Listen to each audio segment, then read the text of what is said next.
Why, hello there, everybody. Oh, microphone, test microphone. Oh, good. Hello there, everybody. Welcome to a lovely Thursday afternoon, or whatever it happens to be in your time zone. Are you kidding me? I just started, and there's somebody at the bloody door. Okay, I'll be back in a moment. Holy crap.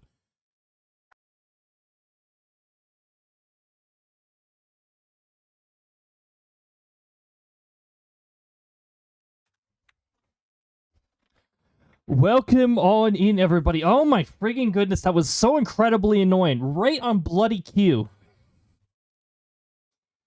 A package arrived, and it was... And whoever ordered this package is not very bright, because, yes, the address was for here, but that name does not exist here. So I don't know who decided to rip themselves off by typing in the wrong address, but, I don't know. Why did they type that address in? I read the address and everything. It's like, no, that's the correct address, but that's the wrong person. So, oh my goodness. When you're making your orders, you really do need to double check what you're putting into the address box. Otherwise, your package is going to potentially, like, not exist. It's going to be elsewhere. I'll have to take care of that when I do something else. I'm not one of those people who keep packages who mistakenly arrive here. I need that to get to the proper person. All right. Anyway, back to the stream itself. For Pete's sake. So, hello, everybody. Welcome to a lovely Thursday afternoon, or whatever it happens to be in your time zone. I'm Cody. I'm sectoral leader Cody. There you go. I did the intro backwards. As you may have seen, I hastily rolled out the weather report just as the stream was started, because I was just finishing it. Don't worry about it. I've actually been working on a lot of the stream-related stuff. There's more things that I changed in the background. I've actually made it so that I think this only works with the red button right now, but anything that uses the media queue, I've put everything that shares the same video source into a queue instead of temporarily suspending certain channel redeems while others that use the same resource are in it. I didn't want to constantly pause and unpause all those under certain circumstances. So instead, I just shoved them all into a queue and found out that it doesn't work with the tiny redeem because with the tiny redeem, I put some of the events into a queue and others not into a queue. So, but I made the others in there wait for the queued process. So it's a really weird, complicated way of approaching it. What I was hoping to do was I was hoping to place...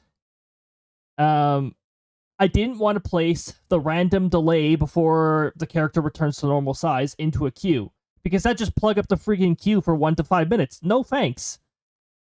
That'd mean like the red button you wouldn't be able to activate the red button. It'd like sit there and wait for a tiny redeem to be over. It's like, no, don't want to do it that way. Even though, tiny does cause certain effects of the red button to bug out. I can think of a solution around it, but I don't like the solution around it. I really don't want to be playing with XY coordinates. And then putting additional conditional branches into... I already have so many conditional branches on a lot of things. So I have to figure a way around that. I don't know. Let me look into the patch notes too. Speaking of patch notes, Twitch did patch notes a couple days ago, or no, yesterday. Unfortunately, their answer for queues, it was a very generic, like like an answer that a politician would give if they don't know. They could have just said, I don't know, but I know we're working on it. You don't have to just keep saying you're working. I know you're working on it. You don't. Basically, in short, they don't have a. They currently can't commit to a date for it, so they're still working on it. It's just a mystery on when the streaks thing will actually come out. Now, I haven't noticed much of the effects myself, but I have heard that like some channels have been experiencing a bit of like messed up numbers. Honestly, view numbers are always messed up. They've been messed up before this change. They've been messed up after this change. But to reduce the risk of somebody accidentally being flagged as a bot, I mean, if you're in here chatting, chances are Twitch is probably not going to mistakenly put that flag on you, but I don't control what Twitch does with this new rusty feature. So I do have a little lurk-in/check-in redeem that is now available. And yeah, you can use that. I set it to limit of 1 per stream so that we don't get the spam and stuff. If you need to lurk a second or third time, just use !lurk in that case.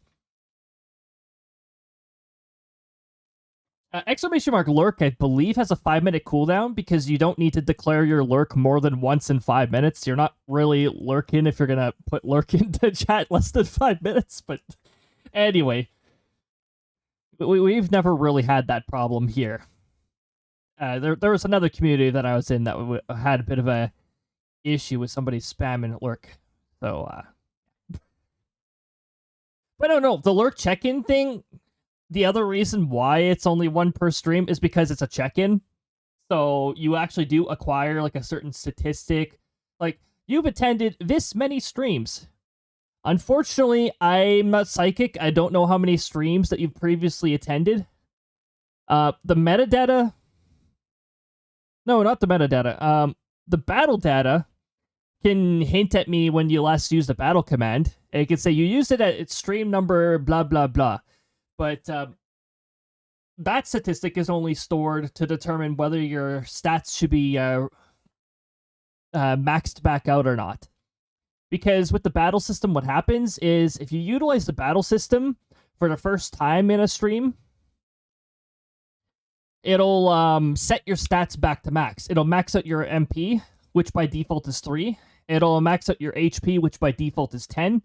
Yeah, it'll just set those back up so that you can use more of the !attack commands. Each of those use 1 MP, so basically it's like 3 attacks per stream. And then if you acquire enough statistics, your max MP can be increased. I don't even think I had that mechanic fully in place. I believe at this time I have to manually assign it, but I do have a counter keeping track of KOs and all that. I was planning on potentially adding NPCs to attack. Like hostile NPCs perhaps. But I decided maybe not this year. Maybe I'll do that between Season 4 and Season 5. I don't know. I'll revisit it in the future. I've actually kept that in the planning stage. I have a whole bunch of tasks on this task list here. It's like, these are all the things I want to do with the stream. This is the status of all of them. It's like, yeah. Thank goodness I've put them into a list like that, because now I can actually keep track of what I'm doing. Surprisingly, I don't have any plans to add any more sound commands at this time. Just wait until we come across another memeable moment in the next season. That'll change, I'm sure. I can assure you. A bit of a preview on the next season. So, one of the ones I've already mentioned, Xenoblade Chronicles 1, is going to be Wednesday's series stream. It's going to be the first series we do. And that'll even be happening after the season opener on the first Wednesday of September, which I already forgot what day that was. The 3rd. There we go. September 3rd. So, that. September 3rd, first stream. Thursday, is going to be the I put out another Krista series. We're just gonna start right away with the Krista series.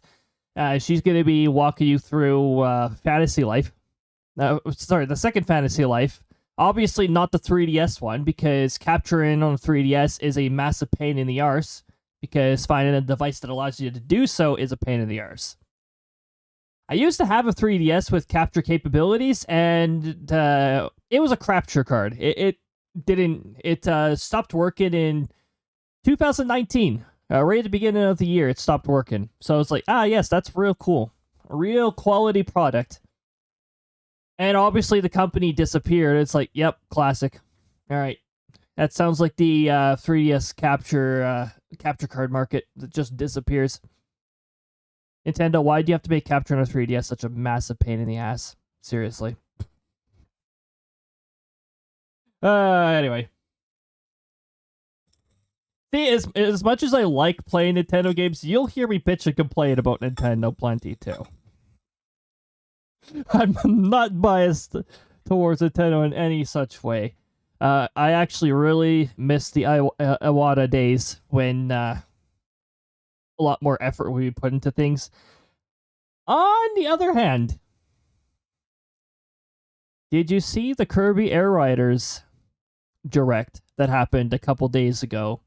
With Nintendo's classic give barely any notice at all that they're doing it. Seriously, this is like Nintendo style thing to do. It's just, oh yeah, we're doing a Direct tomorrow. See you. We're doing a Direct tomorrow early in the morning. So yeah, that happened. Actually, it's a really good presentation. I can actually recommend checking it out. The vast majority of it was interesting.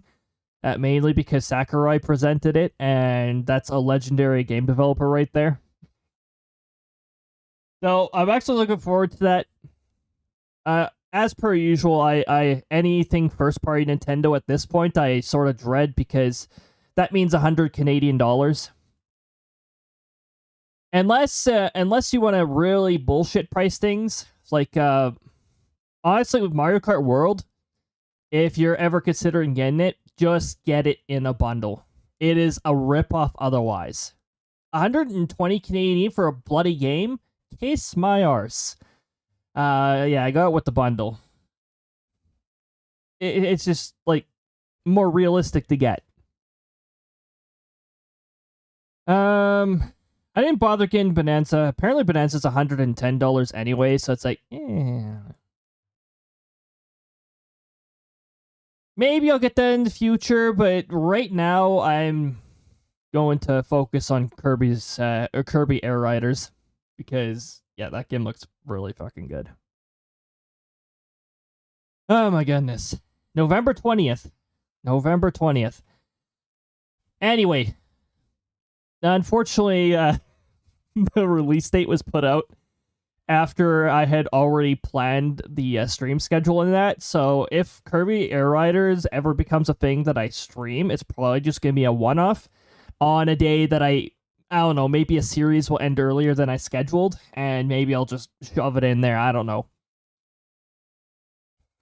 But yeah, I've got most of the streams, most of next season planned.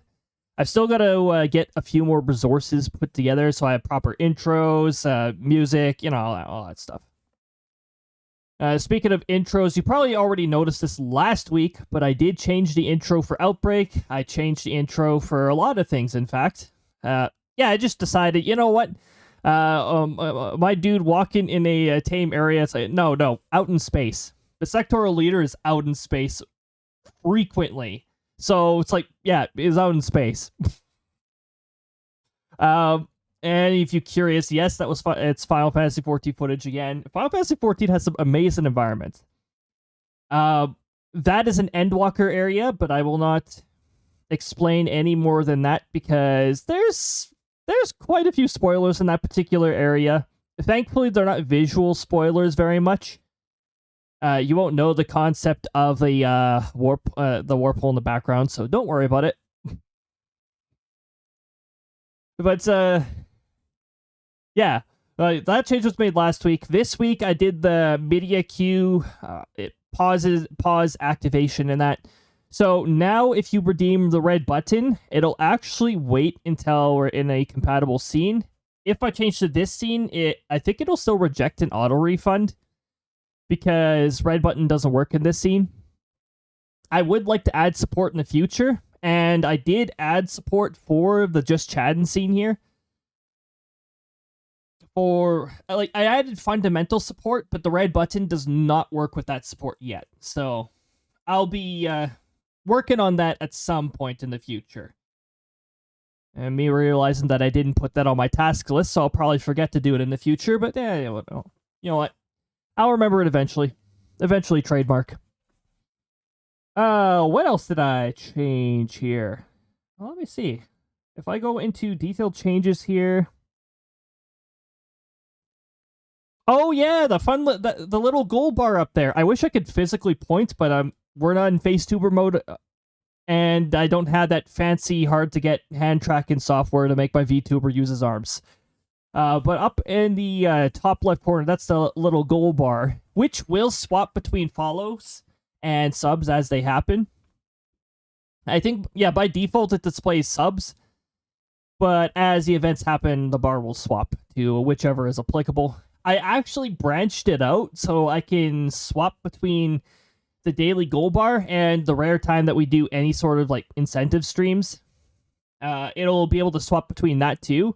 I changed the incentives so that they read from an array now. Now, I don't have the details of the affiliate anniversary incentives. Just set the bar lower. I suck at coming up with incentives, so I decided, you know what? We're just going to go with three different sets of incentives, and that's it, because I'm not very good at coming up with incentives. We also have an incentive we still need to meet from the Season 3 finale. That'll be fulfilled during this next... during the affiliate anniversary / birthday stream. Both happen close to the same time. The sectoral leader's birthday happens to be on September. If I get this wrong, I'm gonna be irritated. 16th. September 16th. For some dumb reason, I keep saying 18. It's like, no, 18 is the day slot for Krista's birthday in March. 16, sectoral leader in September.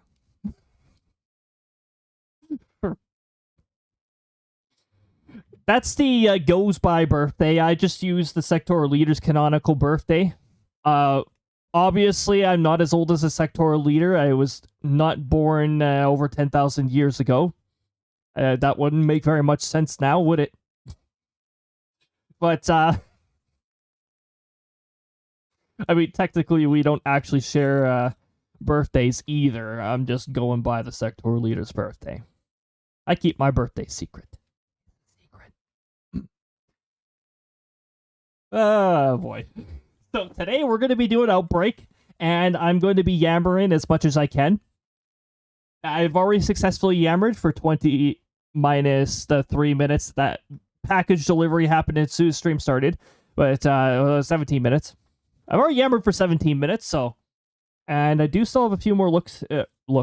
I still have a few more things to go over.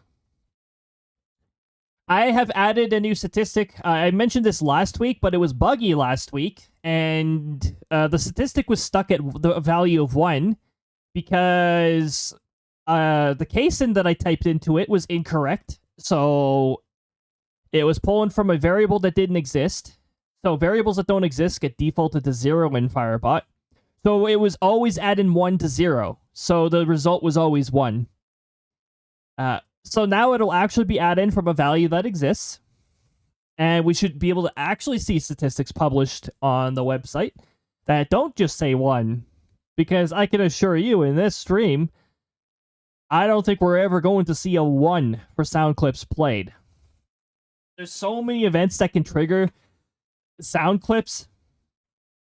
The red button usually increases it by more than 1 when it happens.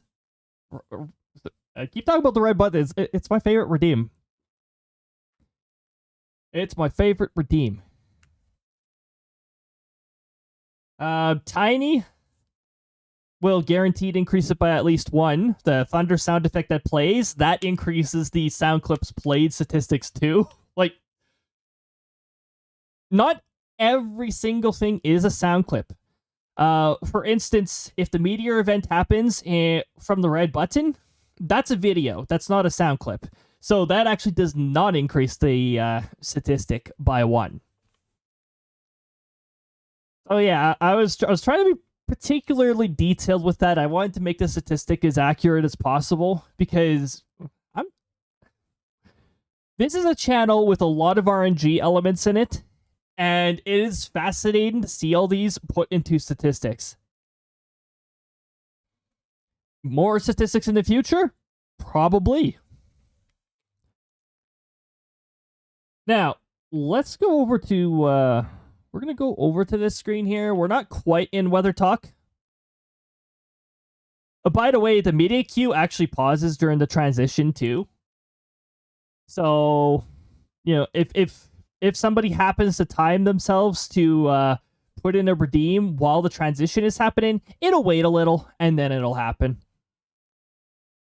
On the other hand, I think with the tiny redeem, because I couldn't get the queue to properly work in the way I wanted it to, I think that one just auto refunds if it's during a transition.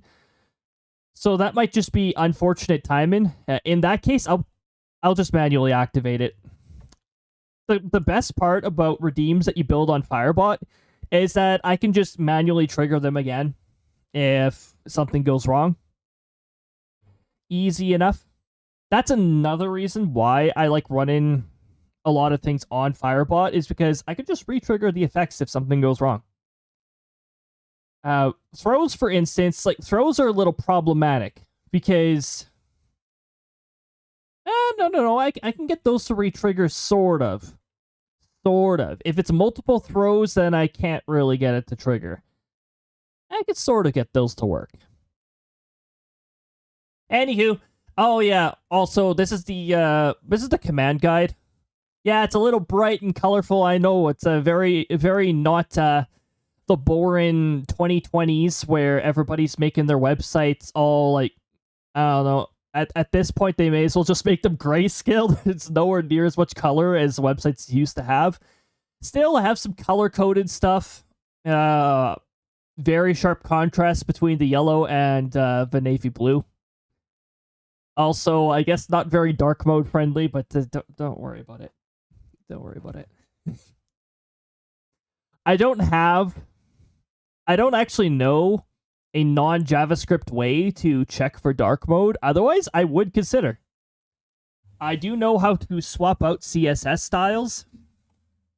I just don't know a non-JavaScript way to check for dark mode on a computer. Otherwise, yeah. Heck yeah.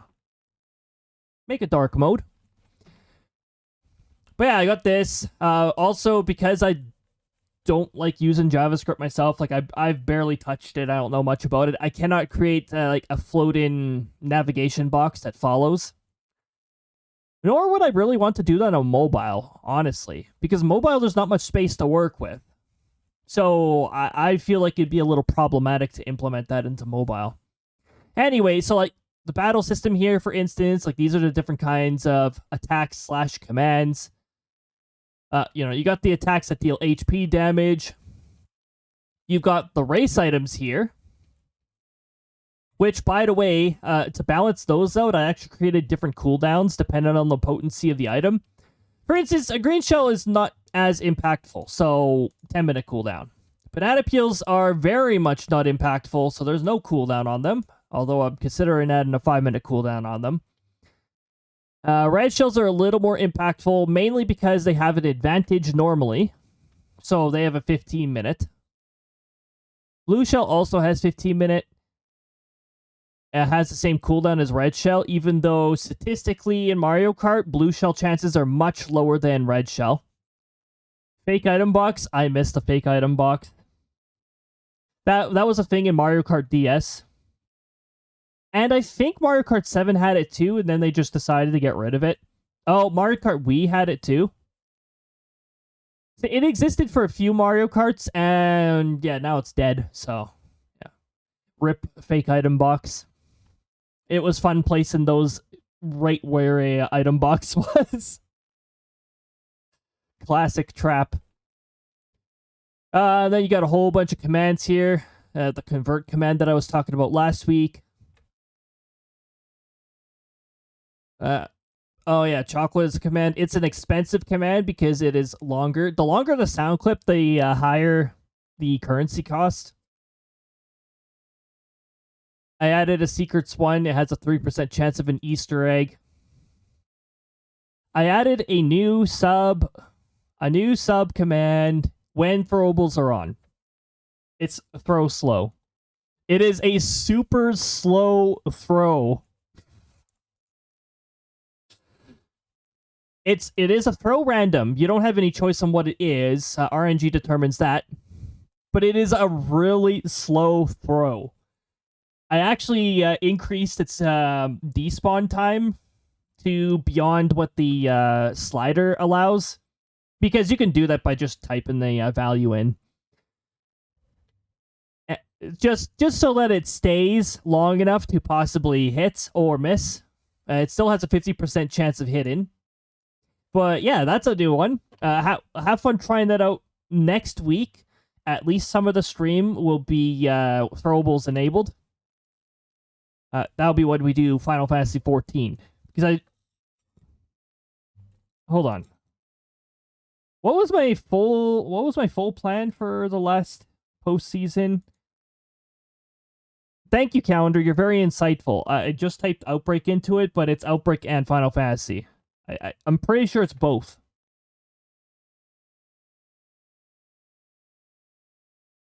So yeah, I got that. Channel redeems. I believe I did. Okay, good. I did. We got the tiny redeem. That's the new one that was added. It is no longer beta. It is now full. It's a full redeem. It has an animation, you know, all that fun stuff. By the way, Tiny does work, whether throwables are on or not. That is an event that Firebot communicates to OBS with, so... yeah, we got that. Yeah, Summon a Meteor is probably going to stay for a while, too. That's actually a pretty popular one, so... I'll be keeping that one in. There's your 10% chance of a giant meteor. Seasonal throw. Seasonal throw Easter egg is question mark because it depends on what the seasonal throw is. Some have Easter eggs, some don't. The Thunder Space Storm, don't get too confused. That throwable does not have Easter eggs. It's a thundercloud that will animate when it hits. It turns into a GIF. Throw in the thunderclouds. So yeah, all that good stuff. If you save enough silver pieces, you can get your own personal command too, and it'll get put over here. Of course, if you save even more, you can get a custom walk-on, and if you save quite a bit, you can get an advanced command, and those are commands where you can actually give me something like complex to put in, like something that involves conditional branches in that. Don't give me something that involves JavaScript, please, and thank you. I don't know how to work with JavaScript very much. Hi, I'm Daisy! Auntie! Welcome on in.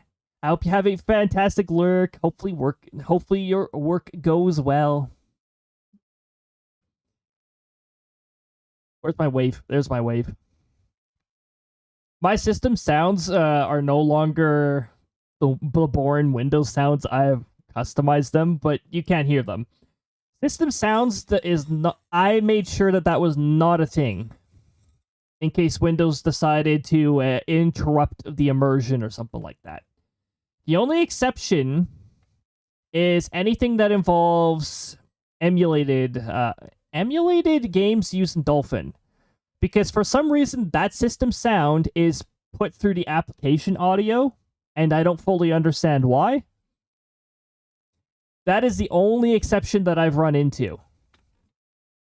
By the way, the user limit of 1 million here, basically, that's the same thing as no limit. I just put it there so that people can't accidentally waste their points on an offline stream. because it's not going to do anything if OBS isn't open. You're just throwing points away. So that's just there so that it. Why does the Christopher So wait, people could use Krista Hug while offline, like, but that's not going to do you any good if I'm not streaming. OBS is not open. So Krista Hug will not happen. Although, hold on, do I have? I think I actually have a check in Krista Hug. In Krista Hug, I think I actually have a scene check to make sure that it's scene that supports redeem. You actually get auto refunded then in that case. Yeah, it checks to see if any of these scenes are active. If OBS is not active, scene name is not going to return anything, so it'll go down here and it'll auto reject. So actually, you know what? No, you don't have to worry about getting ripped off by that.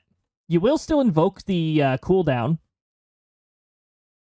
because apparently refunding a channel point redeem does not reset the cooldown, I guess. But yeah, I feel like it should. Oh, you know what?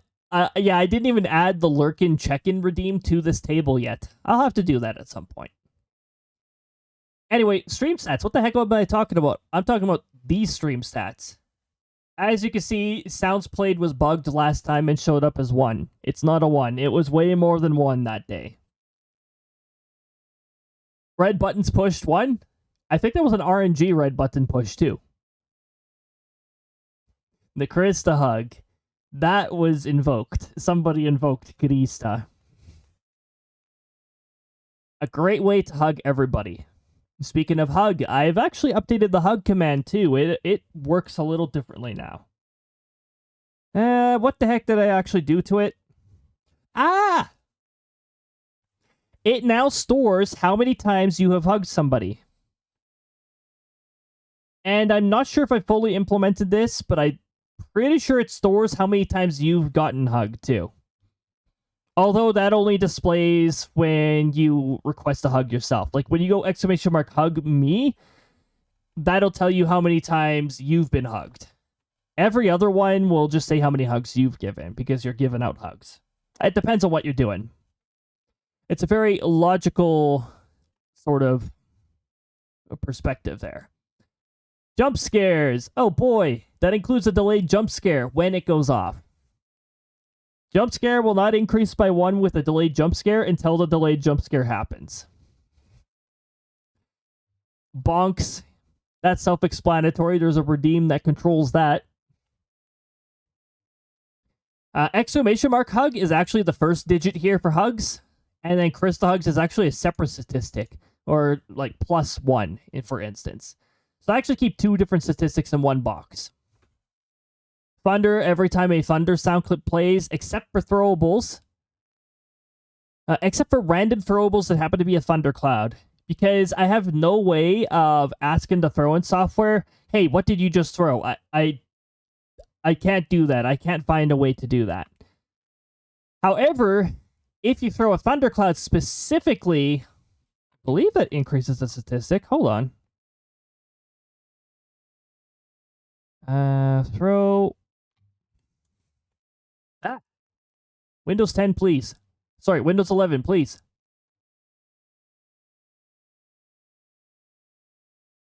Throw something.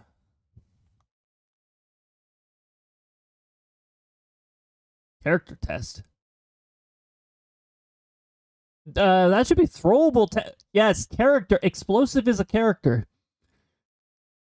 Why does it say character test? I don't know. I'm going to have to relabel that because now that's going to bother me. Thunder. Okay. It does increase the statistic. This is the controllable right here. The throwable thunder +1. So it does control it. I guess technically you are still throwing a thundercloud, but the thing is, it only makes sound if it actually hits.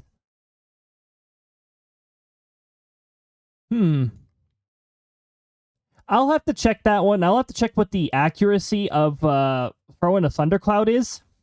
Because if it's not 100%, then I'm not sure if I can actually keep those statistics tied. That might cause some incorrect statistics to display, and I'm not a big fan of statistics being incorrect.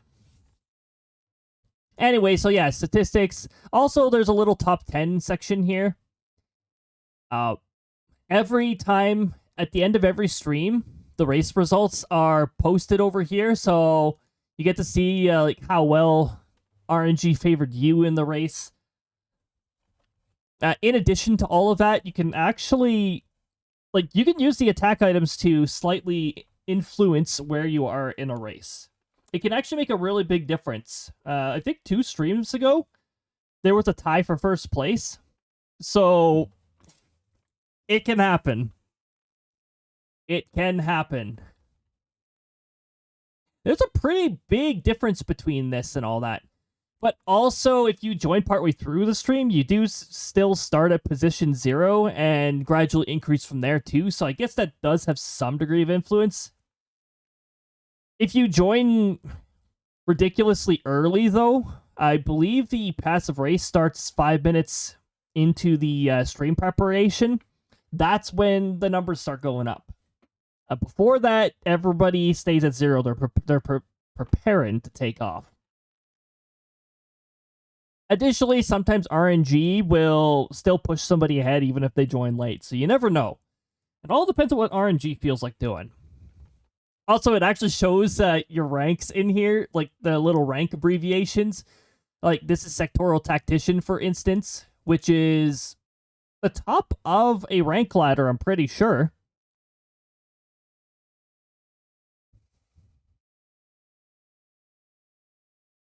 Sectoral Scout. That's Sectoral Scout. Oh my goodness.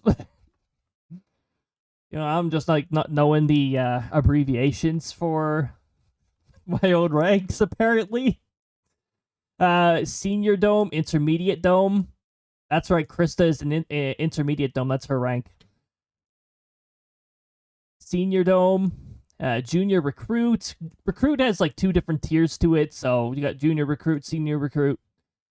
Trainee, that's the rank you start with, and then yeah, soon enough you automatically get like bumped up soon enough. Like, yeah, I've got various factors that go into it. The Firebot actually has a feature that automatically bumps people up. However, the problem with that feature that Firebot has is that it does not factor certain extra things that I want to factor in. I don't just bump people up if they've watched for like X amount of minutes, for instance. It's like X amount of minutes and, I don't know, talked a little. Although, I think lurkers could still go up a few ranks. Like pure lurkers, like people who haven't chat before. Or maybe not. I don't remember. I don't remember my own bloody table. I made it complex enough that I eventually forgot how it even operates. This table, you're not going to see fluctuate very often. Also, another thing, I actually have not... So you'll see that I'm actually like 5th here. But the thing is, I've tested the upgrade feature, which costs currency. So this does not factor into... Oh, I've upgraded to tier 2 and tier 3. Not to be mistaken with sub-tiers. This is like rank tiers. This is actually like a little reward system. So if you reach the top of a rank, you can actually... I think it's like ! rank upgrade. And that subtracts the amount of currency required for the top rank. Starting with gold dust. And starts you back at the bottom again to climb back up. It is very much possible right after you do like a tier upgrade that you immediately start ascending ranks right away, and that's probably because you have a lot of excess currency after the currency required. So your rank will immediately like get bumped up again. I think I did it in a way though so that Firebot remains stable. So yeah, it's a pretty complex system. It's not one that I've really explained very well. I can't really think of a good way of explaining it. Like, I could make a video, but it's like, yeah, you're gonna fall asleep 5 minutes in. Because I'm trying to find a way to explain something in a way that's actually understandable. And not like, this is a language that only you can read. Why are you saying it this way? I have a bad habit of doing that sometimes when I try to explain things, where it's like, I'm explaining things in a way, it's like, only I'm gonna understand that. That'd make no bloody sense to anyone else's ears. What the heck am I talking about? But Bottom Shorty, welcome morning. Good to see ya. And we see the sectoral captain starting to throw tush at messages now. Lovely. I hope you're having a lovely time zone so far. Oh my goodness, Krista is like #1 for currency, but Krista has... Oh, Krista's actually... Oh, this is ironic. So, Krista has a lot of gold pieces. However, Krista's an intermediate dome. She's actually not a high enough rank to upgrade tiers. Probably because she doesn't chat too much. She does lurk a lot, so... But again, like, this is... A lot of this is just for fun stuff anyways. Statistics are a lot of fun. Okay? They're just a lot of fun. This is another really... I had a lot of fun putting this one together. What sort of race items rolled during the passive race? Like, the previous stream, we had 10 mushrooms that rolled, 5 triple mushrooms, which is a little higher than usual. Usually it's 3. 2 golden mushrooms, which is slightly higher than usual. It's usually 1. Banana peels, 10. That's pretty normal. Fake item boxes. Now, the reason fake item boxes is 0 is because it can only be used by... Like, if you use an attack with a fake item box. Exclamation mark, attack, target, and then you say... Wait a minute. No. Exclamation mark, attack... I think it's F item box? F item box? Something like that. I need to add an alias for that, seriously.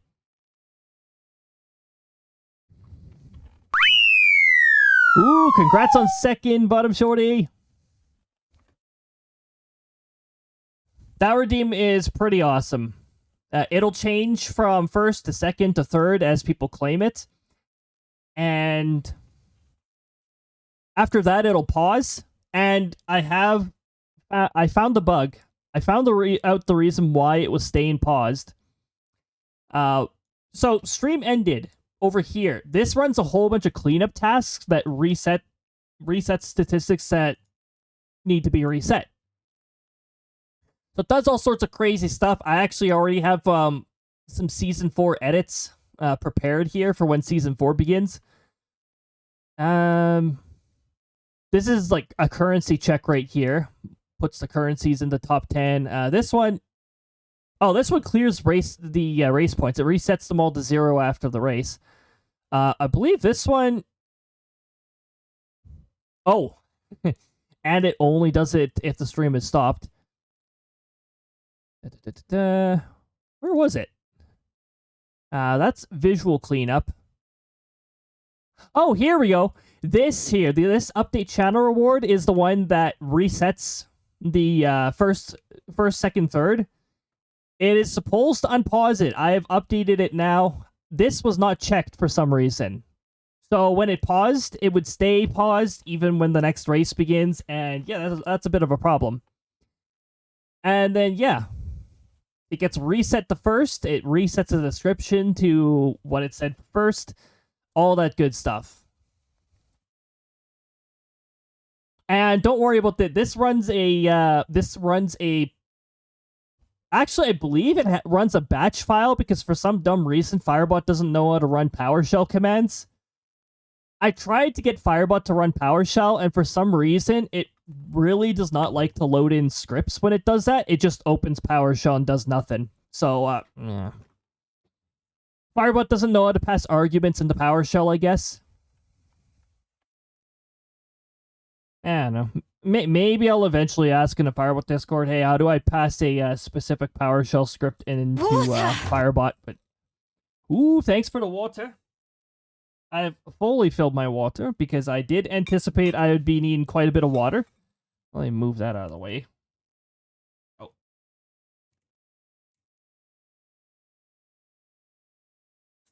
Whew. Good stuff. If you haven't hydrated in a while, I highly recommend it.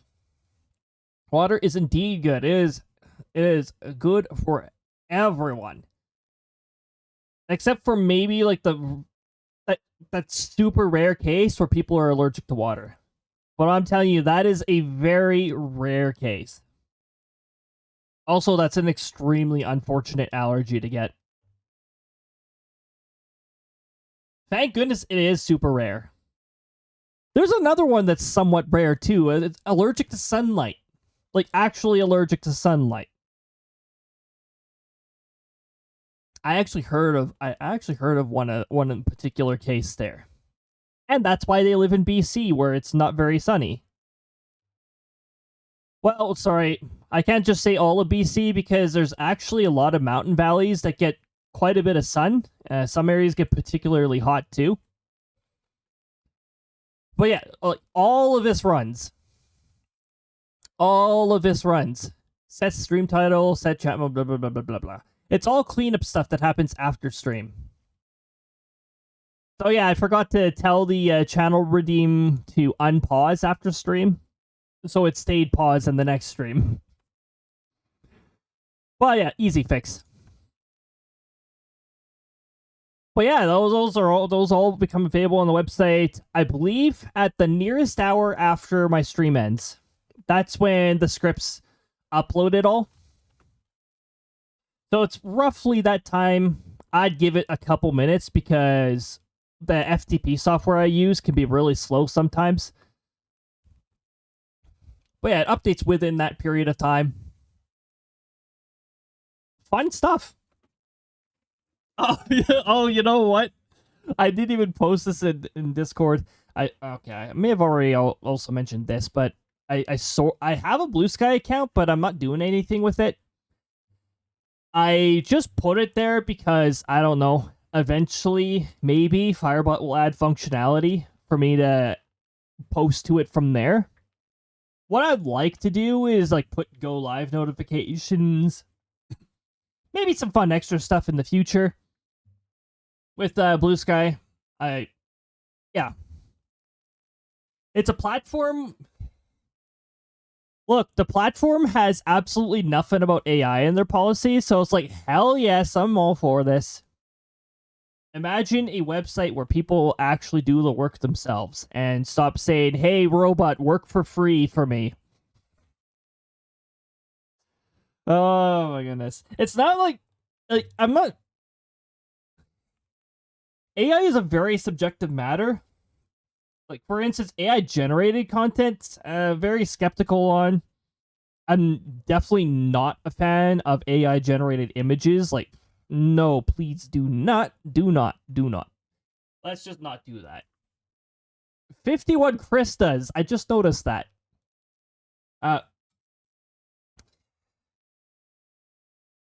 But AI-generated text can be pretty hilarious. I'm not a big fan of like Chat GBT and all that. People use it for way too many things. Like, there's a lot of solutions there where it's like, there's better ways. There's better ways to find that. And considering how inaccurate Google search has become horrendous because they use the AI stuff. Like, some of the suggestions you get, either they have nothing to do with what you're asking for, or they're inaccurate, or you wonder where the heck that came from. It's like, most of the time when I'm looking up something, it ends up being like complex solutions to, I don't know, like PowerShell, for instance. Maybe I'm trying to do something specific in PowerShell, and then it goes and it talks about a PowerShell function that has nothing to do with what I'm doing. And it's like, no, that's wrong, incorrect. Every once in a while, it gets something that's at least close enough to accurate that I can be like, okay, well, some of this checks out, some of this doesn't. But it's like it's such a long shot. I don't know if people realize, but like eventually you're going to make AI sentient enough that it's going to start, you know, it's going to be doing research and it's going to be realizing that, oh hey, people get these rights, so logically I should get these rights.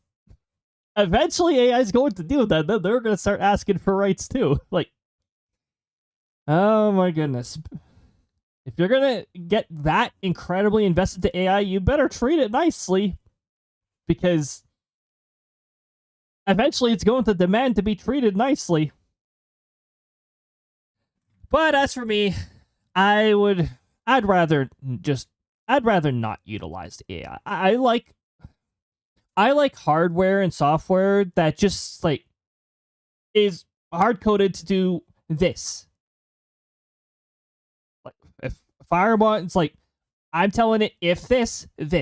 No AI, no dynamic. Oh, but maybe this. It's like nope, no. I want you to do this under these conditions. Nothing else. That's one of the main reasons why it's like I don't bother with AI. It's like, I guess an AI thing that could be somewhat useful is like background removal. That's pretty useful, yes.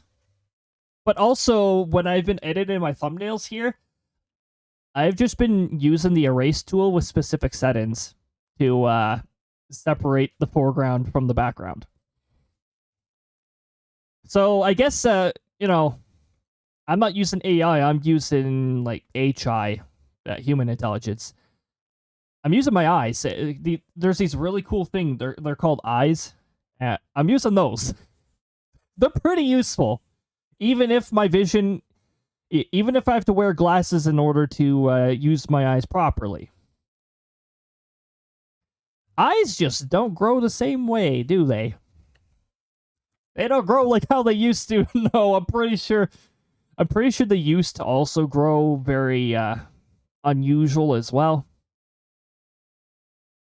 Because it's your eye shape is the reason why your vision can oftentimes be messed up or become messed up. It's because your eyes just decide they're not going to develop the way they're supposed to.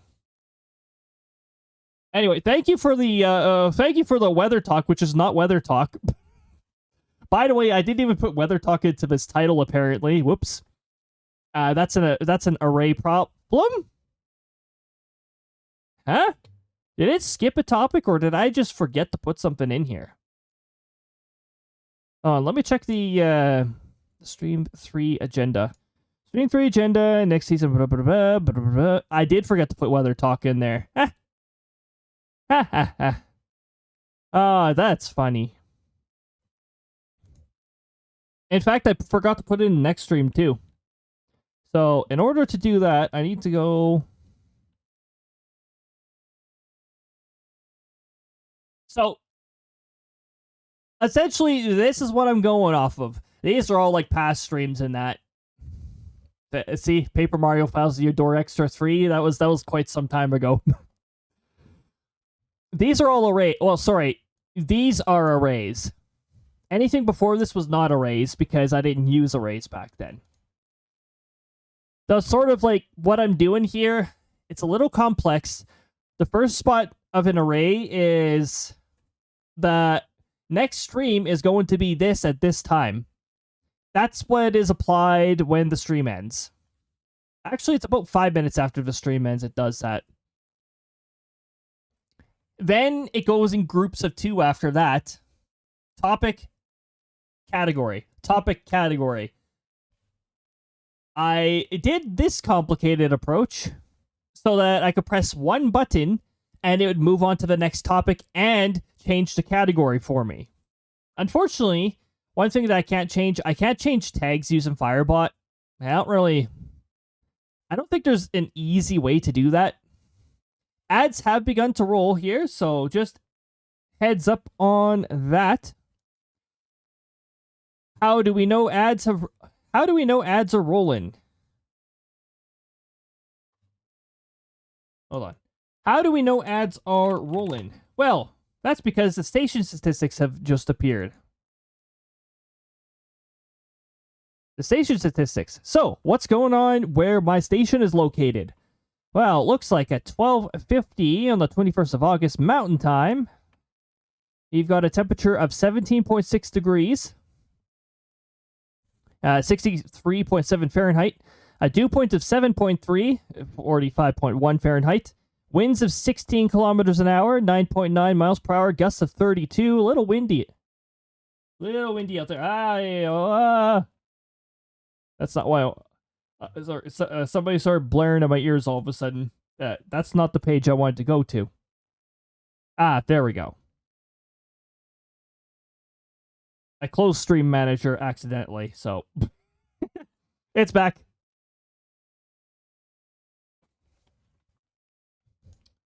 Also, I still have a calculator open, and it says 1600. I don't know why. I don't know what variable I put that into, but I don't know. Maybe I was making sure the math function was returning something that it was supposed to. Anyway, so gusts of 32, 19.9 miles per hour. That feels like 15.4. Notably cooler. 59.7 Fahrenheit. No lightning strikes today. That's what it's sitting at right now. Looks like the ads have... Did they just finish? Ad Manager says that the ads are not in progress, but Firebot says there was 1 minute. Twitch, can you like get your stuff together here? What is going on with you? Oh my goodness. I'm going to assume the highest ad timer remaining here and say that there is still 43 seconds in ads. I'm going to switch us over to this scene. We're going to get Outbrk started finally, an hour and 40 minutes into the stream. I'm going to move some windows over so that I have room to take a look at Outbrk itself. And then I will have to do a resolution fix, because Outbrk still launches under the incorrect resolution for some weird reason.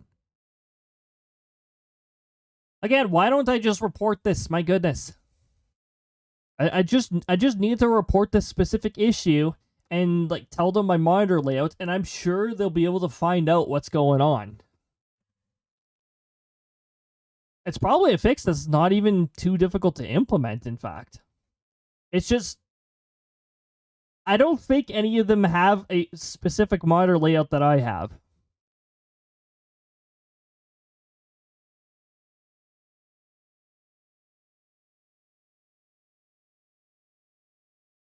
What is this? What is this?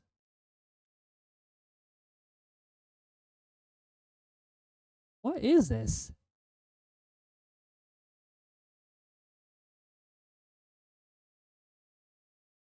Okay. Interesting. Why does the artwork for this look so off?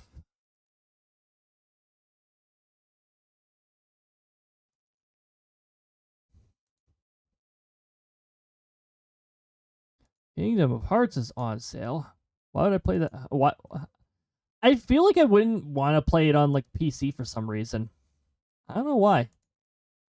That's a series that has interested me somewhat, but also I'm trying to keep myself somewhat distant from Disney because I feel like that company's done a lot of unethical things and continues to do that, like buying out studios and slapping their name and all over it, and buying out characters and oversaturating the market with them.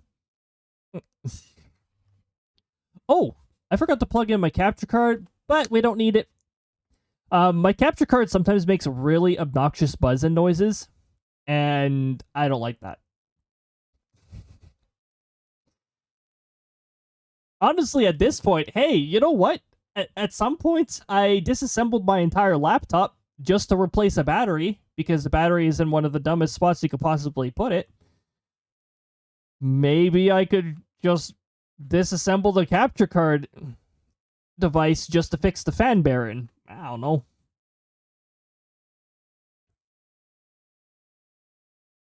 Let me see here. What's new? Oh.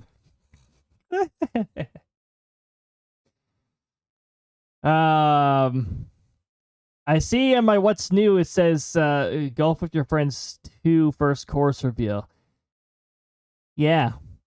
They need to keep working on that game. They need to keep working on it. I don't think it's ready yet. So hopefully they're aiming for later in 2026. That's all I'm gonna say on that.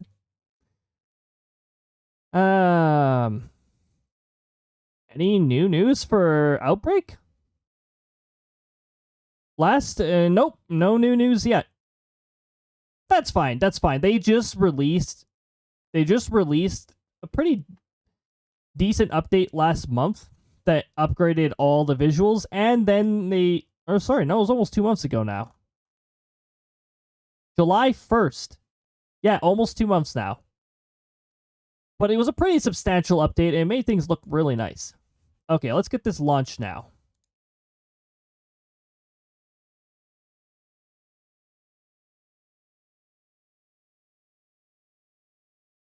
Also, I have instructed Firebot to tell me when the media queue has been paused and activated.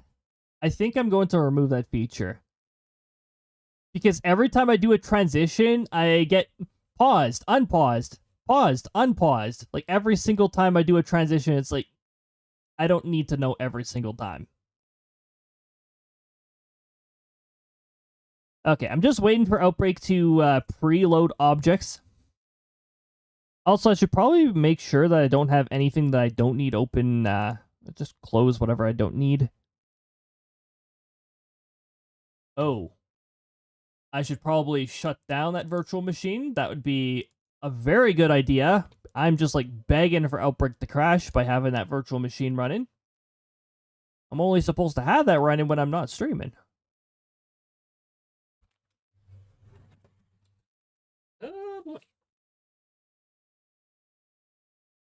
Just waiting for Outbrk to load.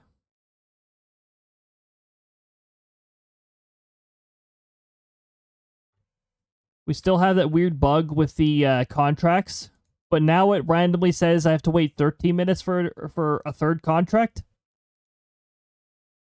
Well, of course, we're still going to have the bug. They haven't released a patch or anything yet.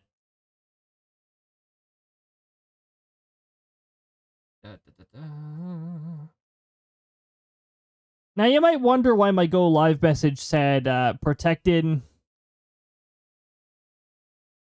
I don't even remember what it was. Something about the critically endangered wall cloud. It's because the new scenarios do not have wall clouds for some reason in Outbrk. I don't know why, but those need to be added. It's making the achievements for taking X amount of pictures of fungal clouds really difficult to execute. Okay, let me get Outbrk unmuted here, and I'm just going to switch us over to the game source. It'll show eventually. Sometimes it takes a little while for OBS to detect a game. There we go. Okay, so let's see what we got here. First of all, we got be the first to make storm reports. We are going to swap this one. And it's going to swap for one that sucks. Thanks. So we got a dead contract that we can't do. Make 5 storm reports. That one's doable. So we're going off of one contract again because this first contract slot here keeps doing multiplayer ones.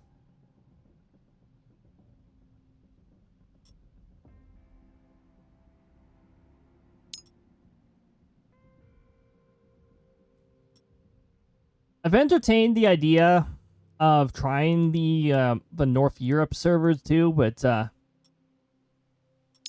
don't know. I like the idea of the matchmaking system not being able to find anybody. And then just being able to solo a multiplayer game.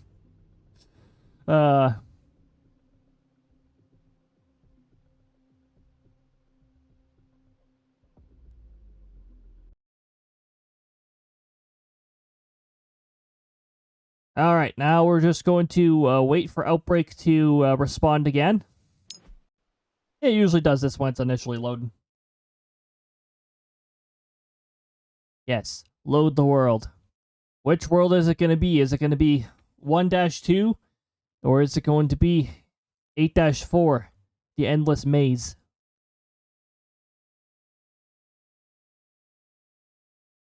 It is World 8-4 that is Bowser's Castle Maze, isn't it? I know it's the castle level of... I know it's the castle level of World 8. That's like a maze. Or, you know, whatever you call a maze back then. So I'm not seeing rotation yet, but I do see some pretty good shapes for development.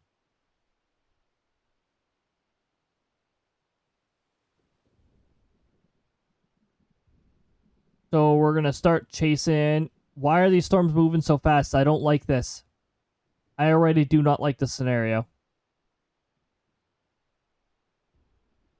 Looks like it tried to form a hook there. In parallel to the road, where is this moving?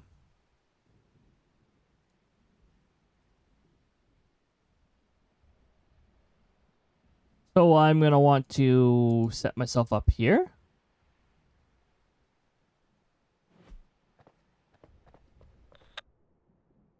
Way too many fast storms. I don't fancy them.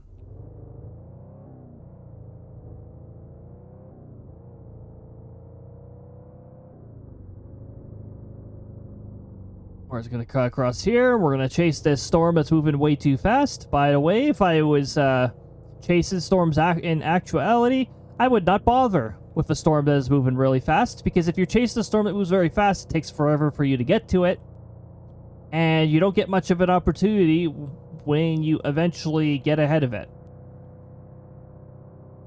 It's just not worth chasing if they're already past you.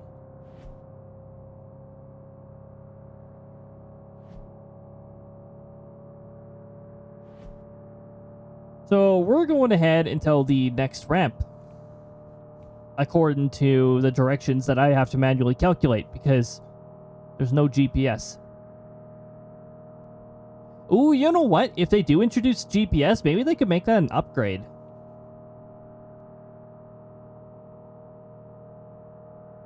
Yeah, they could totally do that. That was a mysterious bump. I don't know what that was. There's a lot of lightning in this particular storm.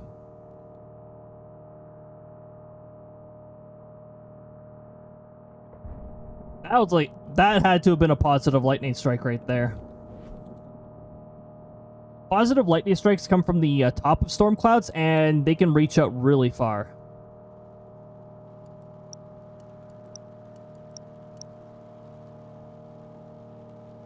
We're just gonna turn on a tornado at the antenna, so we can actually get tornado warning notifications.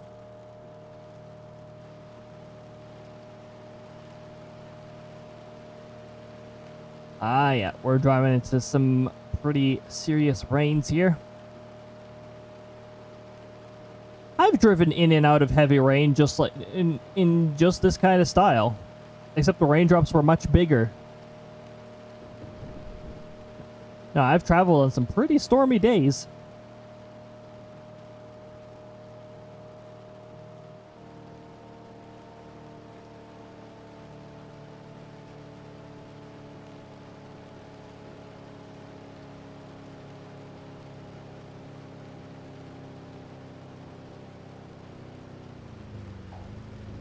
And overshot. Into the ditch we go.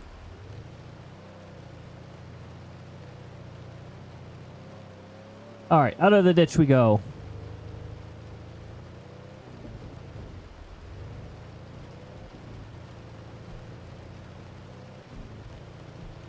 We might actually be placing ourselves in a good spot. The only problem is we sort of have to be partway in a hail core for this, which is a little annoying.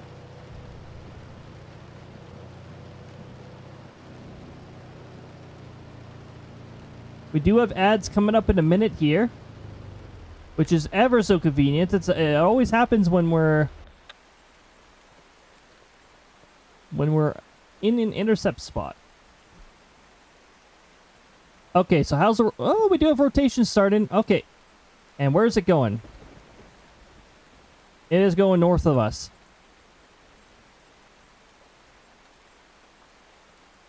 It is north of us. Lovely. Okay, just got tornado warned.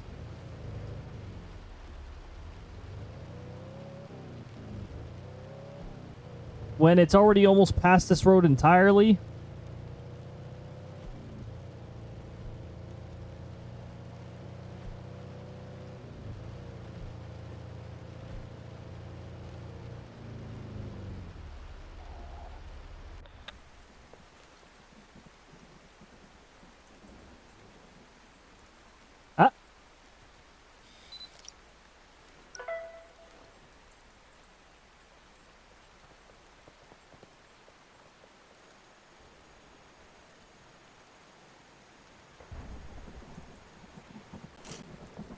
Just in case.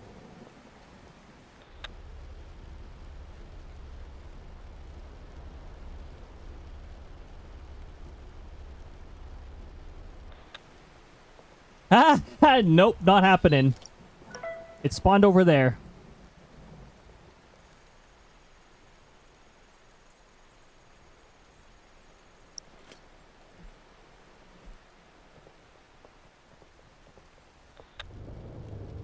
Okay, now unfortunately, we have to take a long road around in order to intercept this because the highway is absolutely horrendous over there.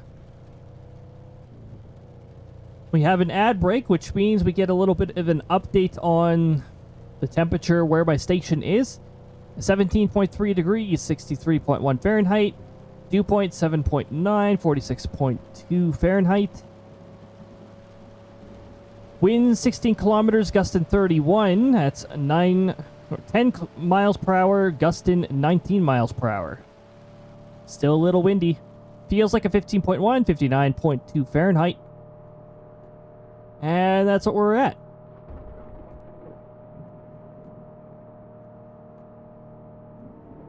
All right. Oh, I still overshot it. That was almost a really good cut across. So you can still see our tornado here. That might not be moving super fast. We might be able to set up a good intercept for this. But if we want to set up a good intercept for this, we're going to want to do that roughly here.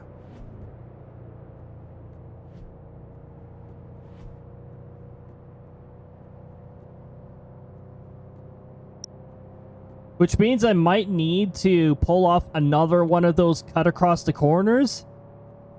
Like I did previously, except not overshoot it. Of course, there's woods here, so that makes it even more difficult to cut the corner. Of course, there's woods here.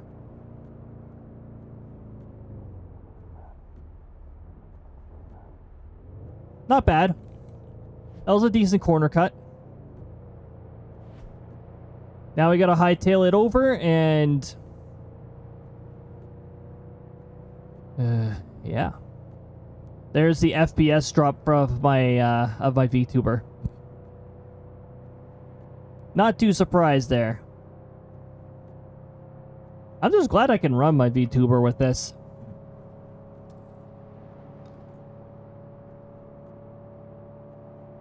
Okay, we're heading like straight up to the target, and then we'll have very little time to assess whether it's heading towards or not.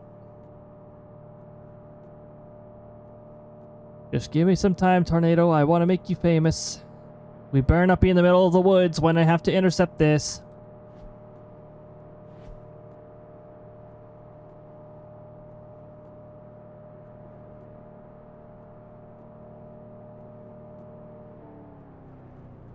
Hold on. I'm doing an evaluation before the woods are in the way. Yep, it's heading towards where I think it is. Let's keep going. Welcome back from the ads, everybody. We're just setting ourselves up for an intercept. Will be. Unfortunately, it appears we have to do it in the woods. Of all the places this tornado chose to go through.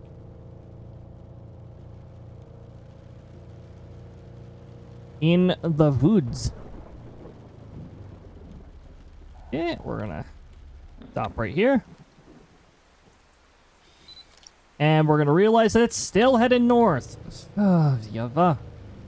My goodness. Can we just...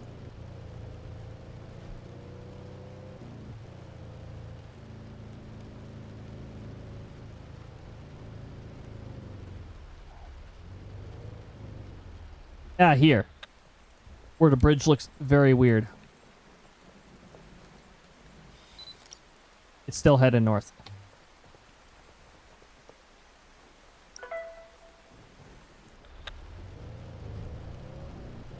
How north are you going? Hopefully, up to here.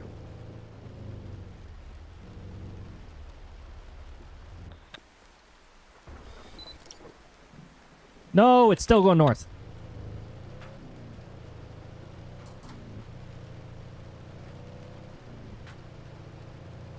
I have to actually get ahead of it now because of what it's doing. Okay, we're just gonna set ourselves right here. Right here! Pete's sakes. That's so annoying when I press the Q button a whole bunch of times, and then the game's like, you're not aiming at the ground. It's like, yes, I am. Actually. In fact, I am aiming at the ground. It is called the ground. The tornadic winds are chasing me right now. You see the winds spike up. Oh, of course he didn't see it because I didn't send my character to the left. The wind spiked to 130. I need to automate that, so I stopped forgetting to do that. Like, for both Mario Kart World and Outbreak, I should be sending my character to the left automatically when I change those categories. I can't see at all. I don't like that.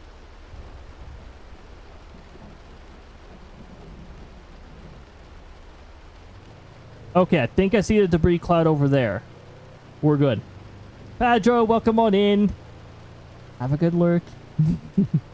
I appreciate the lurk.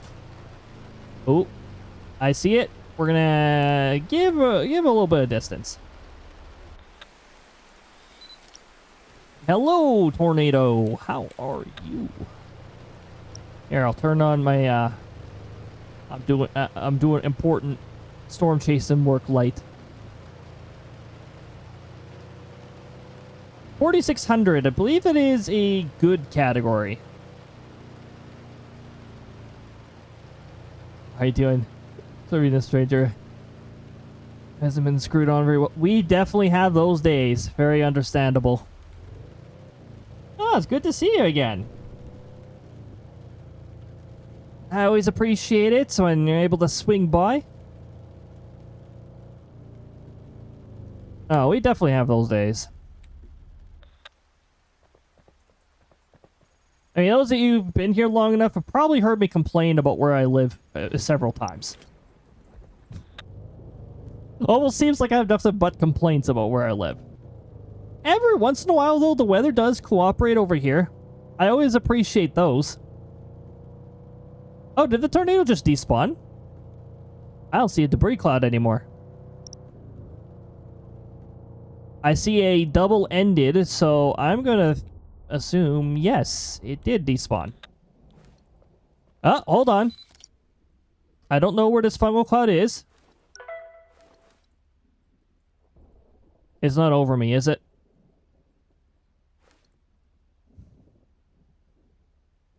Apparently it's a tornado now, but I don't see a debris cloud.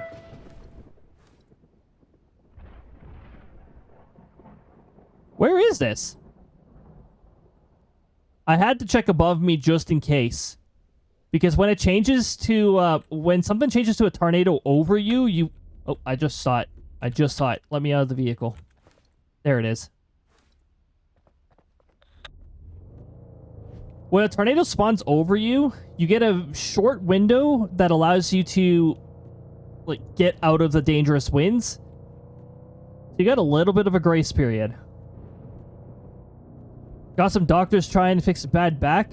Ooh, those are... Bad backs are not good at all. Those take a while to recover from.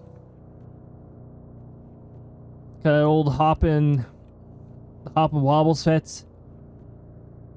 Got that sense of pride back. Oh, I'm glad the recovery is going well because yeah, back. Ooh, and some of those procedures, oh, they sound painful, like things I would never want to go through. Definitely gonna try and pop in more. I appreciate it. I definitely appreciate it. And I'm glad your recovery is going smooth. I hope it continues to go smooth.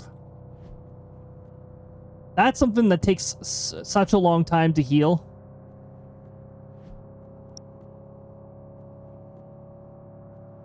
Oh no, do I have to chase on Terrible Road?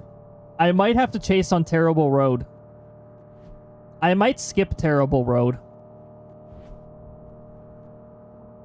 The road that swerves in the middle there is surrounded by hills. I don't like chasing tornadoes surrounded by hills.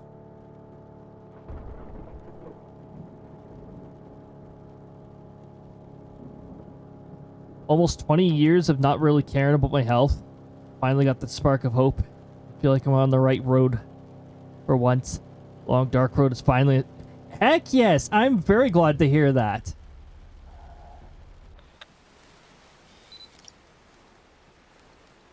A couple years ago, I think, my back gave me a warning in terms of, like it warned me, you better not keep doing this, and, like, I really need to reconsider what I'm doing. I was delivering appliances at some point, and my back gave me a warning. I took it very seriously because if you throw your back out once, it becomes easier to throw out your back, and it's just it's not fun at all. And I know I know I'm currently in like that getting old kind of category stage but it's like I really want my body to cooperate with me for longer. We're gonna take another picture. We're gonna report the tornado again. I think it's already past the road we're looking at. It will be by the time I'm there.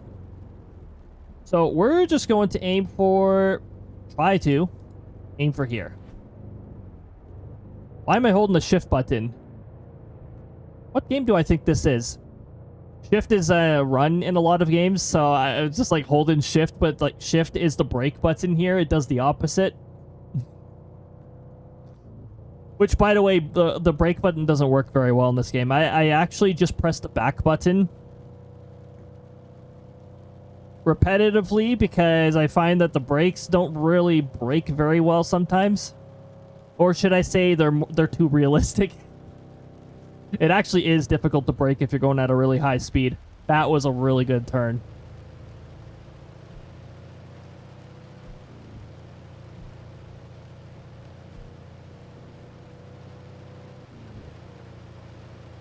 Here's our rain curtains. We had a pretty good thunderstorm on, I think it was Thursday?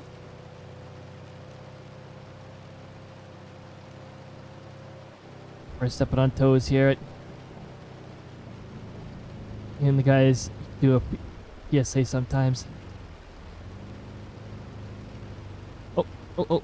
Did I just go past the road I want? No, I didn't. I've still got to go up one more road. Okay. And you guys should do a PSA sometime. Those who need help, definitely reach out. Don't forget that there is somebody out there that cares. Yeah. I mean, looking out for each other is pretty important. I'm incredibly socially awkward, so I'm not sure if I want to like encourage people to like, for instance, like DM me, but I can totally just like talk about this stuff on the fly. I am very socially awkward person. Like, heck, yeah, if people DM me, I'll try to reply to them, and that I'm very much a socially strange. There we go. A little socially strange sometimes.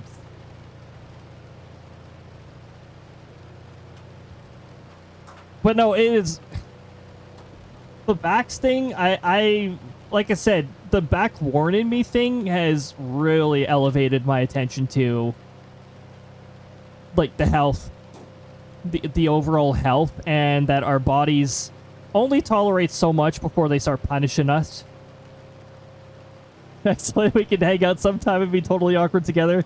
For sure, Auntie. Although it is like a shell. It is like an awkward shell. Past a certain point, I'll end up just talking a whole bunch and you'll forget that I'm actually socially awkward. Like, seriously, if a conversation gets past a point, then, like, talking just becomes second nature. This tornado just ghosted me. How dare this tornado? It got too close to the radar. That's probably what happened. You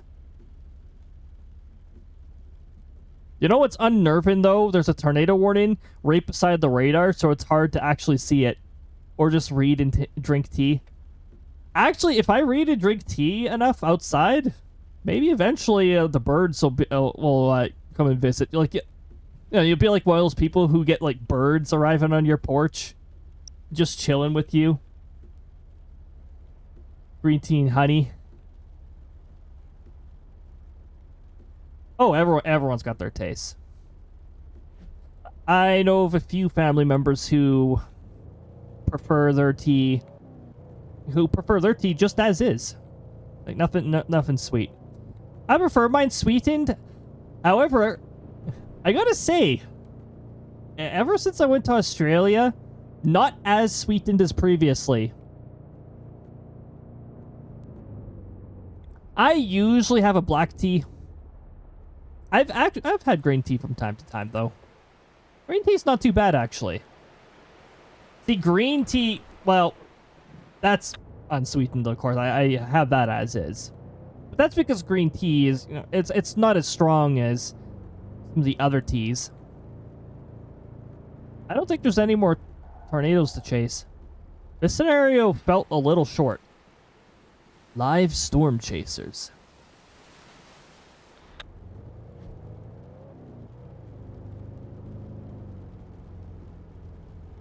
We're as far away from a fuel station as we could possibly be.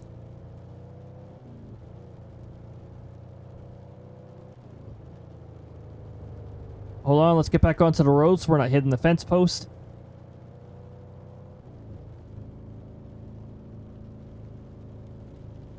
Considering a TUFA is surprising. Honey girl. Black coffee in the morning while watching birds, tea in the afternoon while reading. That sounds awesome. White tea is mild and best not sweetened. Makes sense, actually. I find it really hard to imagine, like, sweetened green tea. Like, I don't think that would work very well. Black tea is a little bitter, but good without sugar. Yeah, I still have to add sugar and cream to black tea. That's just my taste preferences. We're gonna head to the fuel station in Eastern Falls. I had to pull up the map to remember the name, even though I just saw the name.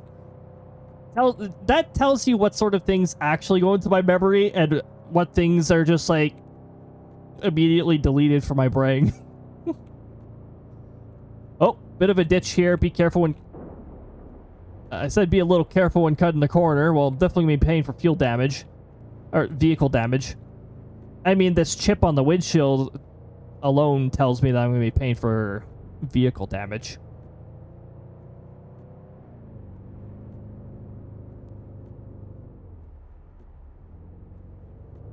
There's our fuel station.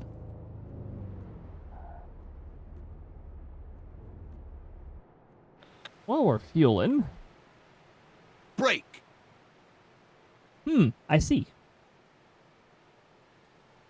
Did you ever manage to break the windshield? No, I haven't. These windshields, I swear they refuse to break. And what I've heard is, like, apparently some tornadoes will throw the hail around enough for an easy window break. Do I really want to get that close to a hail-wrapped tornado? I don't think I do. If you hit the gas pump, does it explode? Not as far as I'm aware. I think the gas pumps are invincible. I haven't tried. I'm not sure if I want to, though. Because if they do actually explode, I'm pretty sure that'd end your chase, and you'd get 0. I really hope they don't add that. Forever a coffee addict. Morning, afternoon, evening. Ah, a nice black coffee. It seems to either be like tea or coffee. There's the occasional person who's like both and alternates between, but I find often that it seems to be either tea or coffee.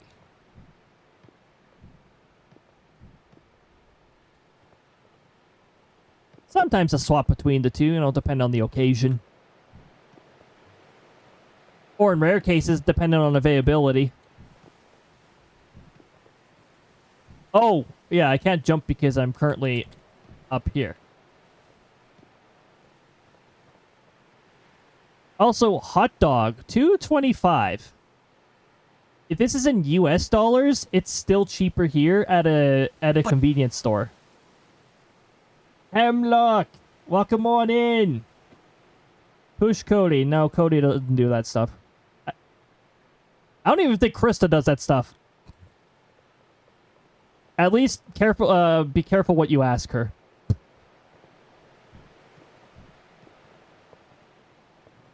She's a very cuddly sort. That's pricey for a gas station hot dog. Yeah, that's what I figured. At least in US dollars. If it's in Canadian dollars, that's actually sort of affordable. They're about $3 Canadian.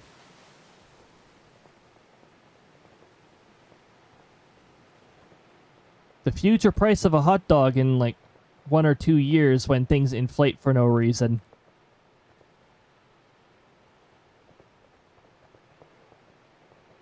I don't see anything worth chasing right now. Like, this is out of bounds, so why would I chase this? And there is, like, nothing else. Let me check the, We got energy, but there's no trigger. I don't see any triggers right now. Or the days when a hot dog at a gas station is below $1.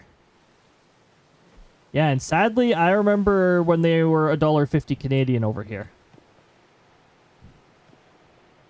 And I don't even think that was too long ago. I think that was like 20 years ago. When Kirby's Air Ride came out. Like, I remember this stuff in particular because I was... was it today or was it yesterday? Oh, one or the other. I watched the Kirby Air Rider Direct. Yeah, 20 years ago. It sounds about right. 75-cent hot dogs, yeah. I mean, like I said, I could go to Costco and get a hot dog for $1.50. Thank goodness. There's still somewhere where it's affordable, but... Oh, also, it's $1.50, but it comes with a drink, so... it's actually a pretty good deal. Good old Costco hot dogs. Costco still around, yeah. And the Costco's here... Apparently, I don't know if this is all the U.S., but apparently the hot dogs Goodies down back. in the U.S. Sorry, apparently the Costco's in the U.S. do not carry chicken strips and fries. We have chicken strips and fries up here. CEOs and even refuses to change the prices. Yeah, I figure that's pretty cool. Isn't it nice when you actually got like a half decent CEO running a place? Remember when Iwata used to run Nintendo and minus their effed up lawyers. Their lawyers have always been effed up. I feel like they act on their own half the time. But that was back when you weren't paywalled to multiplayer. Multiplayer actually functioned way better when it was free. Now we're paying for multiplayer that sucks and it's like laggy.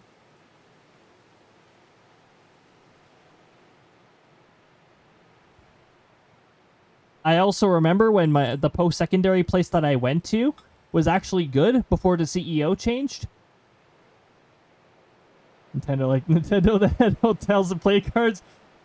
I think the Japan side of Nintendo still has the hotels.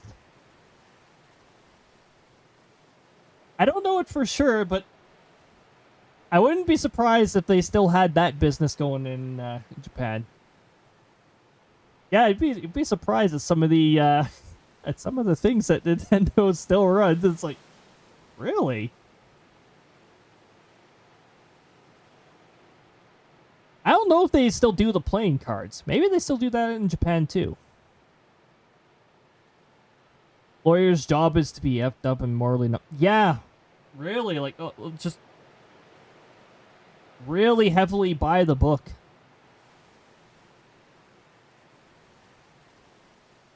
You used to have chicken strips and fries. That's unfortunate. Chicken strips and fries are... I love the chicken strips and fries at Costco. Like the odd time that I go... The odd time I go to Costco, I like to get the chicken strips and fries. Although I gotta say, our beverages have gone downhill. For some... who knows what reason, Costco decided, hey, we're gonna change from Pepsi to Coke. And also get rid of root beer entirely. Why would you get rid of root beer? That should be a crime. Evidence points 100% declined. Lawyer. But there still is... yeah. Defense lawyers in particular... they gotta do... there's some really messed up things that they have to do in order to fulfill their position. Oh my goodness. You never had root beer either? Yeah, we used to have root beer. Not long ago, actually, like a month ago. It was when they changed to Coca-Cola. For some reason, they need 4 different dispensers for Coke Zero. They couldn't swap 2 out for root beer. I don't know why. You got Coke Zero and Diet Coke, so, like, you've got your 4 slots for anybody who may not be able to have, like, the original formations. But why do you need double?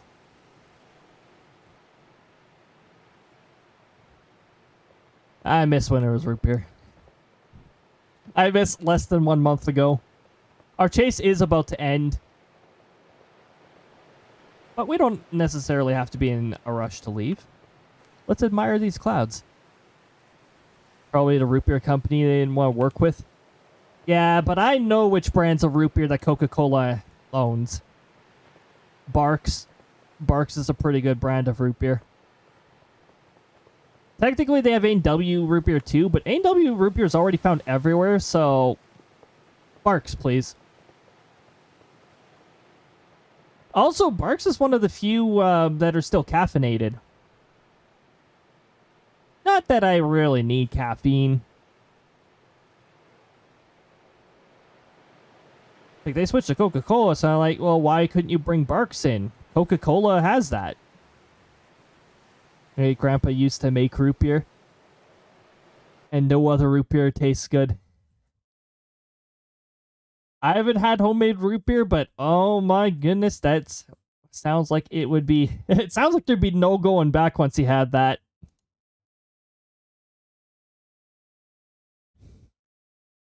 If only I would have paid attention when I was a kid. It's a great memory. Yeah. Yeah, maybe it costs too much. I'm thinking they maybe thought about the maintenance side of things because root beer is rougher on the dispensers. But root beer is also incredibly popular, so they should have kept root beer.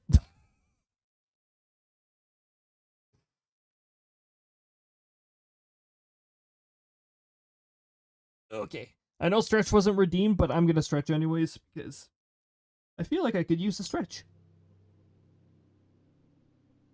I'm gonna stretches in while we wait for the screen here. Ah, here we go.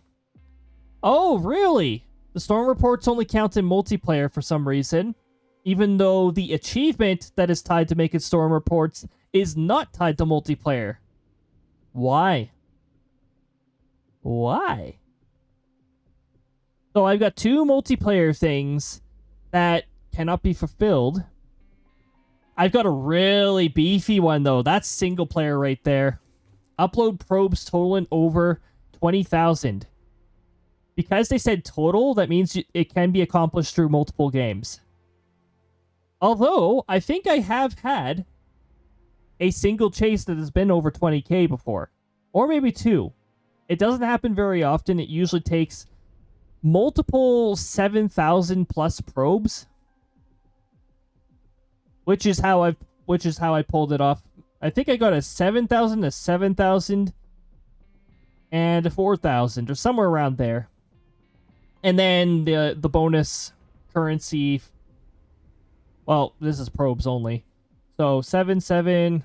No, 7, 7, and 4 wouldn't have done it. It would have had to have been like 7, 7, and 6 or something like that. Because probes total, I don't think that includes pictures. Or they're using those filler. It'd be nice if they were just using it as a filler.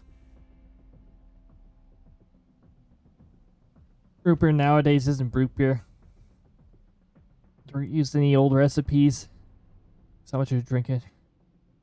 Oh, it'd be too toxic. Yeah, I guess there's reasons why I moved from that. Well, wasn't it Coca-Cola when it like the very first time it existed? It had like something extra in it that would be not so cool nowadays. Like, I think the Coke part was actually like tied to something else that uses the name Coke.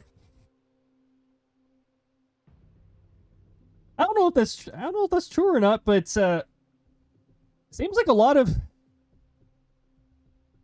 Coca-Cola had Coke in it. Oh my goodness.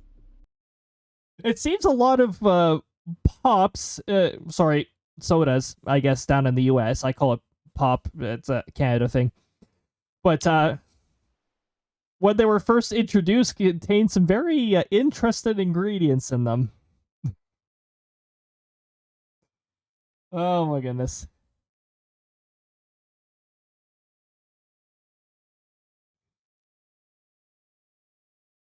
Now, that's a very interesting history that a lot of beverages have.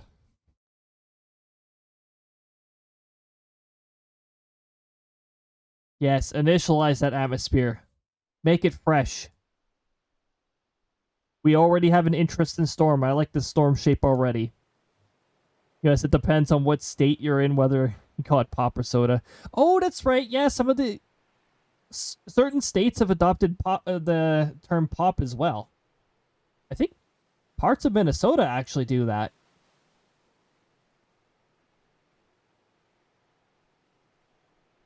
Minnesota. I'm not sure about North Dakota. Some places called sody pop. I love that terminology for some reason. I love the sody pop terminology. It just sounds. It sounds cool. It sort of sounds a little like sort of sounds like something that New York would have that sounds like a New York thing. Sody pop. Most of the northern states call it pop. Yeah, I didn't know about North Dakota. That's pretty cool. And Coke and Coca-Cola are actually were actually two different brands. Can't remember which bought the other. But the other was capitalized on close looking names. Ah. Oh. Coca-Cola had to eventually snatch up Coke. Okay, that does make sense. Ooh. Look at this ketchup and mustard cape chart right now. We got a lot of ketchup and mustard. I'm actually not a big fan of mustard. I can still have it when it's combined with certain things, but overall, not a huge fan of mustard. I know mustard is overall pretty popular, but it just doesn't align to my taste for some reason. Lots of southern states still call it soda pop. Honestly, oh yeah, some states just call it Coke, which actually that somewhat bothers me because it's like you're calling it a brand name. Okay. So our dew points are okay here. Our cape is pretty good. Oh, actually, our dew points are pretty favorable. Central Illinois still calls it soda's Coke. Kentucky Coke and soda. Australians call it fizzy drinks. Heck yeah. Kansas calls it soda. Topeka region, at least. It's really interesting. It's just fascinating. Across the different states, just different terminology for things. That doesn't look very hook-like anymore. We got a little bit of rotation along this storm. It's sort of not... It's over here. That's not a very good spot right now. So we'll see if it restructures. Where's it heading? Central Illinois' tush is sodas. Okay, sectoral captain, I didn't know that. Ansis calls them tush. Okay. Well, that's very interesting to call it tush. Oh my goodness. And people like calling it Coke. Like root beer isn't Coke. Yeah, like, oh my goodness. We actually do have the Pepsi side of root beer here. That's like mug root beer. Which, mug root beer actually isn't that bad either.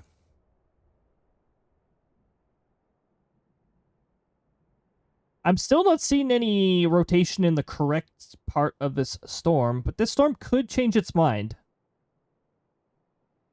If it does change its mind, we might want to be... I don't know, one of these roads?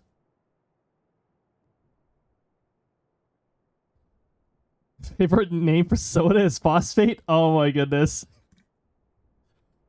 Back when you had to get it from the drugstore. Oh my goodness, I couldn't imagine. I couldn't imagine that. Oh my goodness.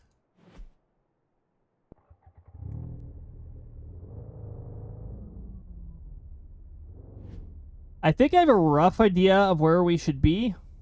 I hope I wasn't placed in Westport for a reason. So I've got to go onto the highway and get off on the next ramp and turn south.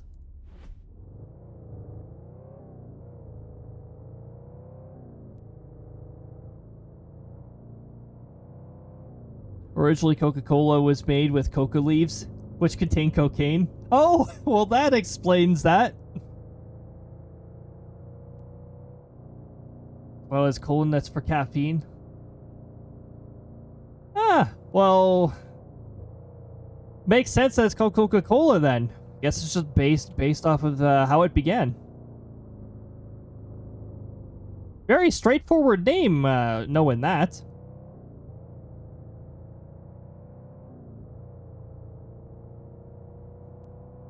No, up in central Illinois. I grew up there. Live in northern Ohio.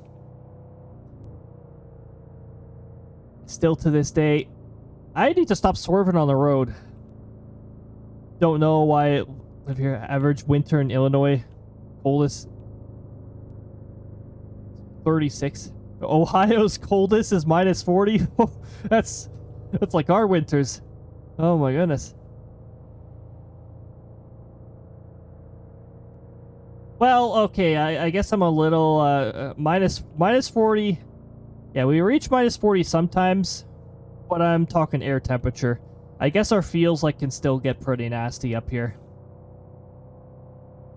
It's basically just named after its main ingredients. Yeah.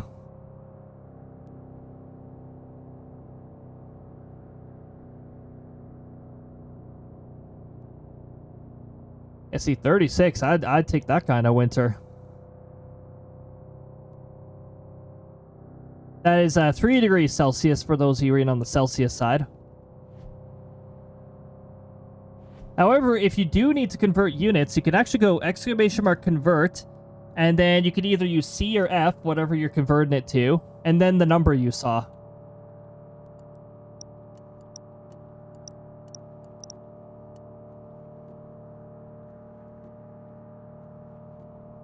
Grew up in Illinois, and it always annoy me.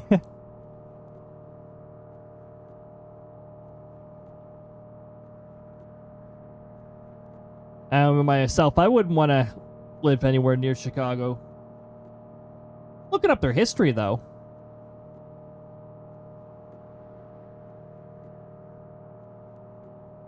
Like, they got a pretty good history going there, too.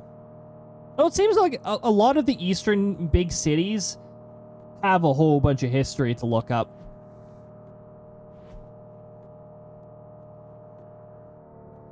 One of the big reasons why I want to go into, like, Maritimes Canada, like Newfoundland and that.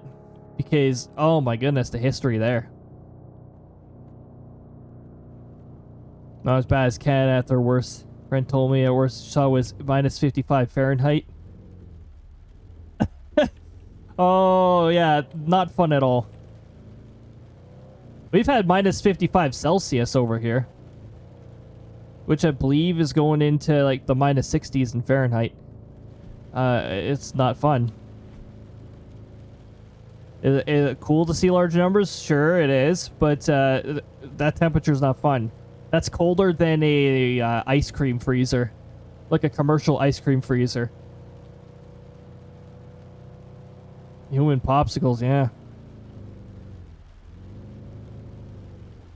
Although the part that annoys me the most about temperatures that cold is that my vehicle doesn't start in those temperatures.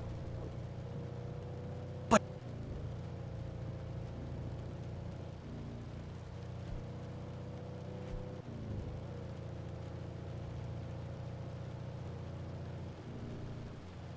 is when you ask what drinks they have at a restaurant, and they say Coca-Cola products. And so you're like, you're supposed to know all the brands of Coca. Yeah, what the heck? What a lazy answer. Ah, yes, Coke products. Very helpful. My favorite part about when they say Pepsi products eventually is that sometimes that means Dr. Pepper is an option. Dr. Pepper's pretty good.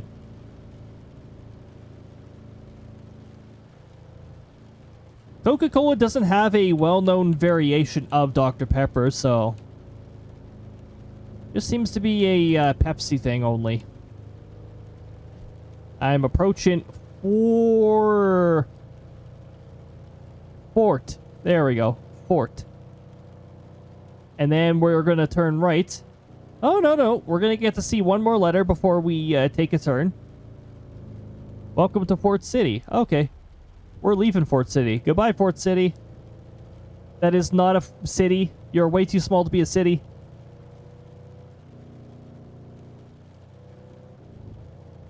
See the drinks. You have not the company that owns them. Yeah. Oh my goodness. With a lot of the times when people are just calling things by brand name, if I ever repeat back, I repeat back without the brand name. Oh, you mean this? Like, oh, you say Coke. Oh, okay, Coke. Okay. So you mean the original flavor Coca-Cola then? Well, up here, whenever Pepsi products are carried, Dr. Pepper is often seen, so I usually just associate them. I think Dr. Pepper's actually owned by Mott's up here. Which, so far as I'm aware, is still separate from PepsiCo. Whoa, that was cool. They got the Rolling Lightning. Unfortunately, see, that's one thing I really want to see an improvement of with Outbrk is not using stock thunder sound effects, because that was a very stock thunder sound effect. Dr. Pepper's independently owned, so Pepsi and Coke. Oh, it's a contract. Okay. Yeah, I find that usually with Pepsi products, I often see Dr. Pepper whenever they have that. On the other hand, I don't. Whenever there's Coca-Cola products, I never see Dr. Pepper. Yeah, it always gives me the impression of at the least, there's an association there. We have a hook echo and a tornado warning. Also, oh, okay. They deleted the severe thunderstorm polygon and then just went tornado.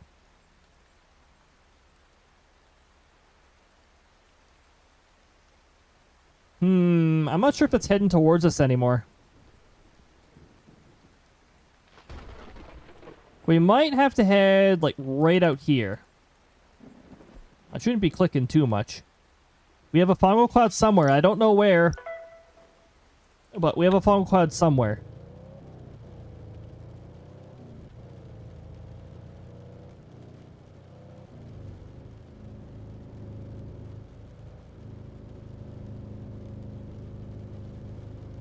There, it's owned by Keurig. Oh, yeah, Keurig is another company that I find problematic.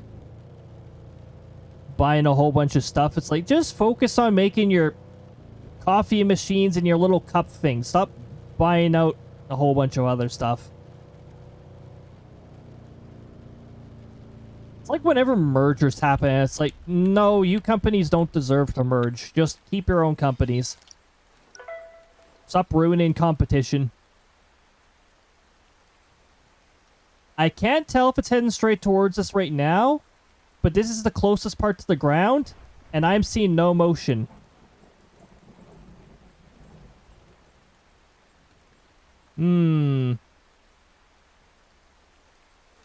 I think we're in a good spot.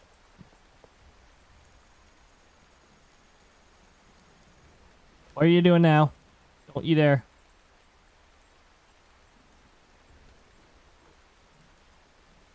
Okay, it still appears to be aiming here. I'm gonna set it up then.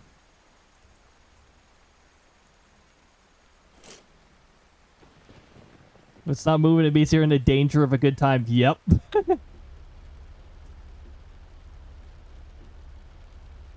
Stuff like this fascinates me.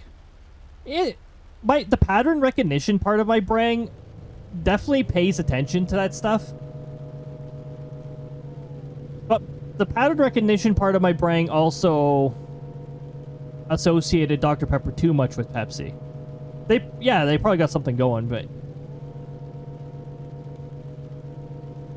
looked at the screen, saw a big cloud. This region of Ohio, people get scared of wall clouds.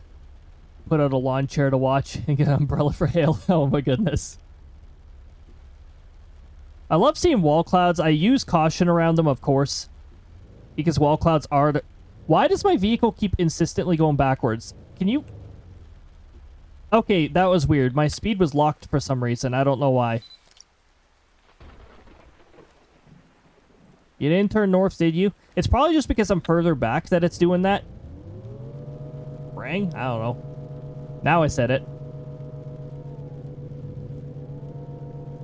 Go to chases hookers. Hook echoes, yes. A hook that echoes, yes.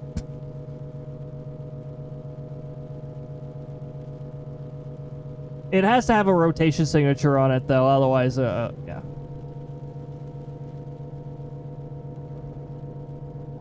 I don't know why I'm giving this tornado this much distance. It's probably just because of the angle it's approaching right now.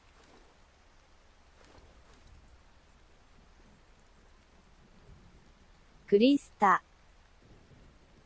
Yeah, all the time. You have an orbital tornado.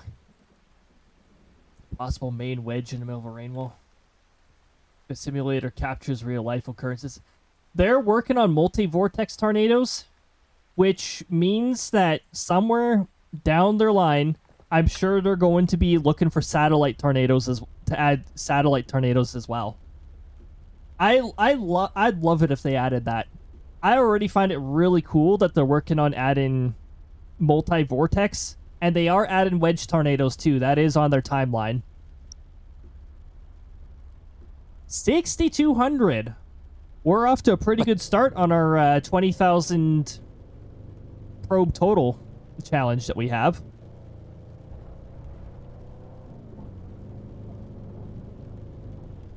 Love tornadoes. They're beautiful natural disasters. They are awesome to admire. Well, from afar, of course. You don't want to be close to 200 plus kilometer an hour winds. But they are beautiful to admire from far away. I'm not sure if I get this close in real life, but my wind instruments are telling me that I am not in danger winds, so I'll take a nice picture like right here.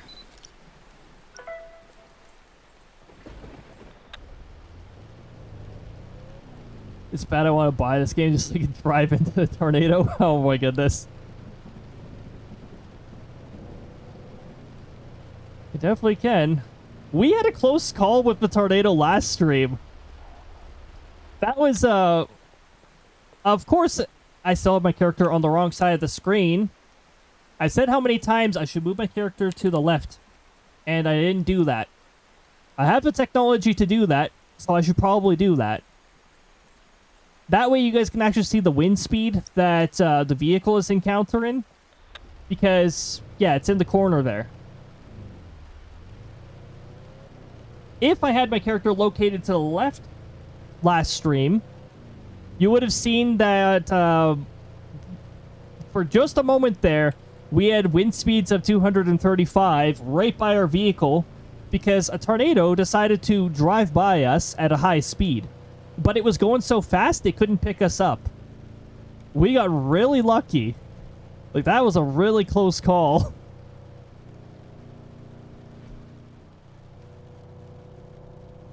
That is a beauty. But I need to pay attention to the road. My goodness. This is exactly why you're supposed to storm chase with other people. Because you're going to be driving, then you're going to see this beauty, you're going to look off the road, and it's not going to be a fun experience.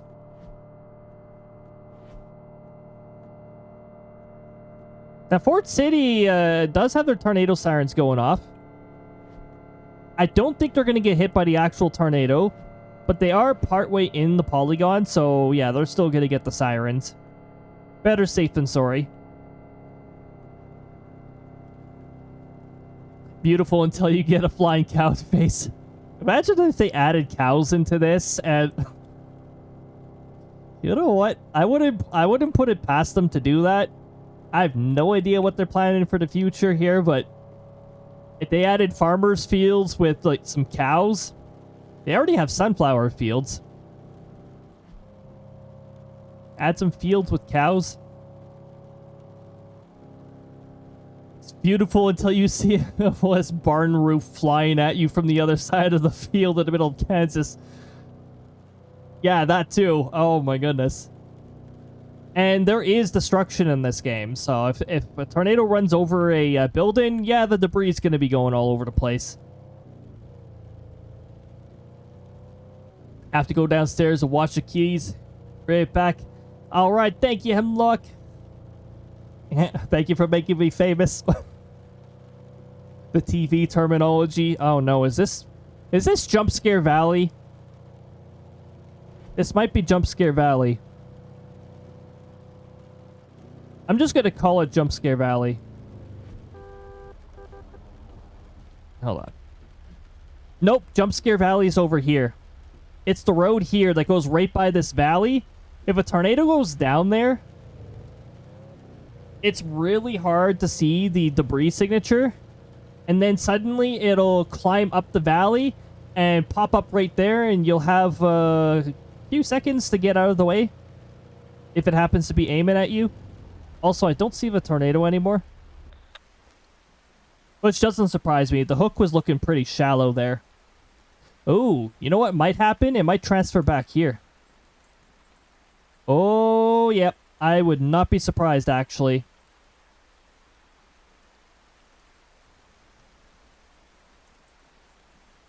Little bit of focus. It's still slightly broad, but it might improve here.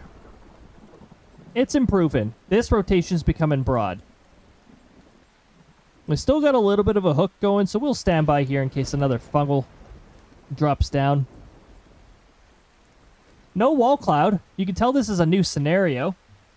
The new scenarios don't seem to have wall clouds. Hence why I call them critically endangered, because they barely exist anymore.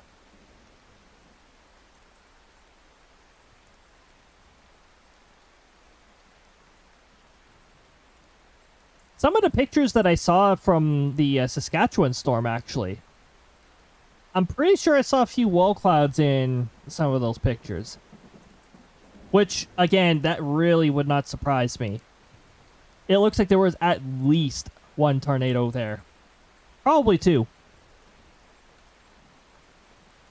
It was the frontal system that we were going over earlier. Oh yeah, my scatterbrain is also reminding me that I didn't even mention the other part of the stream plans. What did I go up to? I went Wednesday, and I went Thursday, and then I proceeded to jump to a different topic. Thankfully, my memory has consulted me here that I did not mention what series were started on Friday or Saturday. And I don't fully remember, so let me just... I'm just going to press a single button here, and that will tell me. Ah, we're going to be playing a classic on Friday, I see. Fridays, when we start full streaming, no, when we start our 4 days a week, is going to be Wario Land 3. That's a classic. Wario Land 3 is actually available on the Virtual Console service. I see that. I see that.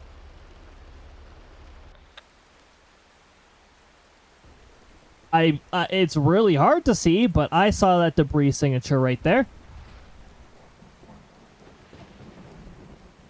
So we do still have a tornado. That looked pretty far away, actually. That didn't look like this one. That looked like possibly this one.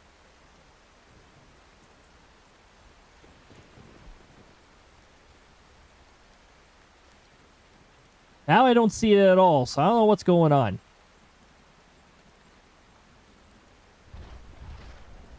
By the way, this lower cloud beginning to form underneath the shelf is giving me the impression of a wall cloud, but it's not saying that it's a wall cloud. I don't know. I think a lower layer of clouds forming underneath the storm of a very strong cell, I'm pretty sure that is a wall cloud.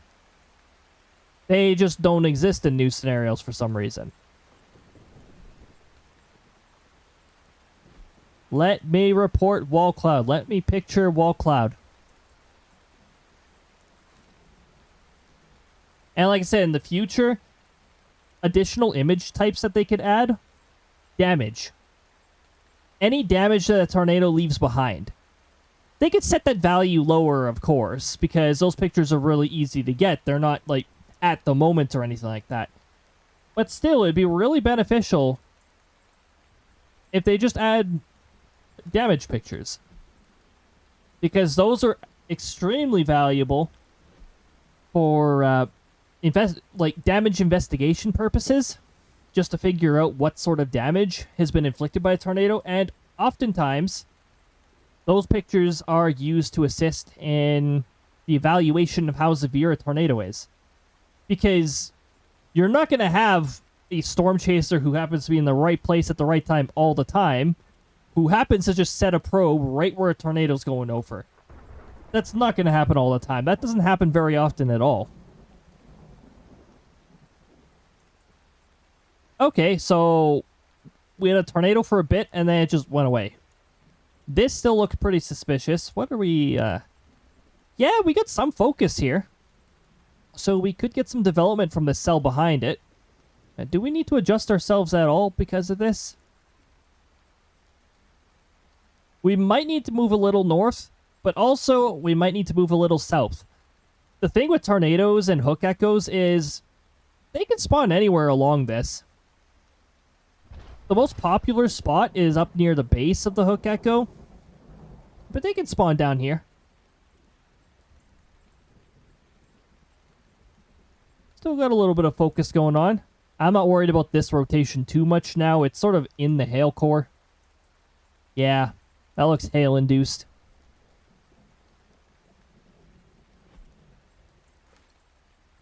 What does our horizon look like?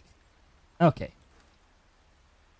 While the weather is still getting set up for hopefully another tornado. So yeah, Friday, Wario Land 3 is going to be the first series. We're still going to be doing our once a week Outbrk stream. It'll be on Saturdays. So far, this is subject to change because real life scenarios and that may cause me to have to change my availability. So far, we're looking at starting at noon, Wednesdays to Friday. And on Saturday, that'll be our Saturday evening. That'll be 6 p.m. This is all in mountain time. When I post the streams in the Discord, they will be in local time. I know the time format. I have a little script that converts things into Unix time. So that allows me to put in like the dynamic timestamps and all that Discord uses. Again, I don't fully understand Unix. Why is it based off of a specific date? I don't know why. It's probably when they first started it. I don't know. It was like that particular point of time they decided, hey, this is a 0. But what if I want something earlier than the 1900s? What if I'm trying to put in the sectoral leader's birthday, which if you translate to Earth years is actually -8. Year -8. But because the sectoral leader exists in a different flow of time, he actually gains 8 years for every 1 Earth year. So, you know, time zones and all that fun stuff. Oh, is that recent? Wait, are the ads running? I can't tell because Stream Manager is, oh, no. Stream Manager says there are ads running. Okay. We do have some ads running.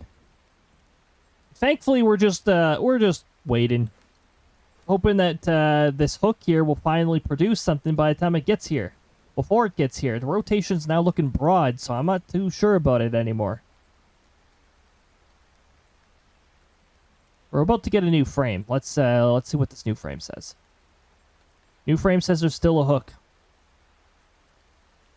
Rotation strengthening again, but is it actually going to develop into something this time?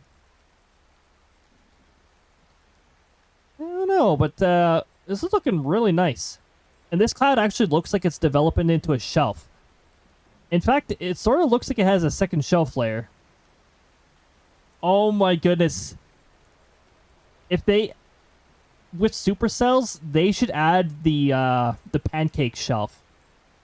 A pancake shelf is like a shelf over a shelf over a shelf. It's like a multi-layer shelf, and it looks really cool. It's what makes storms so photogenic. Some of the most photogenic storms have pancake shelves.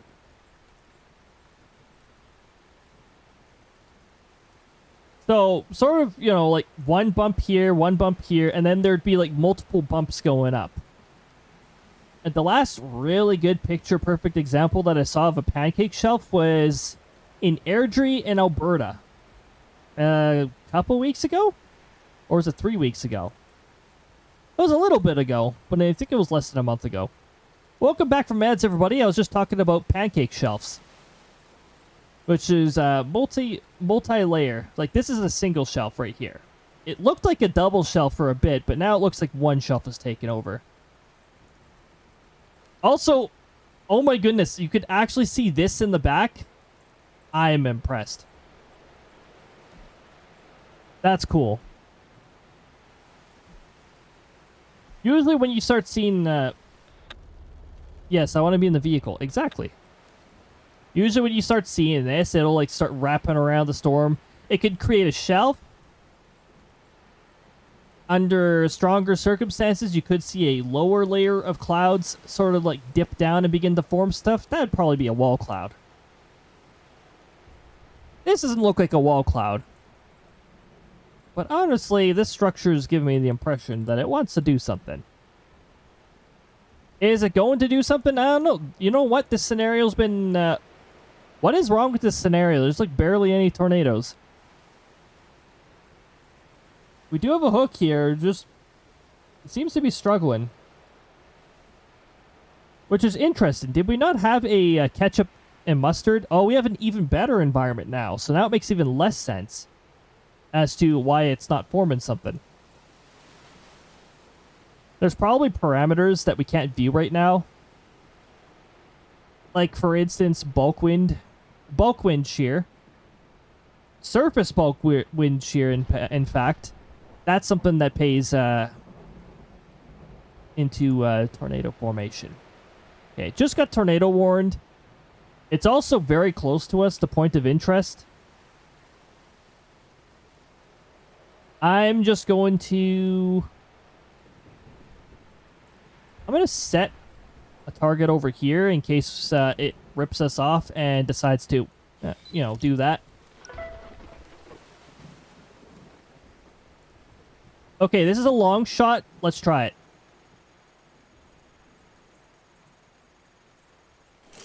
It's probably going to be too far south of us. And let's get over here. Otherwise, we will suddenly find ourselves in danger.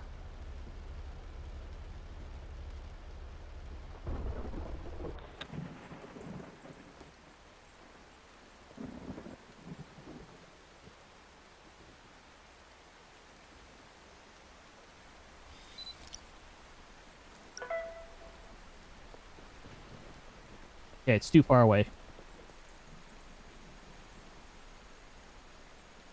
We're going to head for our next destination then. Good thing I said it ahead of time. Let's get going. Nice rotation signature.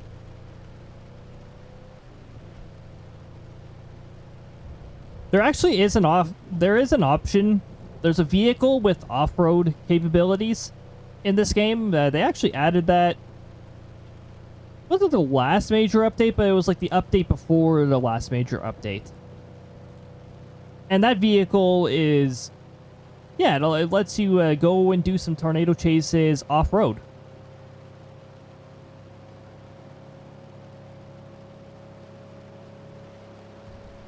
Okay, let's get ready for this turn here. The lag is just going to make my vehicle almost go into the fence. Wow, that's a nice looking rotation signature. Let's get ahead of it so we can actually intercept.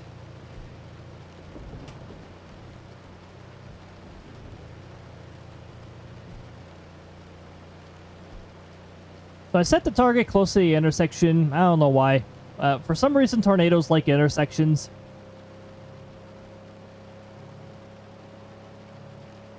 Maybe they just don't like traffic lights. The tornado likes to assert its dominance by running over traffic lights and saying that it is not bound to rules. A rebel, you could say.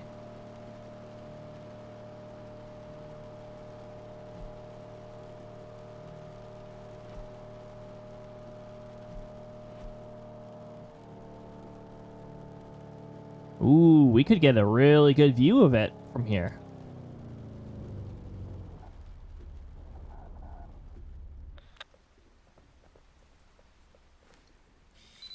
We also have no idea if it's heading towards us or not.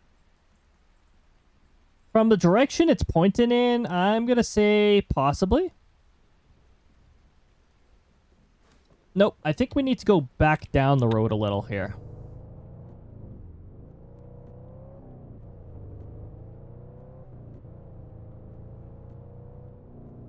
Oh, not too much though. It doesn't look like it's off by too much here, so let's...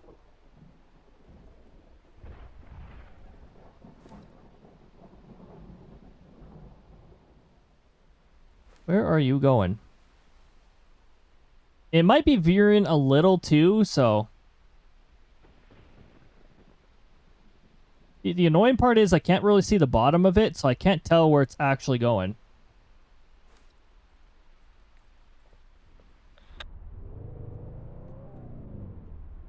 That's as close as I want to get. We're just gonna... Unfortunately, I have no idea where it's actually going. We're just gonna set it down here. And we're gonna back off, give the tornado some privacy.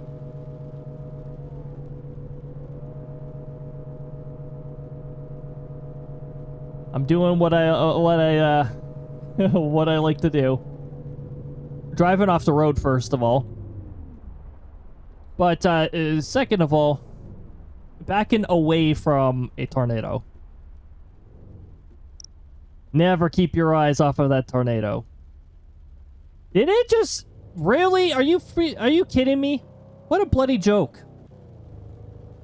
Why would you do that? I could have gotten a better wind probe from that, but the tornado ripped us off and despawned just as it approached the probe. Is there not a solid hook? There is still a solid hook there. Why is it shifting again?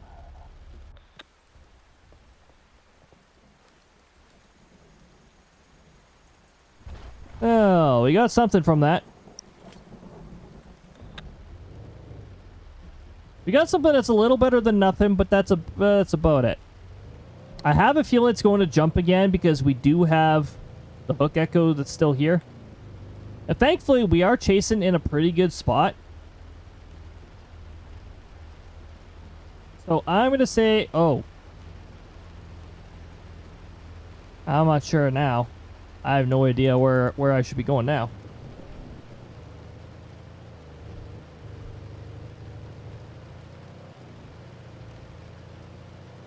Hope we don't get tornado jump scared.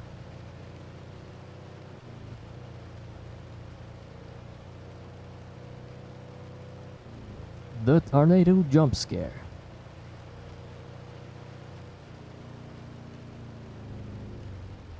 I just missed the stop sign. I'm good. Almost went into a house. Don't worry about it.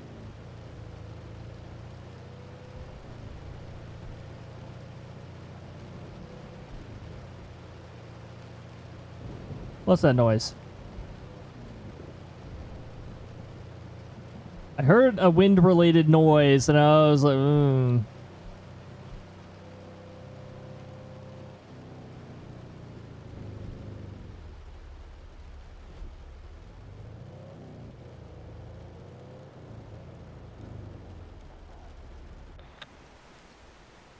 Where's my wall cloud?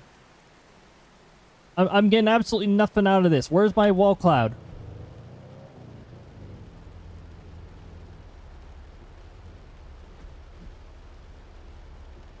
Alright, where's this hook going? Where is this hook that cannot consistently produce a tornado going? Okay, a better question. Where's the rotation going?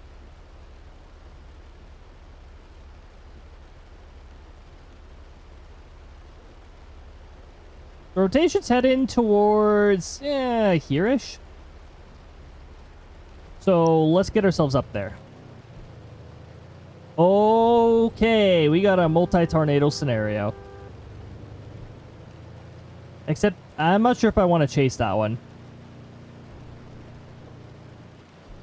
What part of the storm is that?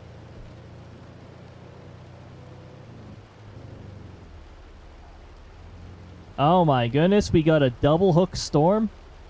We got a hook echo here, we got a hook echo here. Where is this hook echo actually going? It is not heading north.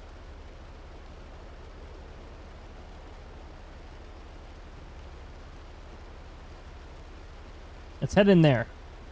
I'm gonna head here and chase after this hook that has not been given us very good performance, but I don't know, maybe we'll get something this time.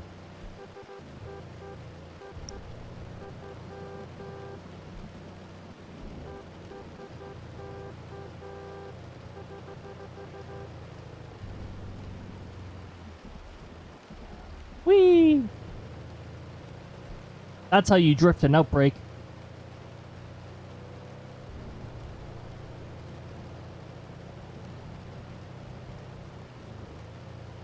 Oh my goodness. Right, drifting in Kirby Air Ride is pretty different from Mario Kart and Outbrk.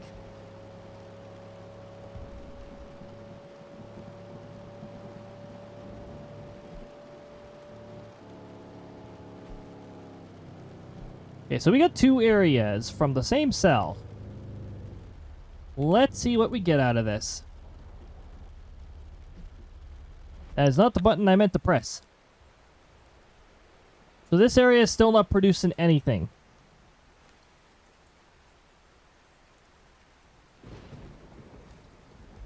I am looking towards a tornado right now. It's probably this one.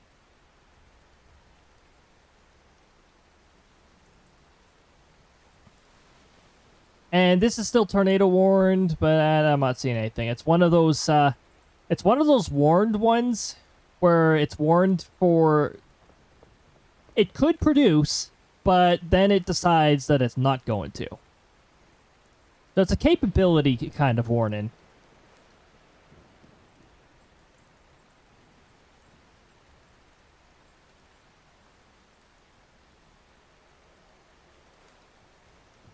I don't know, I'm getting tempted to chase the other one because this one's performing terribly.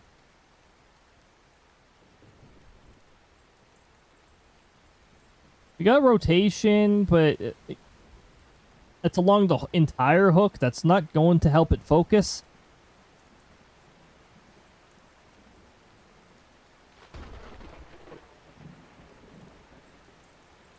Well, now that one does appear to be going north.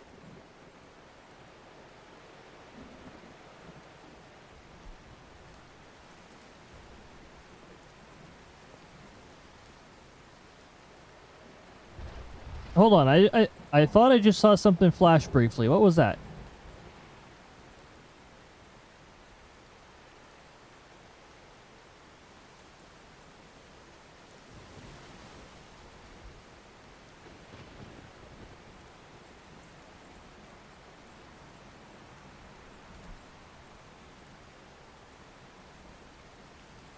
Ah, yeah, see, and then the tornado warning's gone for that area. I'm glad I didn't go after that.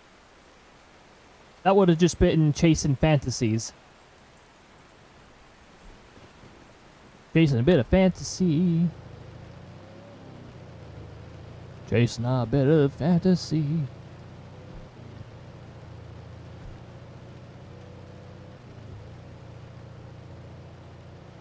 Where is my tornado? This part of the scenario has no tornadoes. Meanwhile, in Hopfield,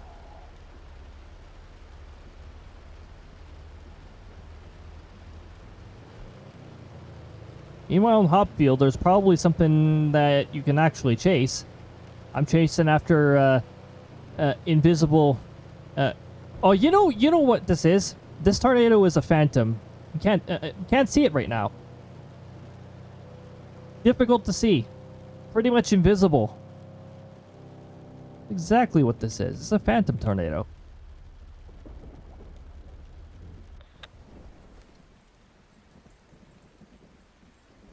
Here, tornado. Come out and play.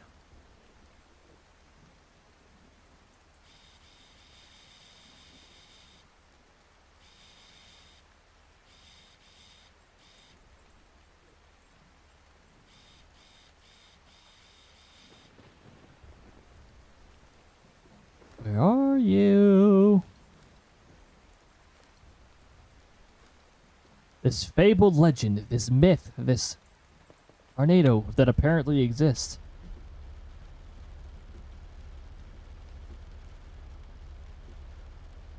If it begins to exist here, Prairie Hills is going to suddenly find itself dealing with destruction.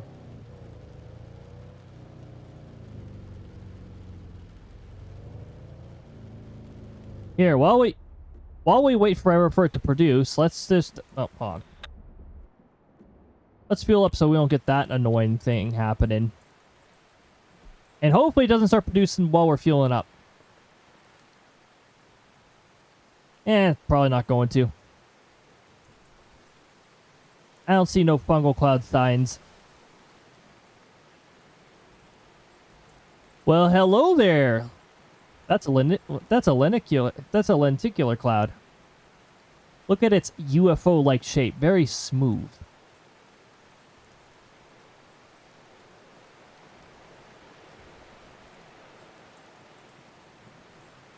I like how there's not even any like tornado sirens. This area is under a tornado warning, but there's no tornado signs.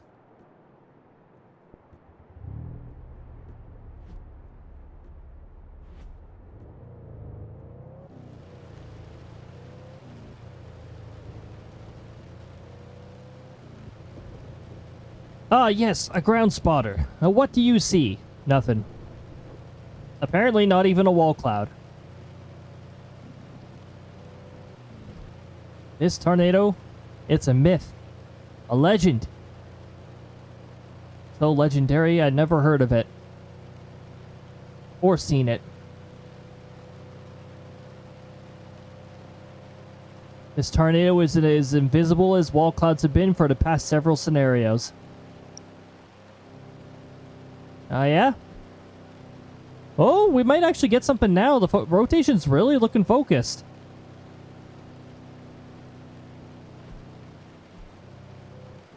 Let's get ourselves prepared to intercept this, because this might turn into something good now.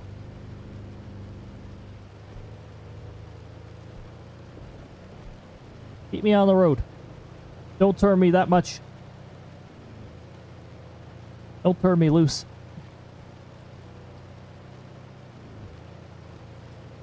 I grew up with the 80s music, alright?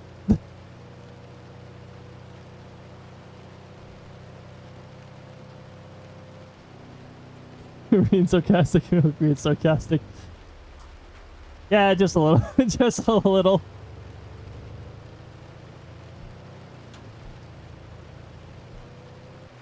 Trying to find the elusive tornado that does not exist, apparently. That rotation is really strong, though, so I think things are about to change.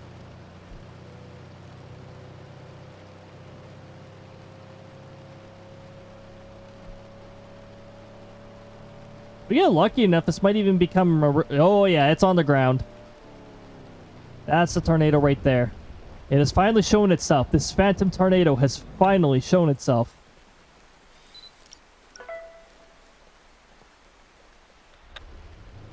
Apparently, that was only my 500th report.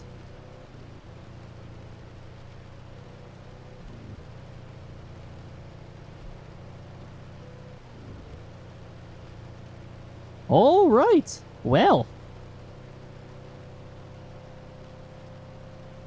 Let's go to roughly where our target is. Usually when I place down the target, that's the actual correct location.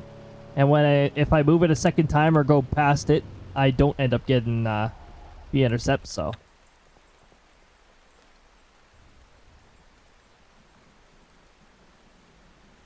That's looking pretty straight. There's no curve to this.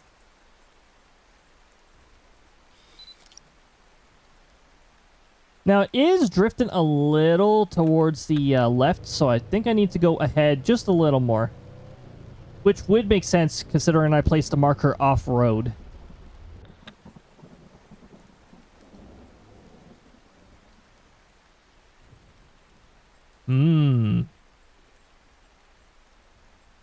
It's still moving to the left. Cool. Okay. We are getting closer to the intersection, so I guess it makes sense. Tornadoes love intersections for some reason.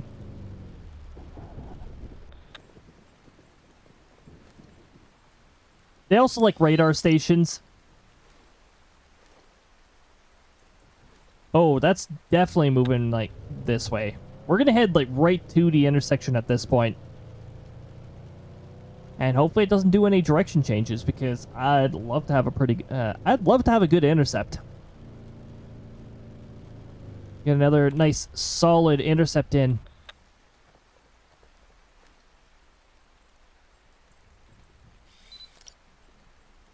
That's very motionless. Let's get a probe down. We know the routine now. We put the probe down, we leave, we give the tornado some privacy. We don't drive into a stop sign. I'm just gonna head down here since... Oh my goodness. I'm gonna give this tornado some extra distance. It is rapidly intensifying. Yikes. Oh, I'd love to get an intercept on this.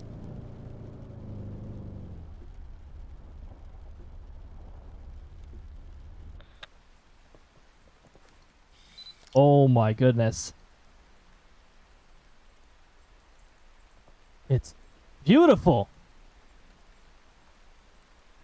I might need to give it even more distance here.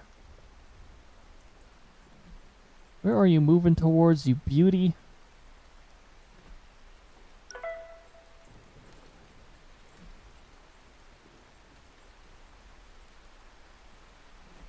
Yeah. I think the winds are still going to conflict with me, so I'm just going to move even further. The bigger the tornado, the bigger the danger radius. We're gonna head, like, right down here.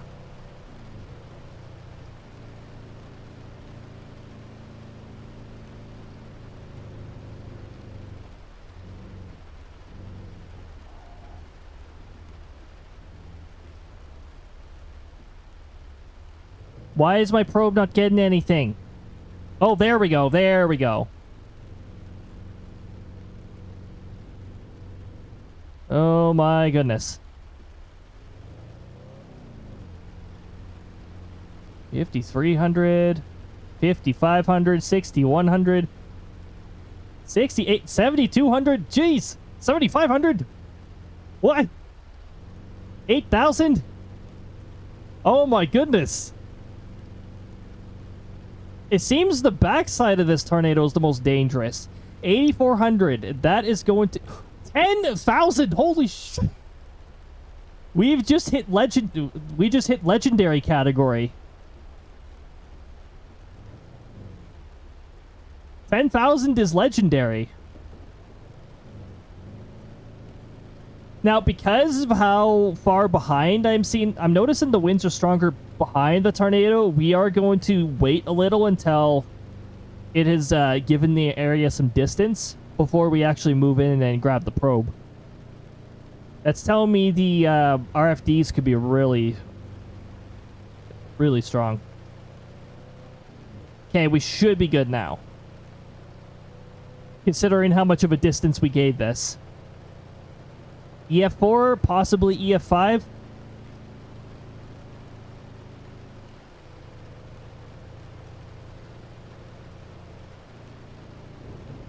Wow. Hold on, this fella deserves another picture. You legendary, beautiful tornado, you. Okay, let's pick this up. Let's accept our over 10,000 intercept here. which is over 9,000.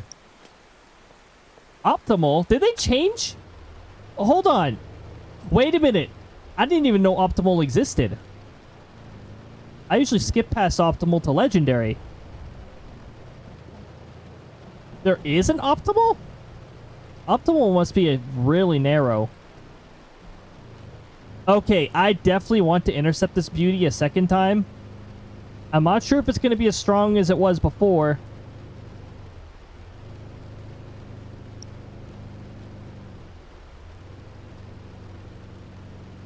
Okay, so it appears to be moving... Yeah, roughly what the cone's saying. Roughly. I'm going to aim for here.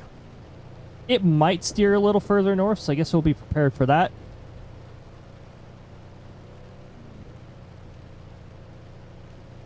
What's the 10K number mean? That's like 10,000.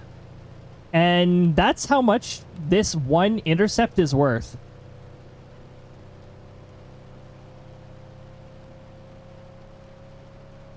And getting over 10,000 is pretty amazing. I thought over 10,000 was the legendary category.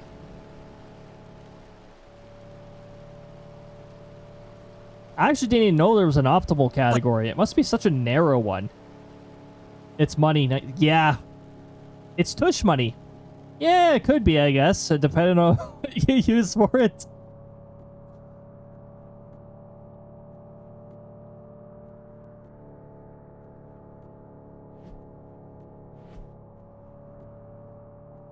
We want to be well ahead of this because this road actually swerves, it swerves. Can I not go way off the road? The brakes are, yeah. It takes a little while to brake.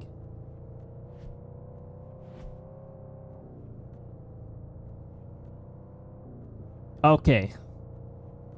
If we can get another intercept on this, we're well on our way, or probably past that 20,000 probe total. That was really good.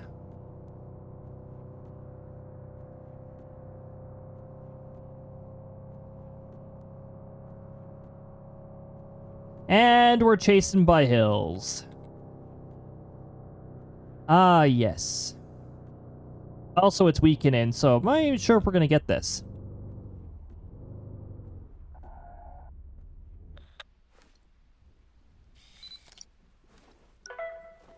Yeah, it looks like we still have to head quite a bit north, actually. We might actually consider going on this road here.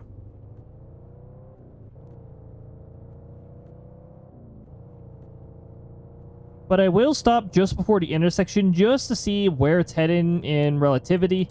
It's also getting a little more difficult to see the actual...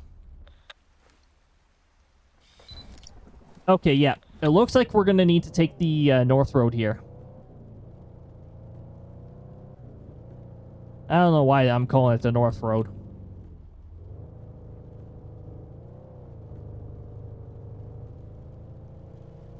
Oh. We're driving towards it. Okay, where are you moving in relativity to this? We need to move forward a little more. We also need to be very careful doing this. It's weakening.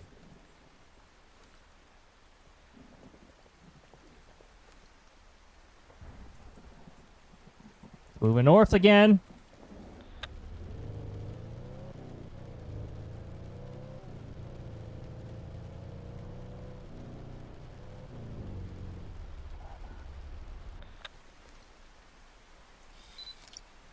It's moving towards us. Can you not? And did you... Oh, seriously? Again, I thought they made the tornado movements more realistic to some extent. Why is it suddenly veering north?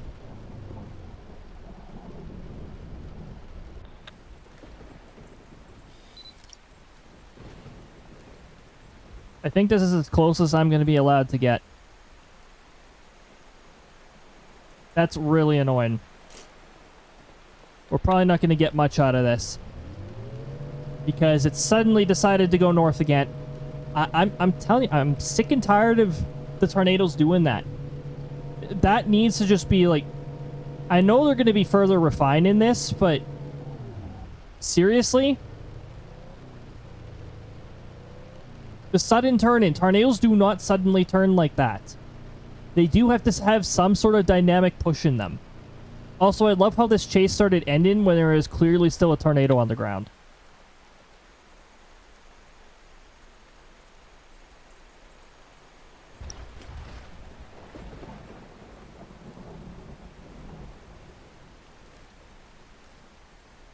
Which means the scenario is probably going to force this tornado to despawn. There's not really much rotation driving it anymore anyways. So I guess we'll just take pictures while we can.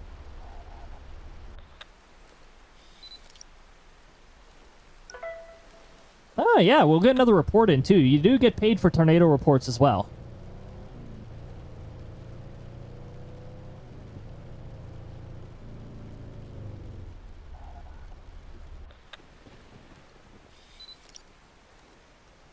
There we go, it's all gone. Well, that scenario's still going to have a very good payout. Let's go to the fuel station. I mean, technically we could quit whenever, but I don't know. Fuel up my vehicle. Also, I saw the sparks over there, so some of that power line did get taken out. But is it tough? Donnie, welcome on in. I'm having a lovely time zone so far. We had a fantastic intercept. Oh my goodness. I love getting intercepts that are over 10,000. Makes me wonder what the winds are.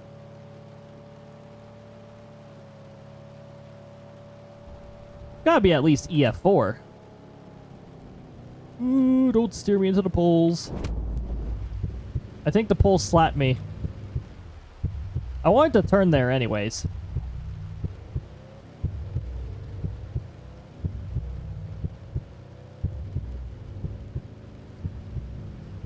Did the post slap me? Yes, it did. It took no damage at all.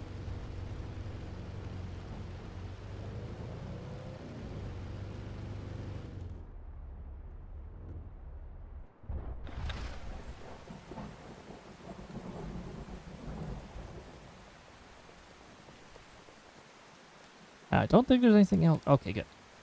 So far, it's been going pretty decent over here.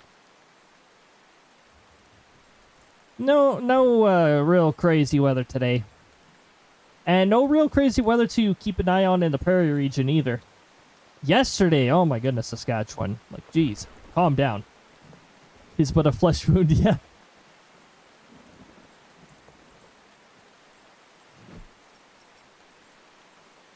Oh, hey! Make 5 storm reports just doesn't show you its progress. I see. So it does still work correctly. It just doesn't tell you the progress at all. Until you've made 5 storm reports. That's fine. Maximum wind speed recorded, 379 kilometers an hour. Oh my goodness. We got 19,000 in probe data. Wait, what? I intercepted 3 tornadoes this chase? Probes deployed, 5. And one of them was 0, I'm pretty sure, because of that annoying north redirect. So I got 4 intercepts, and one of them was 10,000. That was a really good chase. Oh my goodness. Now, hold on.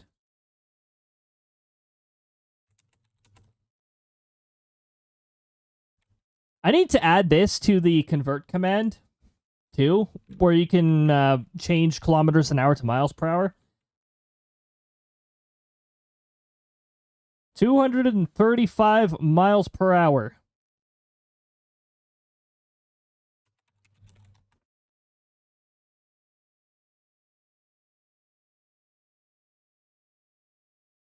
That was an EF5. That was definitely an EF5. Oh my goodness.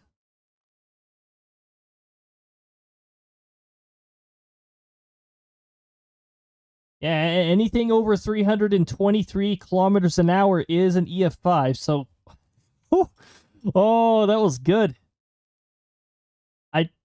That might be a record actually. So let me just take a screenshot of this. That might be a record for my earn-ins. So I'm just gonna take a screenshot and put that into the folder I usually put it in.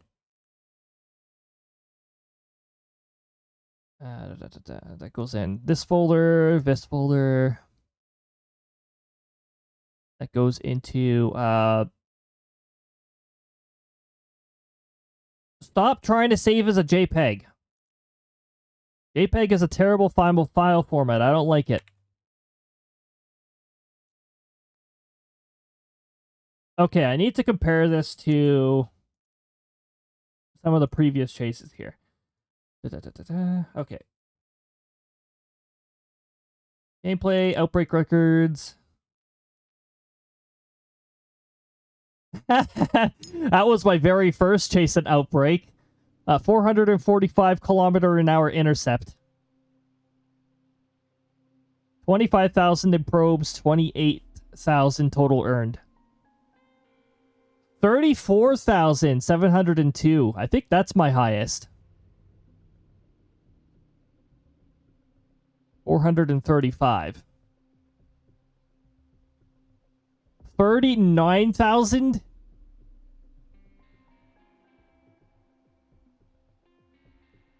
And I think it was 6 out of 6 probes on that one. So that's why I earned a lot on that one. Okay, so this one's nowhere near any of my records, apparently. My record earnings is 39,000.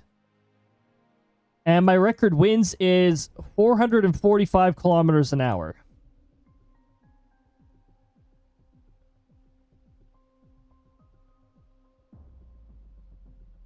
Oh, plus I get 4,000 for making 5 reports, and I get 8,500 for probes totaling over 20,000. And then we got our unusable one right here. Hey, I could swap it. Refuel at a gas station in Westport. That is strangely specific. We could do that one. That's a very interesting goal. Oh my goodness. Well, this really helped on the climb to 1 million. We need 1 million in order to get the Dominator. Eventually buy me something. Oh, like the hot dogs. Although 225 it's pretty expensive for a hot dog. We did make quite a bit off of this. Also, what the heck is in this little container here?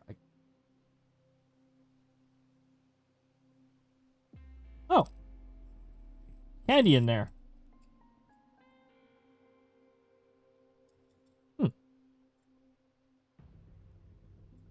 As far as I'm aware, it's candy.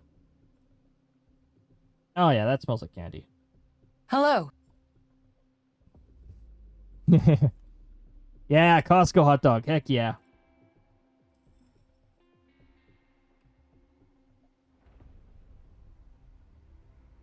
Actually, I think I'm due for it. I think we've got a thing or two that we're getting at Costco tomorrow. Ooh, I might be able to get the chicken strips and fries.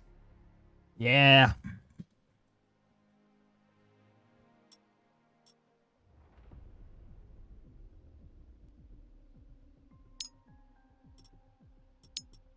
Well, I'm not sure if we can top that chase, but we can try. Let's get another chase going.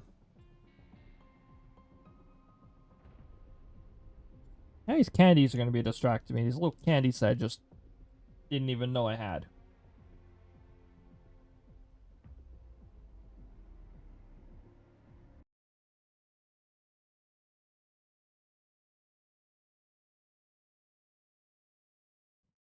And now they will not distract me because there wasn't very many. Anyway, I'm having something sweet, so I'm just gonna hydrate to compensate for that.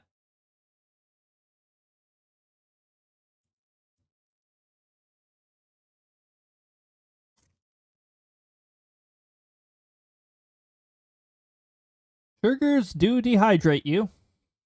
Water's a good balancer. I use milk to neutralize really sweet things too sometimes. Depends on what kind of sweet. Did you just see my vehicle? It spawned in the air.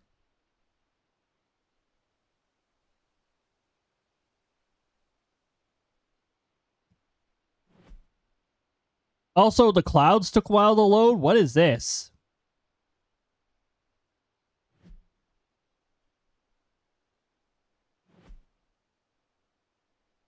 This does not show up on the radar for some reason.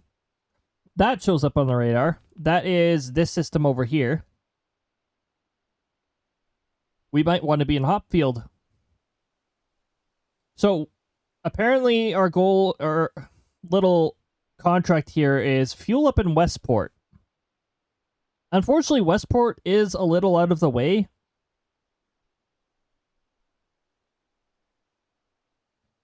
I think we're going to go up to Hopfield first. And where is our little storm heading towards? Our little, probably going to become big storm. Those dew points are amazing. Whoa. So much energy just waiting to be utilized down here. But are we going to have a trigger down there? I don't know. I do have all sorts of, you know, even though Outbrk disables throwables, there's other fun redeems that are still available, including my favorite, the red button. What will it do? Who knows? I'd like to add another outcome or two to it.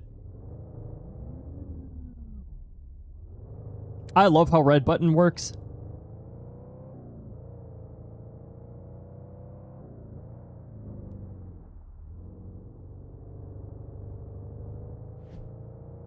We're going to travel up this road.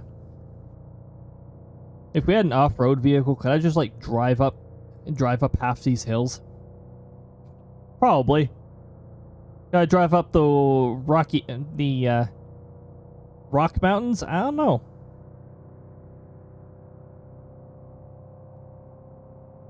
They should make the off-road vehicle so that you can just drive up vertical walls.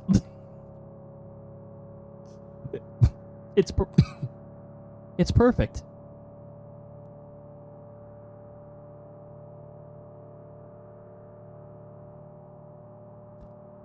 What a handsome-looking cloud. Our classic cumulonimbus clouds. Epic drift. Just getting ready to ask if you could just take off cross country and do that too on my way to hit a tornado. If you have the right vehicle, there's a specific vehicle that's designed for off-road.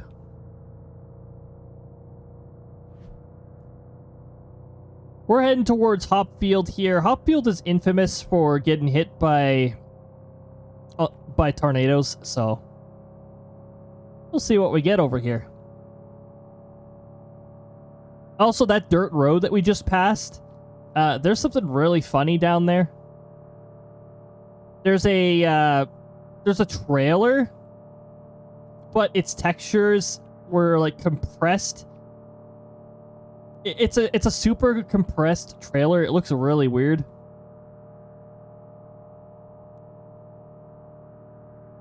I don't care about the correct village, just testing the possibilities. The default vehicle you're given in this game actually really sucks at going up even the slightest slopes. So you definitely want to upgrade from the vehicle you're given. On the way to the tornado, of course. We overshot a little.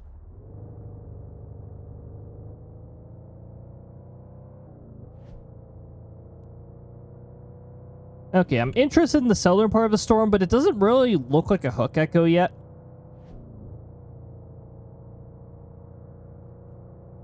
I might even want to intercept on this vertical road here.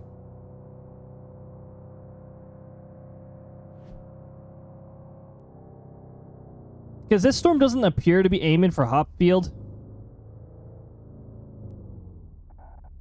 Here, let's stop at this intersection. We're going to block the way of oncoming traffic. We don't need the wipers yet. And we're just going to ponder. Oh, you know what? Might be a hook echo. Looks a little thick for a for a hook echo. Thick hook echo.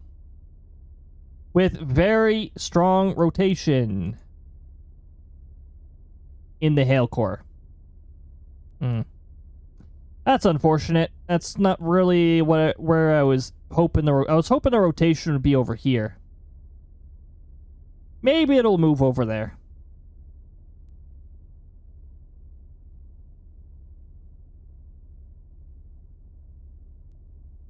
It's sort of moving this way. We might wind up in Westport anyways. At the least, we'll be on our way to Westport. Let me zoom us out so we can actually see what we're aiming at. Our rotation's looking a little focused now. That hail core is looking a little wicked. Imagine if the tornado interacted with that kind of hail core, then you'd have hailstones. Oh my goodness, please give me the broken window achievement. That's the only reason I don't have the hail-proof plexiglass equipped with my vehicle right now. Once I get that achievement, then I can equip it and not have to worry about hail damage ever again. Just other vehicle damage from you know, flying off the road and that.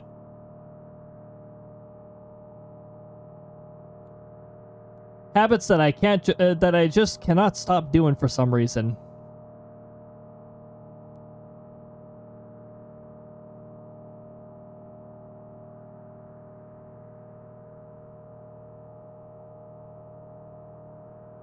And now we go down the road with this cloud here that looks like a whale. Let's slow down so we don't go flying off the road like I do half the time. This cloud looks like a whale.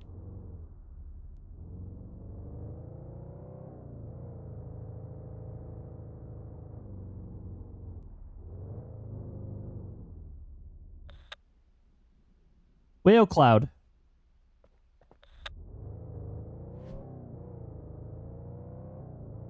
That rotation's looking a little broad.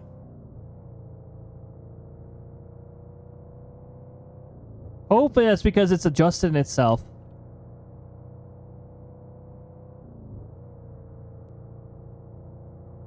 Cheering on the tornadoes. Let's see, you need to play this game is joyous because of how passionate about weather you are. Yeah. That's one of the reasons why Outbrk is one of my favorite games. And this is going to be an almost weekly thing. There will be the odd exception. I think once a month we'll like sneak in some Mario Kart World. But for the most part, it'll be once a week. It's time for wipers. I love that they had the wheel here. There's a lot of quality of life things they've added.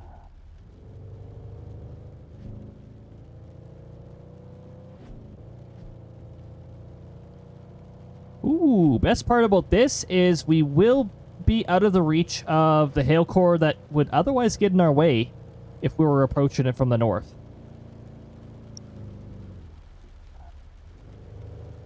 Well, that tells me that the tornado has entered the map boundaries, because I'm pretty sure it was already producing.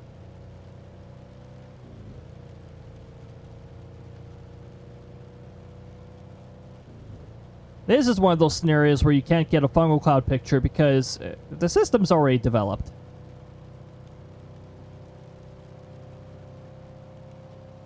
Down we go, towards the whale cloud. It still looks like a whale.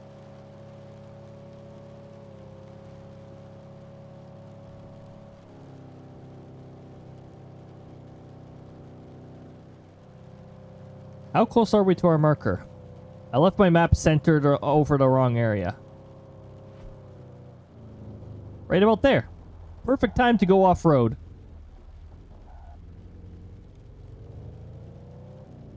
We still gotta adjust ourselves a little, though. Right about here. Okay. Wow. I don't see anything because there is a giant rain wall in the way.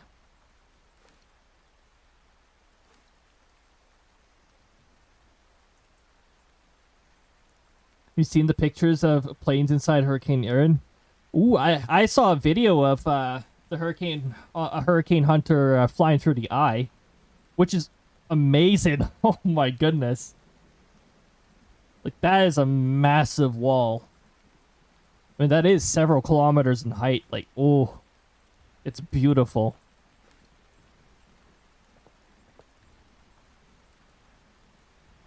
I bet this tornado's beautiful too, but we can't see it right now. I can only guess where it is at this point. That's a very good notch, though. Ooh. Oh, yeah. Oh, it's aiming that way, is it?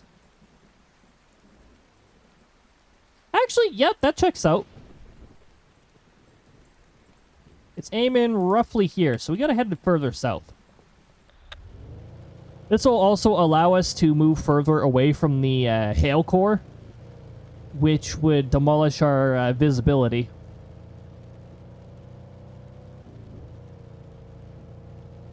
In fact, we might get a good view from here.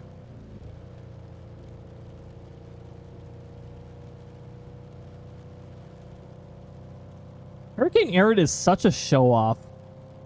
It intensified super fast to a category 5 just so it could put itself in, like, record books.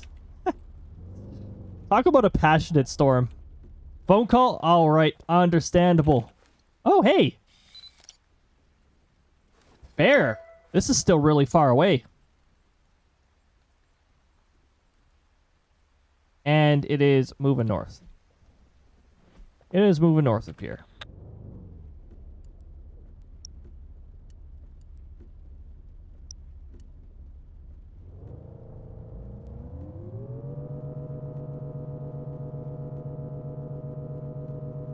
Now it looks like it does plan on moving away from the mainland, so thankfully people don't have to worry as much. There's still some storm surge in that, so definitely still got to be careful around the coast.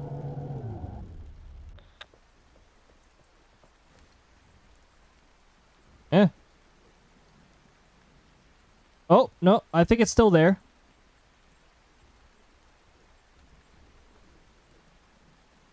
Are you... Now it's south again.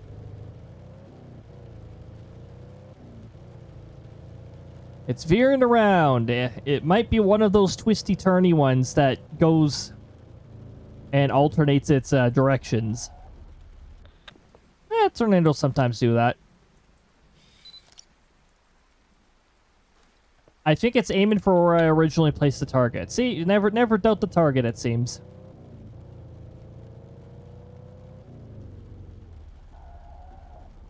Yeah, or go a little south of the target. Yeah, I could do that too.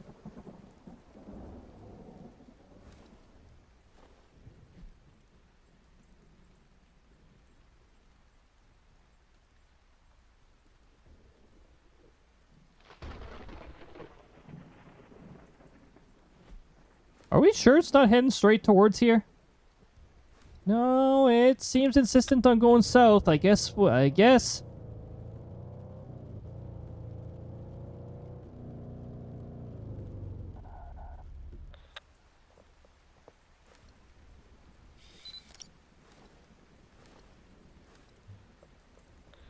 Now, it still says good, so it is still a little far away.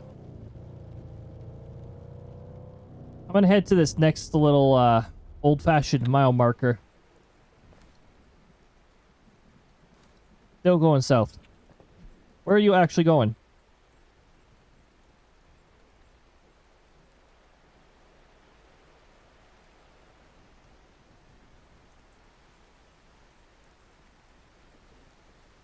And here, apparently.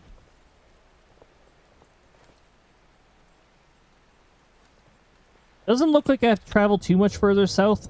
So, hopefully it has made a decision. Come on, but dial me. Oh, my goodness. Welcome back. Oh, we got ads showing up. What a great time for ads, right when we're positioning ourselves for a tornado intercept. Lovely. It is the banishment ritual for pre-rolls, because pre-rolls are even more annoying than ads, than the scheduled ads.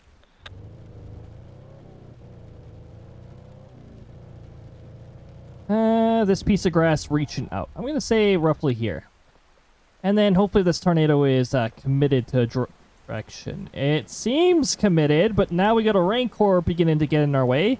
Thank you, Rain.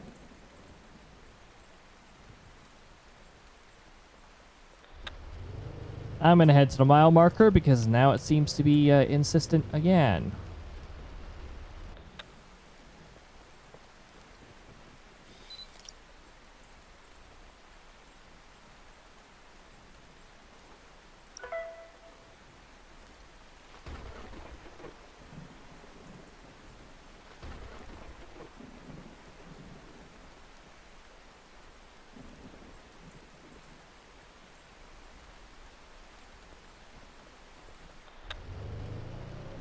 It's starting to get close, so we're starting to run out of time. We really gotta get this position right.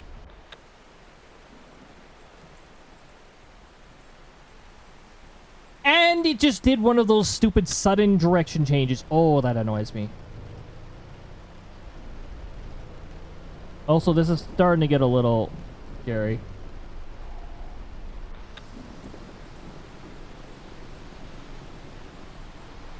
Whee! Come back!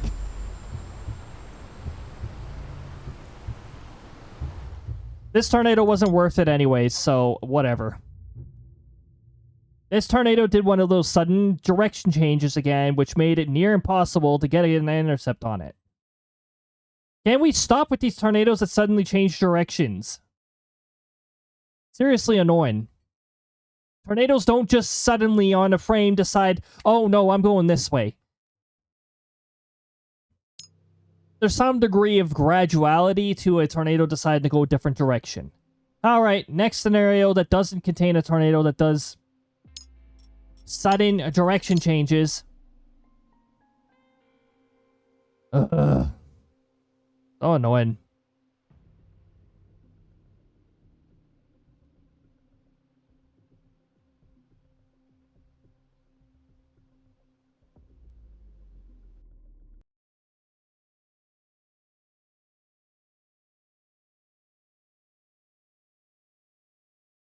Window not responding. Window not responding.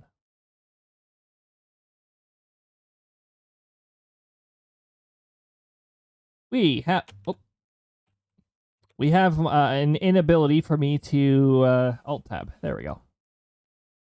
We do have ads in progress, so we now have a weather report here. We got our at 15:50 Mountain Daylight Time. I wish it was standard time. Daylight savings time sucks.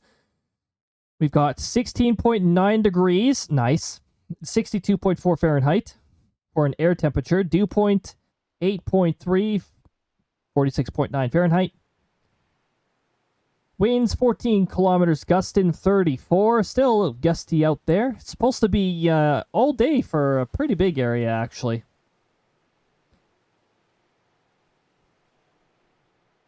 That is 8.7, gusting 21 miles per hour. Feels like 15. Okay. Little cold. Slightly cool. 59.2 Fahrenheit. No lightning strikes, and I don't think there is going to be lightning strikes today. Although there is a source or two that's like, hey, you might get thunderstorms. That's the aviation forecast. So I don't know. Maybe we'll end up getting something then. I think I need to head to Hopfields, like, right now.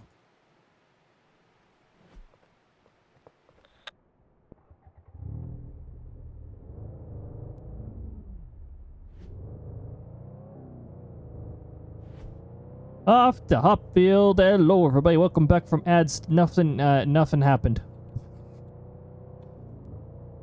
The tornado did a sudden direction change, which, again, I'm getting really tired of that.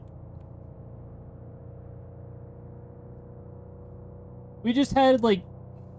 Yeah, it was just another one of those, within the snap of a finger, this tornado decided, oh, no, it's going this direction.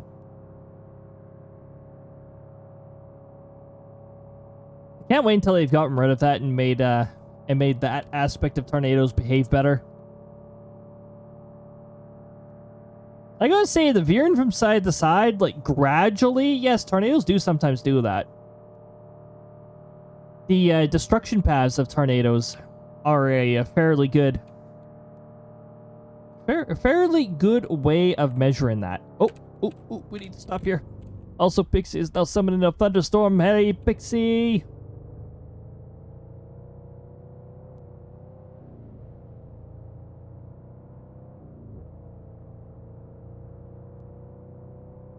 We got a shout out going out for Pixie. Everybody, if you haven't followed Pixie yet, give Pixie a follow. Dead by Daylight Specialist. Also, pretty good at Faz too. Give Pixie a follow for some DBD action, for some Faz action, and some pretty fun times, I gotta say. Love you too, Pixie. Great to have you here.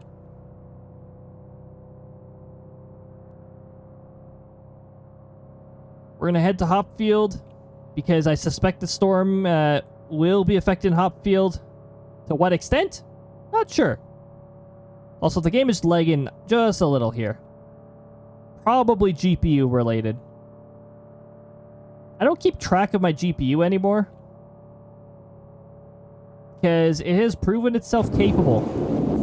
There's the thunder. The thunderstorm finally arrived. Took a little while. We'll be lurking while doing stuff. No worries at all, Pixie. I appreciate the lurk.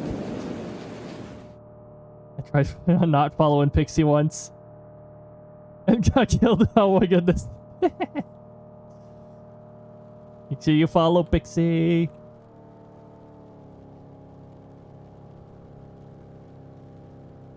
That sign looked like a water tower.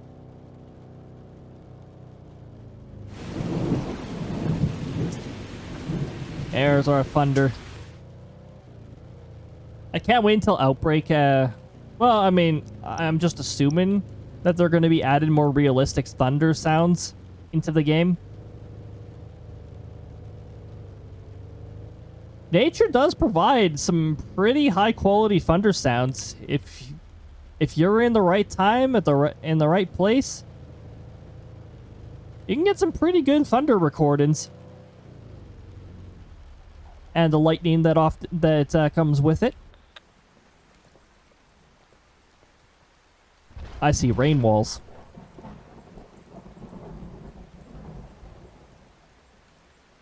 Oh, we got interesting weather down near Westport as well. Went around a roadblock. that roadblock wasn't legitimate anyways. What are they closing off?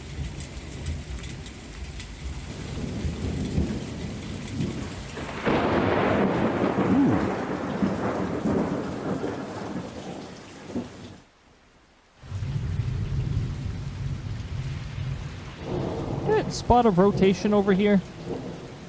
Yeah, that's not in the right part of the storm. How about this? Oh, that's looking suspicious.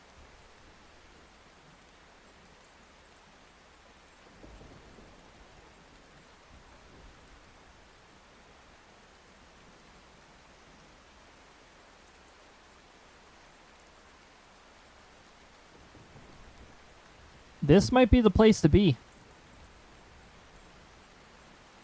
Upfield is looking a little disappointed.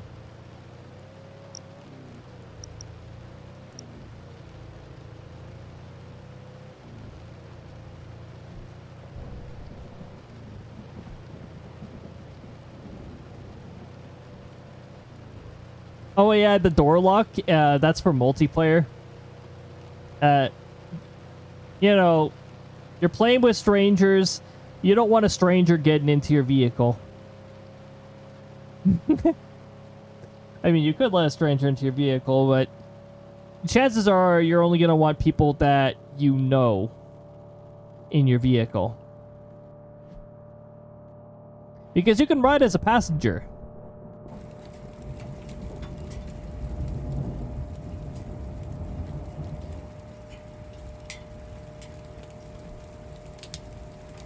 This is going to be a long...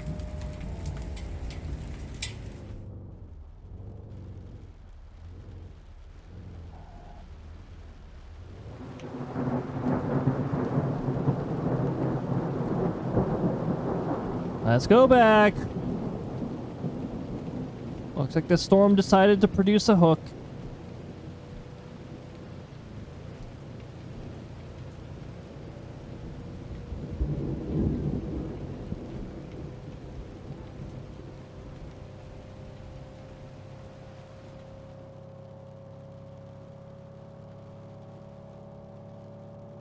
All right. Too bad my VTuber doesn't catch me rolling my eyes. When I saw that when the tornado warning spawned where I came from, I rolled my eyes. I was like, really? Oh, we got a fun cloud somewhere. Now we have a tornado somewhere. Ah, right there. If I was a little faster, I could have reported the funnel cloud and then the tornado subsequently. ECL. Welcome on in, ECL. All done work? Heck yeah. All for that. We gotta turn around. I think we have a tornado aiming further south here.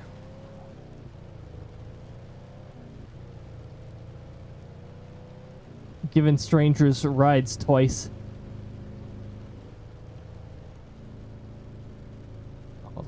Hold on a moment. I just want to make sure that I'm not putting myself in a dangerous spot. That was bird thunder. I think I'm going to set the probe down here. This is looking like it's getting a little... Yeah, it's getting close, so...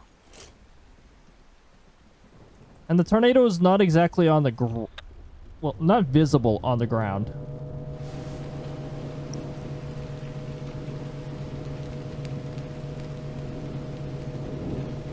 Once was a guy who looked like he'd been in a bar fight. I was grateful for the assistance. The other was a woman with car problems. 3 months later, ended up working with her. She recognized. Oh my goodness, that's awesome.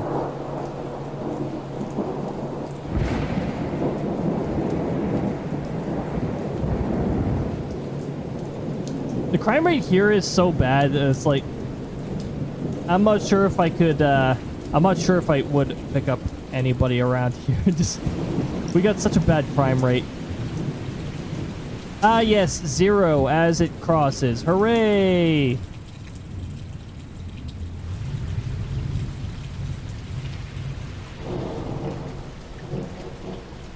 Why did I place a probe that far south? You know where this tornado aimed? It aimed where I actually placed the target. Why did I place the probe down there? Well, probably because it was getting close.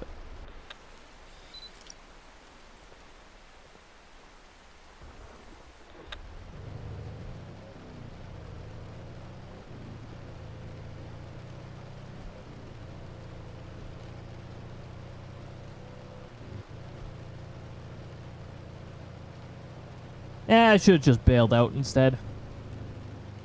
Instead of wasting my time placing the probe down, because now I have to waste my time picking it up to relocate ourselves to chase this.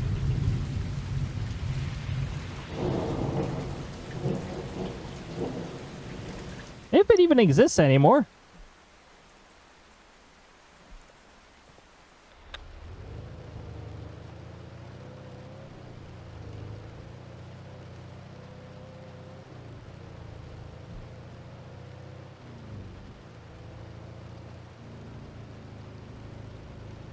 Okay, velocity. Enlighten me. It is going here. It is eventually going to go here, which is an awful spot to intercept the tornado. I'm taking the north road. That's the north road. That road actually is pretty far in the north.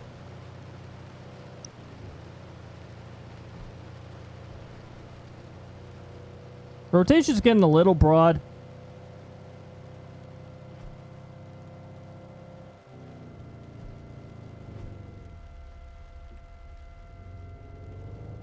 We're going to go through Hopfield. Hopefully there's not too much debris.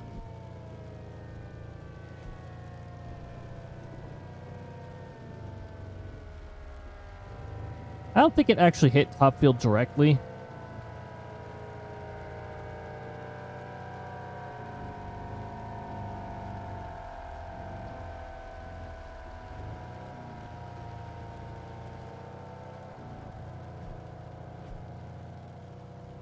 Where is the tornado? Does it even exist anymore?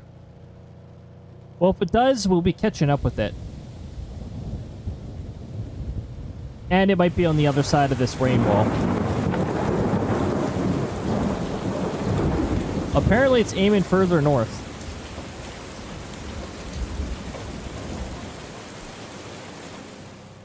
Also, apparently it's going to be a big pain in the arse to chase.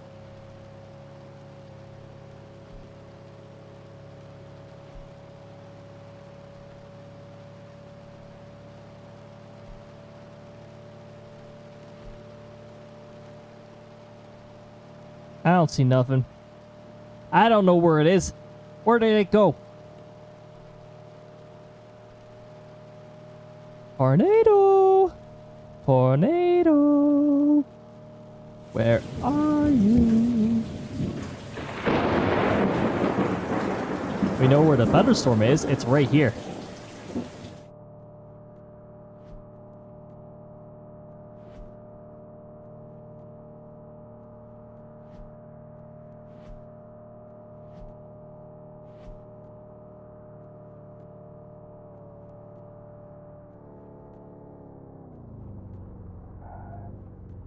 Ooh, nice.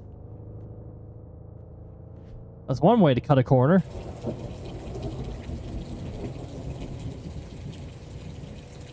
This is an awful road network that we're chasing right now, but the rotation signature's remaining pretty strong.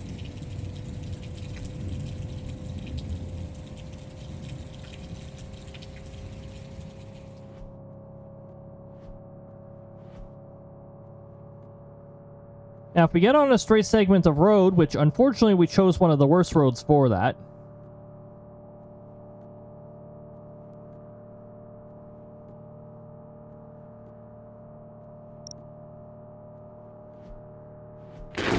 Oh. Oh my goodness. Okay. Nice hill that just appeared and disappeared.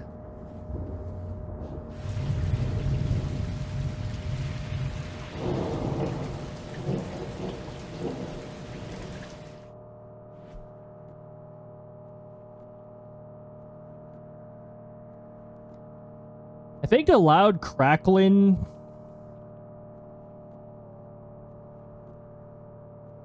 I just realized something. The lightning redeem. Does it consider what side of the screen I'm on? I don't think it does.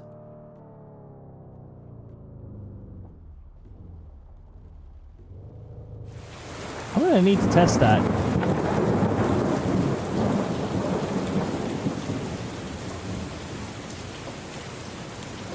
During non-throwable streams, there's actually a small chance of lightning strike striking my character. But I don't know if I put a branch in to test which side my character is on.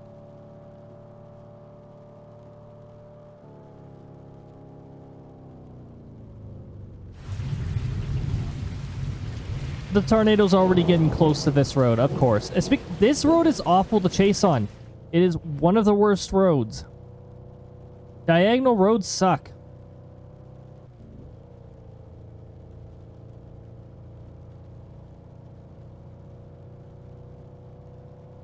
For chasing, at least.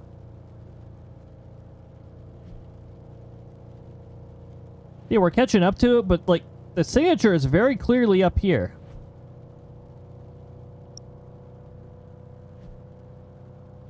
And now it's approaching the other road. Cool. This chase is going to be a waste of time.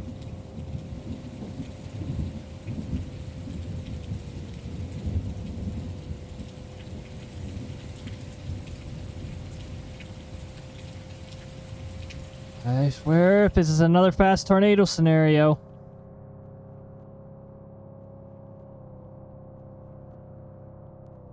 Stop rolling me these. Doing an actual fast storm scenario, I wouldn't chase him from behind because it's a waste of time.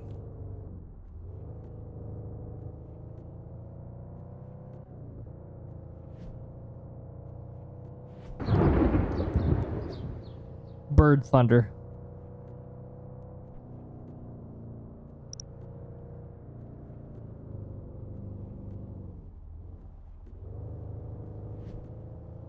Am I going to be able to chase on the North Road? At the rate we're going, I'm not even going to be able to chase it on the North Road. I will ditch this. I will ditch this scenario if this scenario is going to be pulling this stuff off. Improve the road network.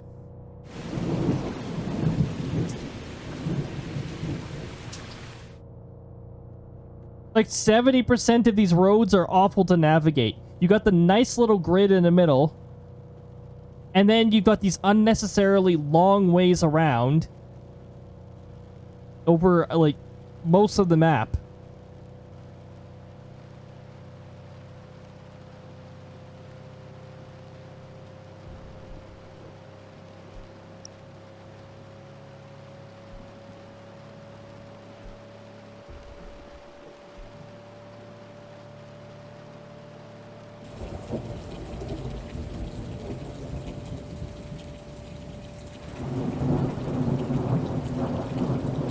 All right, right up, away from the fence. No fence.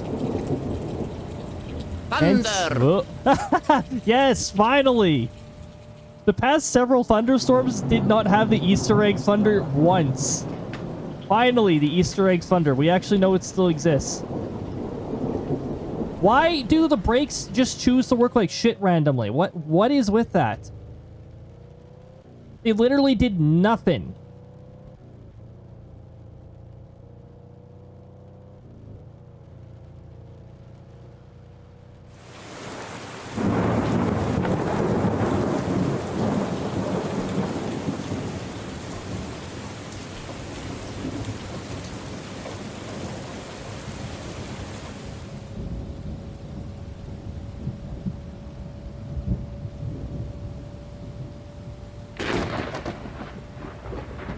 You can get me this time. Think you can jump scare me, Thunder?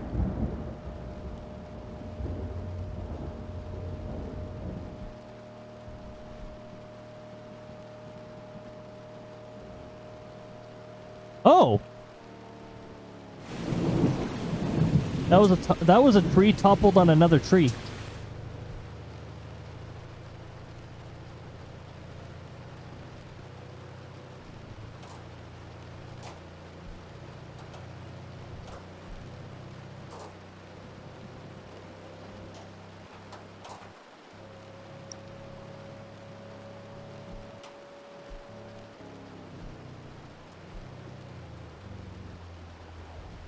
Go down! Okay. I need to see if we've got a jump. We got a potential jump.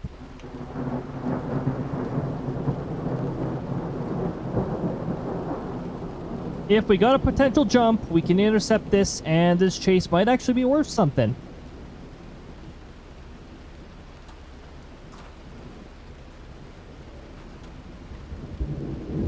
However, if it is doing that,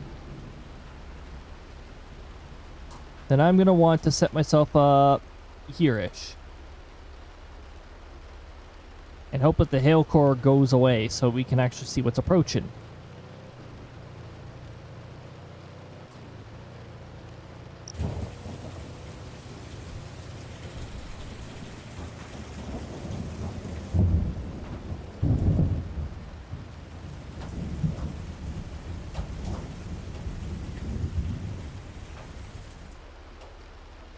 Cool story, Hail Core. Now, I don't get any credit for taking pictures of hail. No, that rotation's now looking like crap.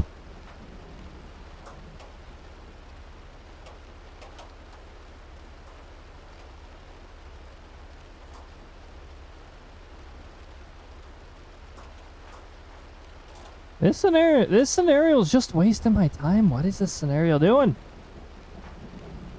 Where's my tornado? Where's my precious tornado? Come back. Exactly. Call it back.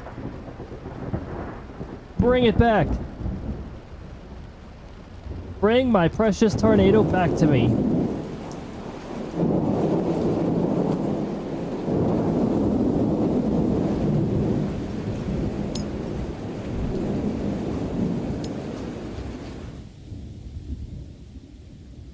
We're re-rolling. That scenario was very subpar. Oh, look, a tornado over one of the worst road network, or over a terrible part of the road network. You know, every once in a while you get really lucky and you get your west to east scenario, and the best part happens to go over the grid area.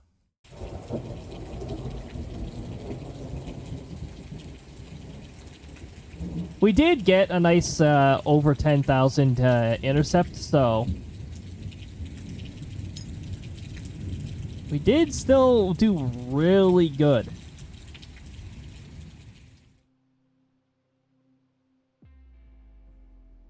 It's just want the earth on you. I want my tornado. I want my precious tornado to come back. Come back, tornado.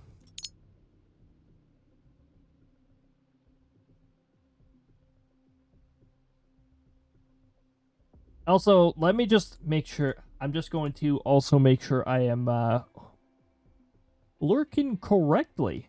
I don't want to hear myself. Drives me nuts when I'm speaking. It's gonna drive me. It drives me nuts when I hear myself a few seconds after what I just said. Like, oh my goodness.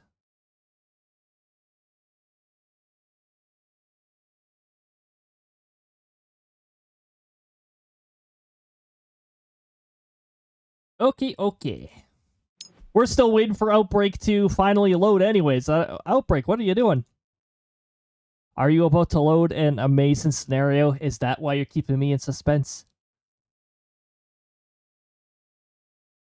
Keeping me in suspense, keeping loading world at 8%. Oh, there we go.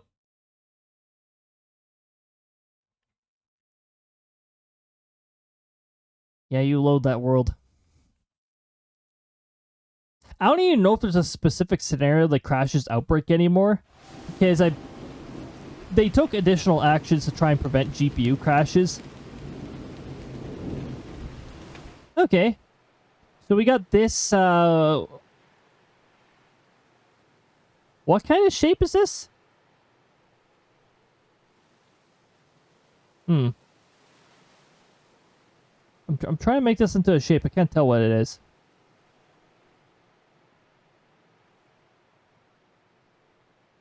I don't know, somebody's swimming, I guess? Their arm up there, arm up there. The legs behind. They're swimming into Westport, which apparently is the place we need to be.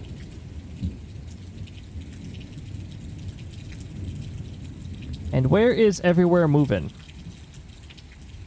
Sort of towards here.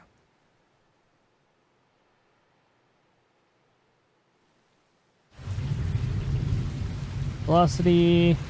Okay. How about the environment? The environment looks a little crappy where I am.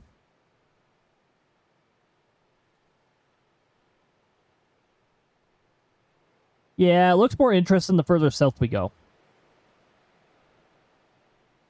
I'm gonna head down towards Bakersfield. Thunder! Oh, wow. Twice in the same redeem. That's beautiful.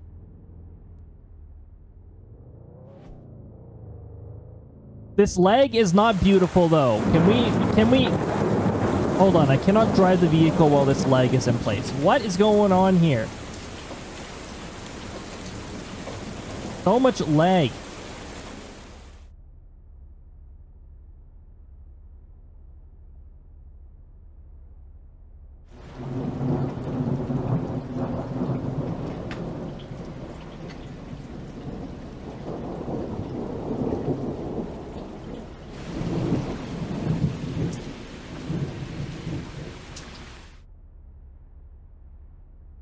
Why is it lagging so much? Is it just this scenario? Do I have a crappy scenario where everything lags all the time?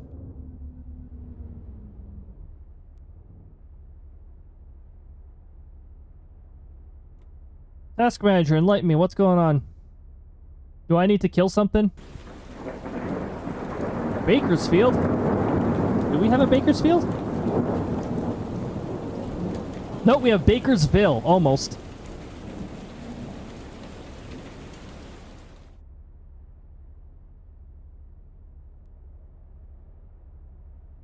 Team, I swear, if you are doing something in the background, I will destroy you.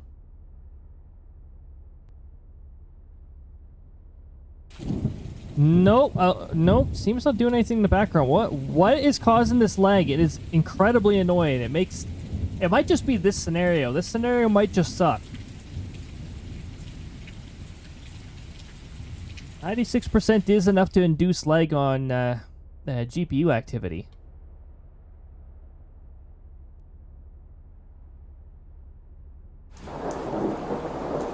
Look at this. This scenario is crap. I can barely do anything in this. It's so bloody laggy.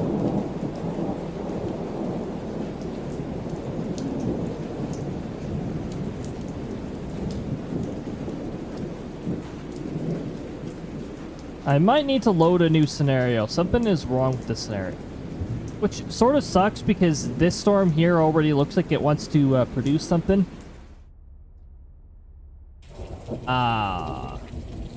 The rotation sort of looks like crap, though. But if it's going to be this laggy, then this game is pretty much unplayable when it's laggy.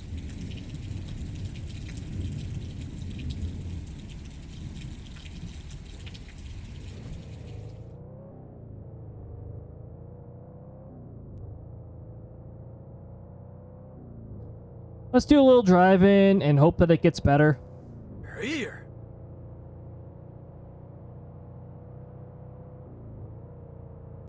It got better.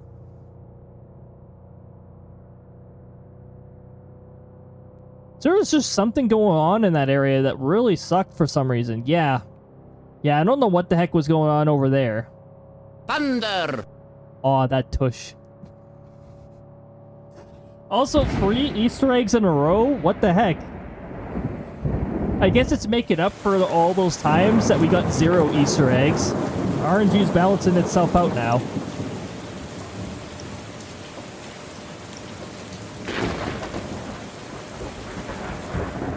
Got some chain thunder happening right now.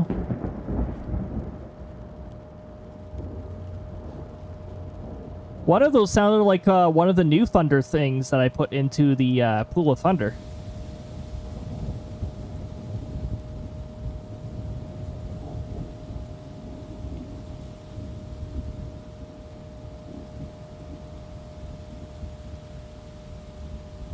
While we're driving, I'm going to attempt to... Oh, wait. No. I already went over what to look forward to next season. September's approaching, which means Season 4 is approaching. I'm going to be back to 4 streams, and our 30-plus degree day should be gone. Should be. September doesn't always fulfill its promises, but usually...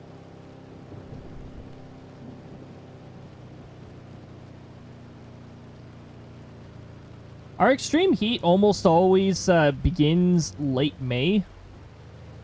And then we get it like periodically in June and in July and in August.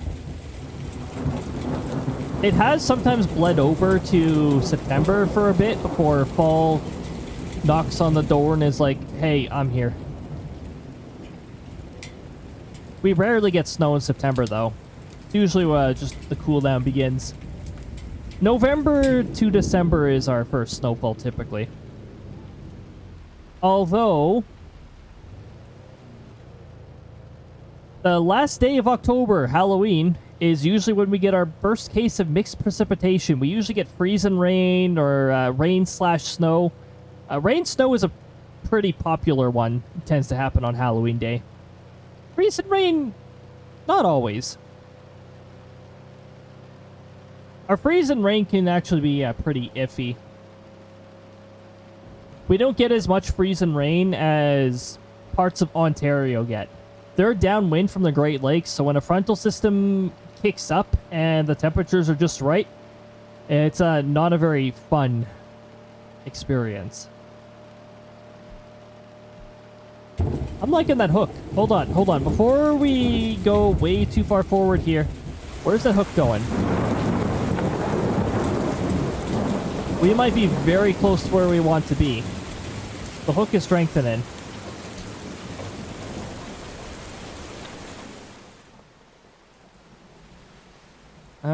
What do we have for velocity? Our rotation has pretty much no focus, so I'm not sure what we're going to get out of this one. This might be a storm worth chasing if it can keep up its hook echo, though.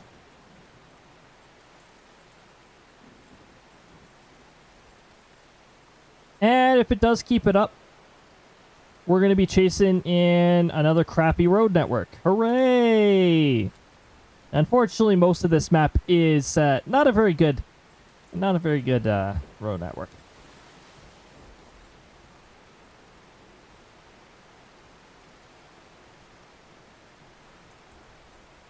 When we start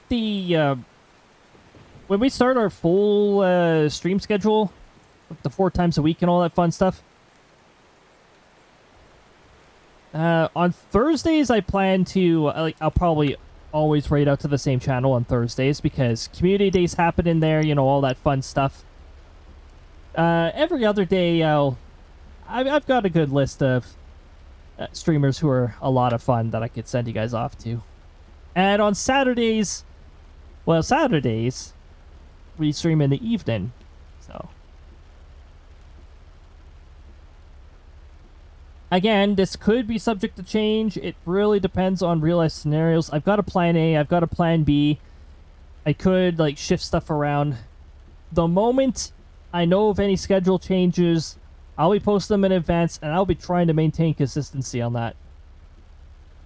Last season, I think it was, like, the stream was on one schedule for September, and then I switched it in October. Because of some of that. I want to try and keep it as consistent as possible because it absolutely drives me nuts when I have to go out of routine. I want to have a routine established, and I'm sure everybody else would like a routine established too. Looks like we're not going to get anything from this hook, so we're going to head for our backup marker that we just placed down.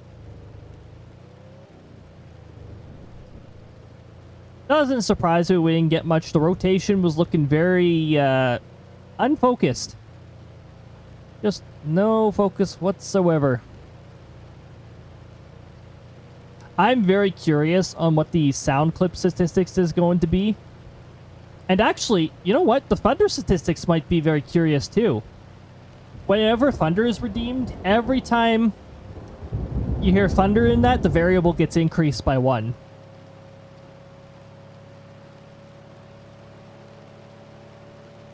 I'm trying to figure out if Luigi saying thunder actually counts towards that. I'm not sure if I included that. I might include that. I don't know what level I applied the variable changes to. There's the bird thunder again. I like the bird thunder. A bunch of house sparrows that were not scared of that particular storm.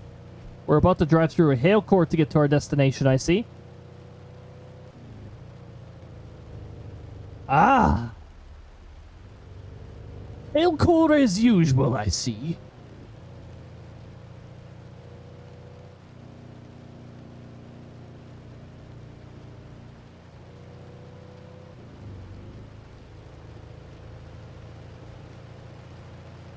These clouds are really dark.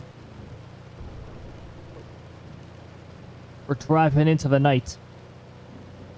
Which, you know, sounds romantic from, you know, if you're just listening to words. But if you're looking at what we're driving into right now, that might not be so romantic. Driving into the pitch black clouds. Ah, yes. Romantic.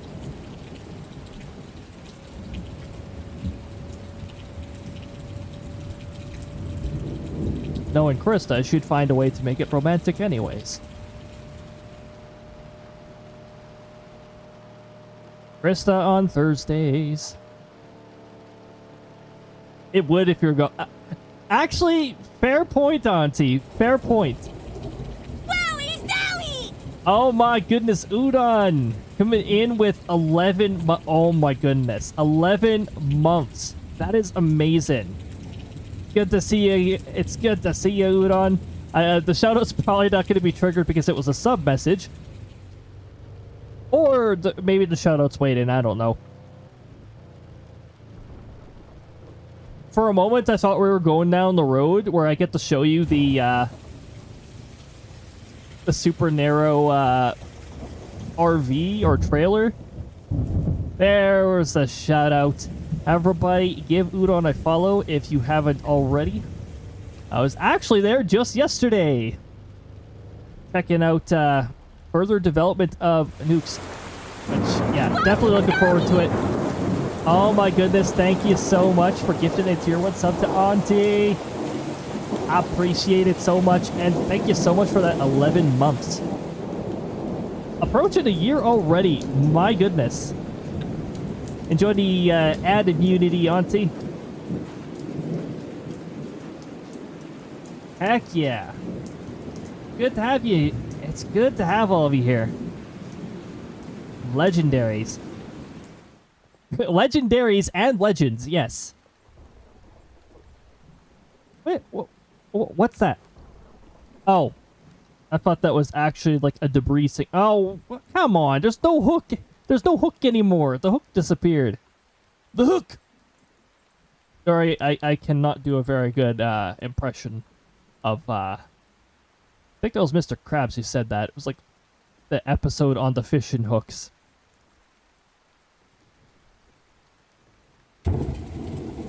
Oh, yeah.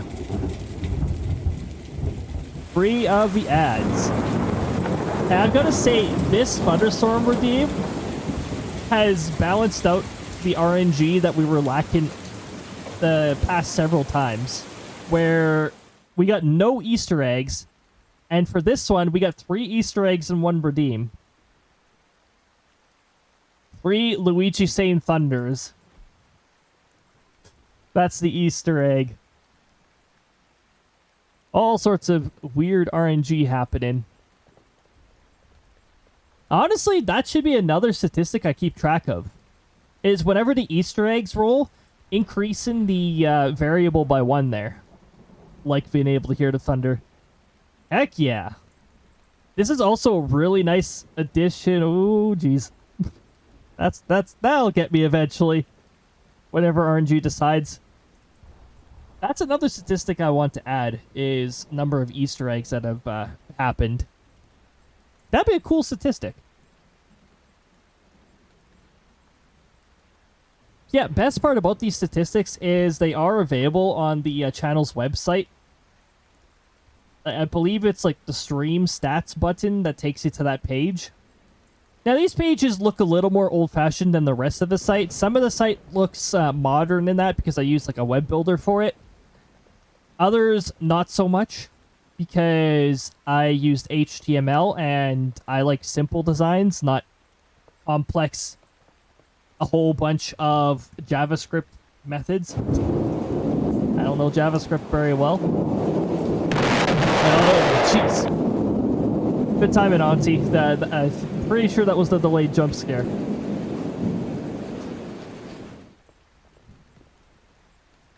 So we are now chasing nothing because this is... Oh, no. Let's not give up on this yet. What do we have here? We have a cell that is becoming increasingly more interesting in a very awful road network. Good luck intercepting this. You don't want to know JavaScript? No. I was only just touching up on it at some point, and I was like, no. I like CSS, but JavaScript? Oh my goodness. So apparently I've got to go over here. Am I going to get there on time? Probably not, because this road network is awful. Oh, we already, oh, we're already aiming out of this road. I could try. This is a really bad road network. And this would be the man who knows. Yeah, I don't want to get into the... Especially making, like, a modern JavaScript. Even just making the navbar alone sounds really annoying.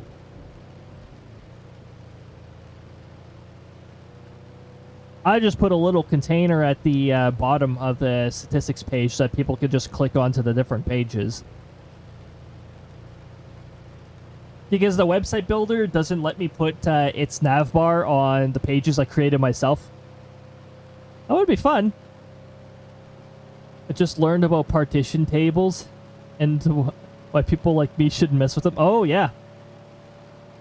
Yeah. Those are much more practical to mess around with when there's no data on them.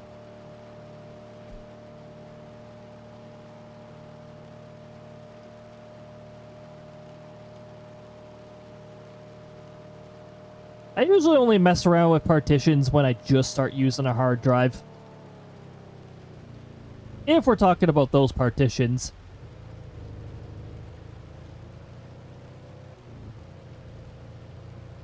I know there's the other partitions, which are like actual, like, physical walls.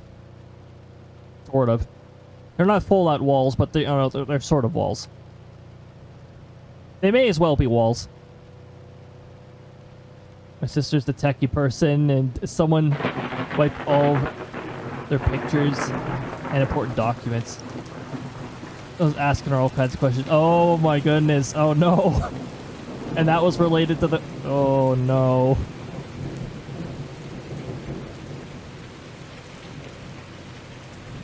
Yeah, partitions are definitely not something you mess around with. And guess what? This hook has dissolved into garbage. Why am I not... Why... I need to look at this and remind myself. Okay, there's a storm in this environment. If it turns to crap, I should probably not be surprised there's no energy for it to work with. Why am I chasing storms up here? Look at Westport. Westport is the place to be. We need to go down here. Who cares about what's happening up here? There's no cape. There's no energy to work with. In fact, there's probably sin up there, which is... we just call it inhibition. It's sort of like anti-storm energy.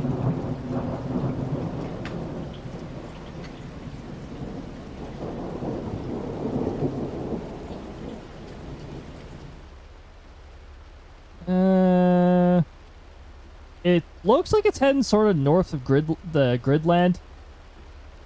Wanted to play Battlefield 6. Oh my goodness. It needed security. If you couldn't do it, it started talking about changing your partition table.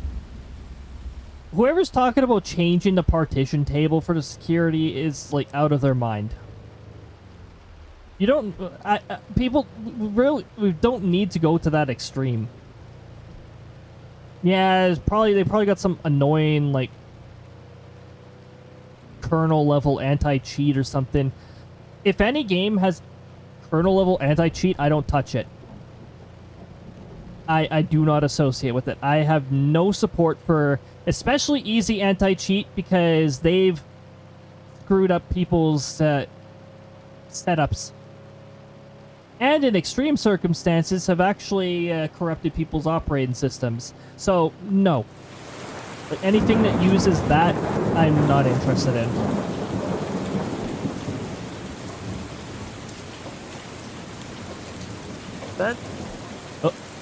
But the game sure looks like fun, though. Actually, I have watched somebody play it, and you know, my gripes aside from Battlefield 6 completely screwing around with Phasmo drops, Battlefield 6 actually, like, the concept looks pretty cool. I don't really like FPS, so ultimately I'm not going to get into it. And it has kernel level anti-cheat, so I'm also not getting into it. But it's fun to watch. Doesn't make sense unless you don't have disk space or something. Yeah, if you're really running low on space, it definitely could be a problem. But yeah, repartitioning, that sounds extreme. Oh my goodness. I've seen Google suggest repartitioning things for things that do not need repartitioning, and I'm like, Google, where did you get this crap from? Did you get this from, like, some random uncategorized form on Reddit or something? If you're in the right if you're in the right topic in that, Reddit can be helpful. I find Reddit rarely helpful at all. But that's because Reddit keeps returning results that have absolutely nothing to do with the problem I'm having, therefore making it extremely unhelpful. Also, there's way too many forums where there's questions with no answers, and well, that's why I don't like looking through forums.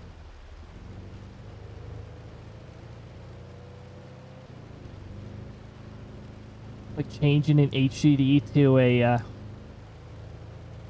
probably a general partition table or something like that.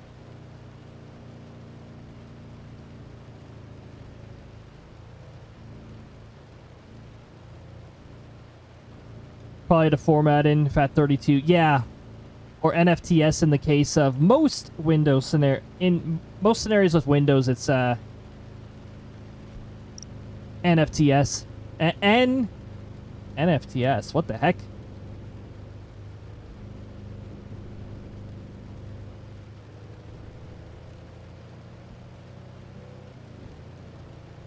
NFST.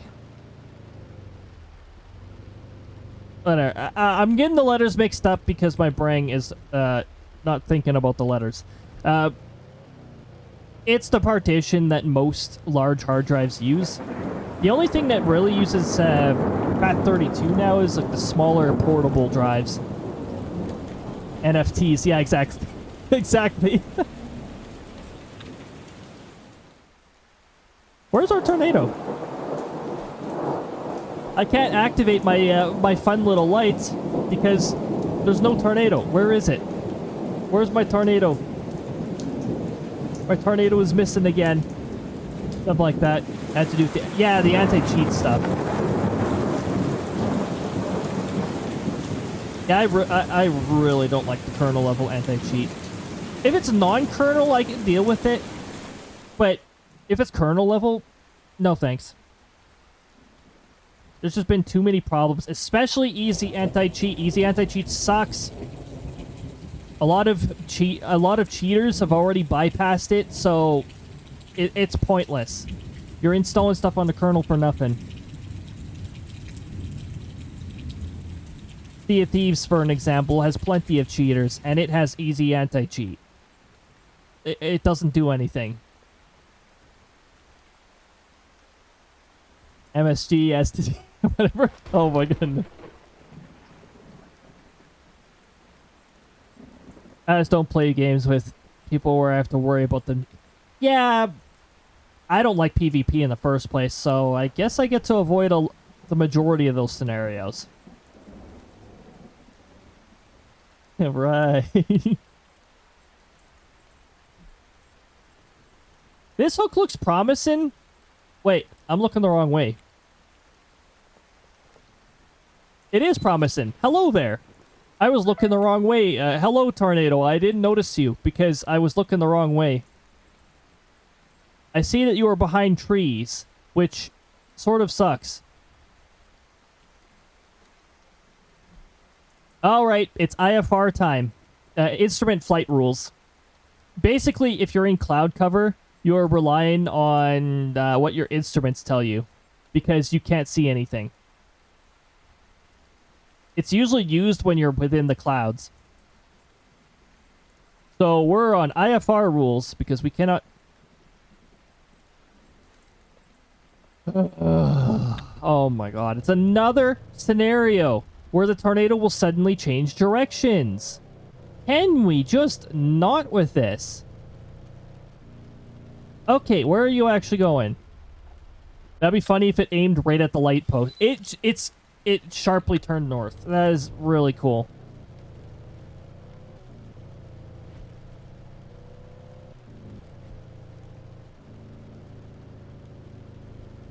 It might be traveling up the hook.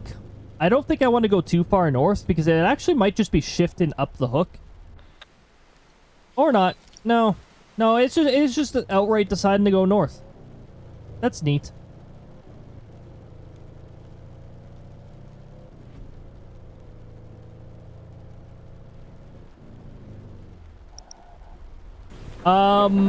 Those sparks seem close. I don't like that. I don't like that. It has turned towards us. Oh, shit. Yep. Back in the vehicle. Back in the vehicle. Out. Out. Out. Out. Out. Out. Out. Out. And away. Out and away. Out and away. Out and away. Out and away. Out and away. Let's keep going. Let's keep going. Let's keep going. Don't stop now. Out of here. Let's get out of here. Out. Keep going, vehicle. Don't you stop. Don't you stop now. Let's get going.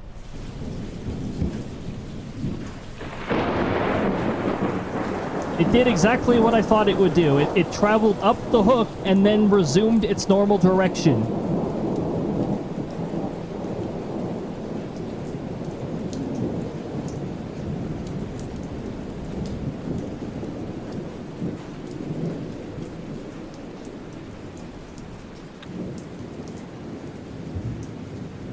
Oh, get... stupid visibility fail.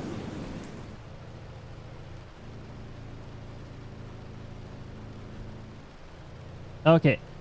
Let's travel further south. I still want to get a picture of you. I still want to get a picture of you, tornado, you little Oh my goodness. Oh, that's cool. It did that bull crap and then it despawned. What a coward.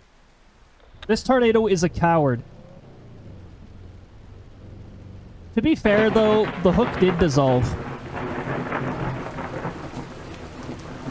What was that, Mr. Cody? What the heck was that? It's gone now. There's no remnants of this tornado. It is gone.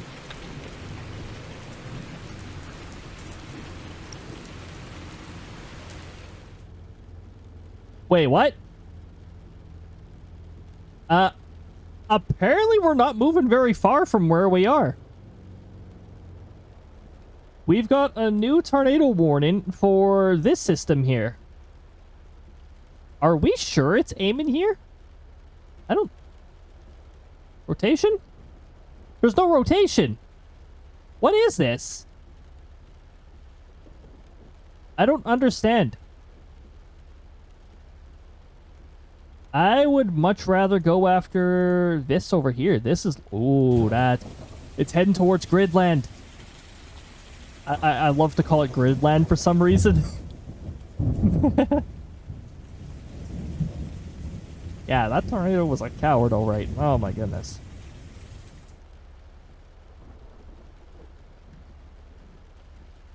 Oh. Oh. I see what's happening there. We're heading straight down the road that we are already aimed at, apparently. I could explain it to you, but it's all terribly technical. Oh my goodness.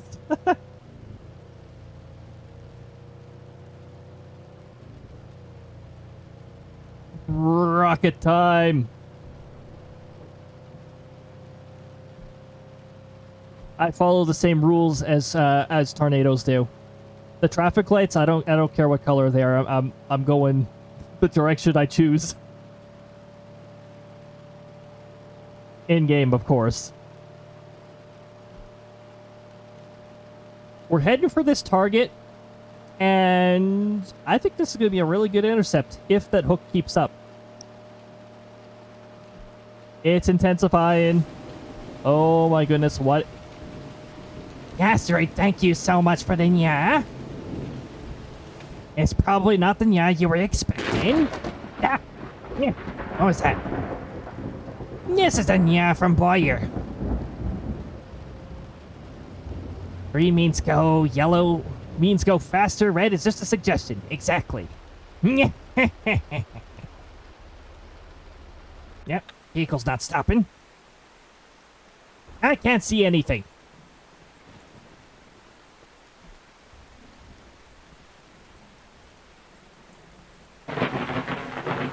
Not exactly the nya you'd expect. But it is the voice that I got when dealing with Boyer in Mario RPG, yes.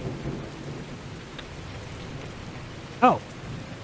Oh, why, hello there, Tornado.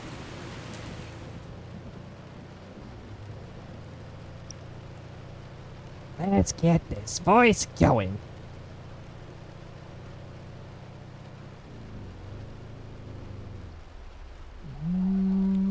We're not aiming at a very good spot now, are we?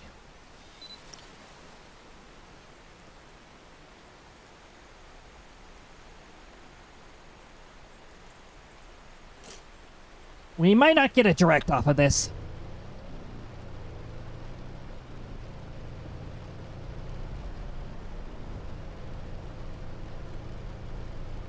We're just gonna keep going this way. Yeah, 146. Yeah, I'm out of here. Yeah. 64. Yeah, much better. I didn't really define how long the nya redeem lasts. It just seems to last as long as I feel like I can handle this voice. Which might be around now. Thanks for the nya.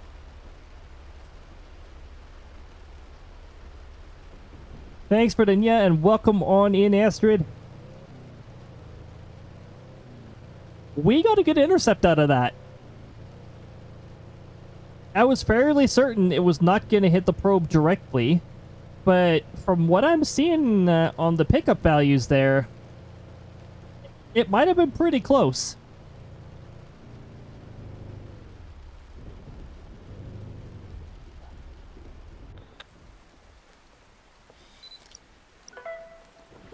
Just on time. Is it despawning? We reported it just before it despawned. So I believe it's going to be a good.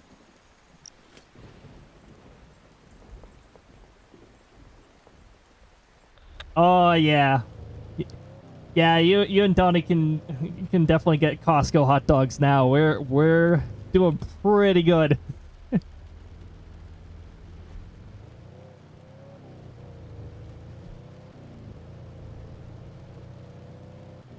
If the Costco had chicken strips, like, let's upgrade that to chicken strips. But, yeah, fewer places have chicken strips than I thought. Feel sort of lucky now that we, have chicken strips as an option here. Oh, let's slow down here. Remember, there were 2 different streams where I sent that barricade flying. Because I went, like, right into it, which, honestly, is sort of fun. It does inflict vehicle damage, but it's fun to send it flying. Welcome back from the ads, everybody. Unfortunately, these ads keep choosing the dumbest times they could possibly choose. We did get an intercept for over 6,000. And then the tornado decided to despawn right after we took a picture and reported it. I guess you could say the tornado was maybe a little bit of a rebel, and it didn't want to get reported. It's like, oh no, somebody reported me to authorities, and it despawned.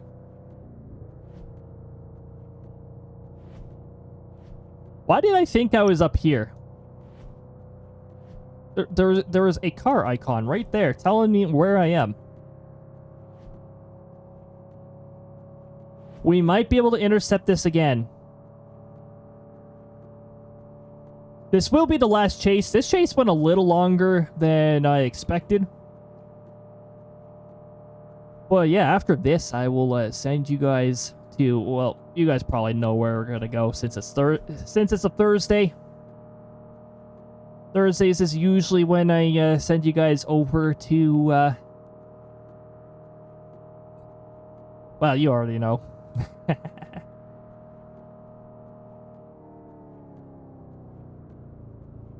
might be a certain kinetic partner.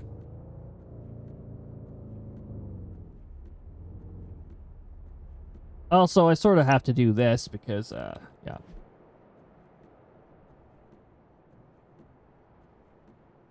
Ooh, this is a really bad time to fuel up. Actually, I might actually miss this intercept as a result.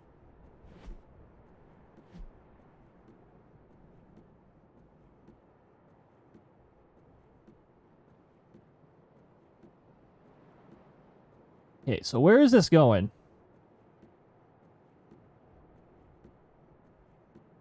Look at that, it's aiming at an intersection.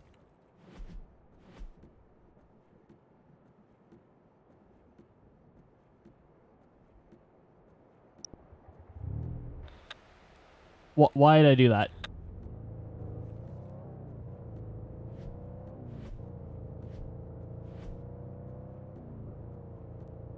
All right, now let's go discover the truth. Let's see if there's actually a tornado. There's a rotation signature.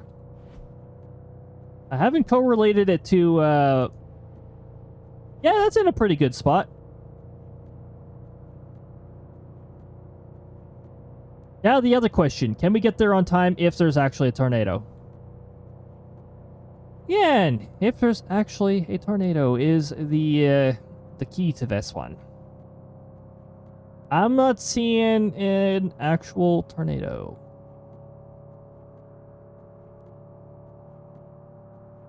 You're not in a blind spot now, are you? Ah, we have entered rain.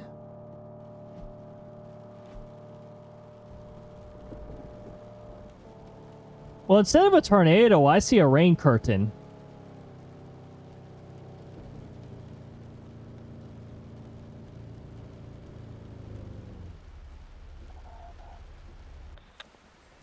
What a cute little structure.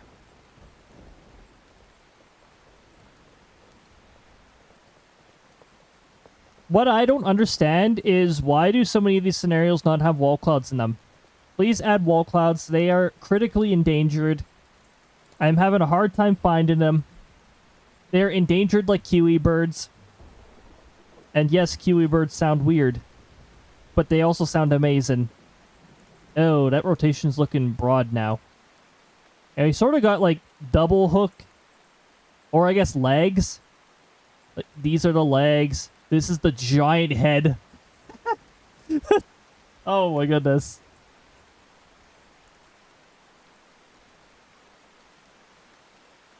It's one of those silly, like, dogs with, like, a tiny body, 2 legs, and a giant head.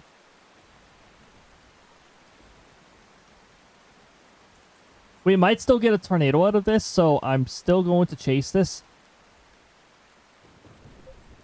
Yeah, maybe. Maybe we'll get a tornado out of this. I don't know. The energy's looking a little crappy.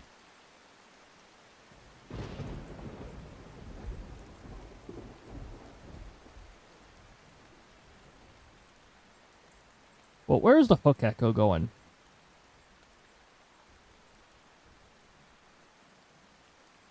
This is a terrible spot to intercept, but I don't know. I guess we could try.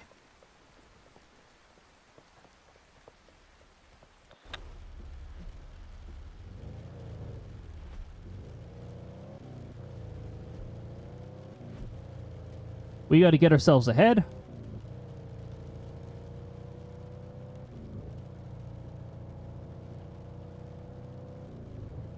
Vroom, vroom.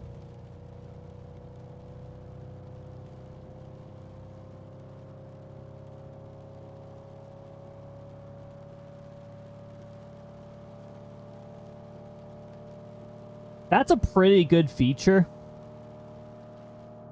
I don't call anybody out for using that particular feature. Although, I guess, you know, using this, I do acknowledge people for all the other ones, though. I've actually got a separate branch for, like, the first time it's used. And then from there on, it counts up how many times somebody has checked in. It's a pretty cool little feature. I'm starting to utilize user metadata more, and like this is something stored with each username. So every time somebody does like a check-in, that number goes up by 1, all that fun stuff. Unfortunately, it doesn't reflect all the times that you may have attended the stream previously, because I only just implemented it this week. But it will be a nice predecessor to before I start streaming a whole bunch, like 4 times a week. Looks like our chase is ending, so I highly doubt this is going to end up producing a tornado anymore.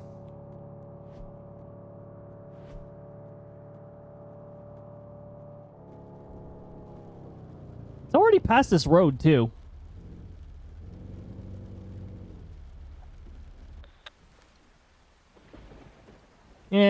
Yeah, I don't think we're going to be getting anything else out of this. We'll refuel at a gas station in Westport next time. We did get a little bit. We did get a successful intercept in, so this was definitely not for naught. It was actually a pretty decent intercept, 6,100. So we made another 7,000. We went up to 440,000. I think we made quite a bit. I don't know if we made like 100,000 in this one stream, but pretty darn good. Now, I am going to... Well, first of all, I think I'm going to set my character back to right side. Which, I'm just going to use a blank argument here to... But you got 10k just for one chase. Yeah. Well, no, for one intercept. In addition to all the pictures and the reporting I did, that one was actually worth, what was it, 25,000?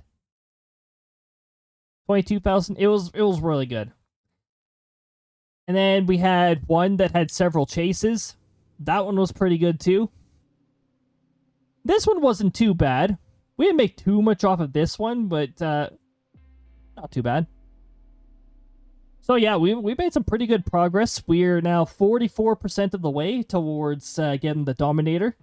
Once we get the Dominator, we'll actually be like anchoring ourselves in the path of tornadoes and doing chases that way. That's pretty exciting. Let me bring us over to this other screen here.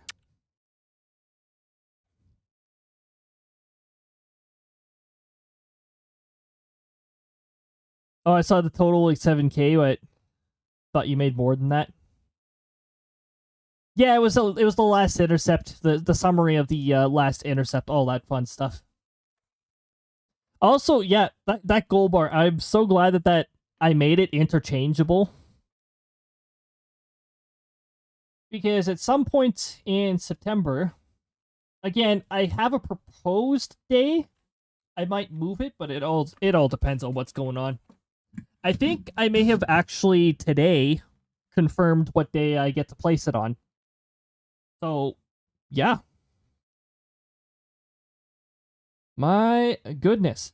Well, anyway, we have reached the end of the stream. Now, we will be back next Thursday as per usual.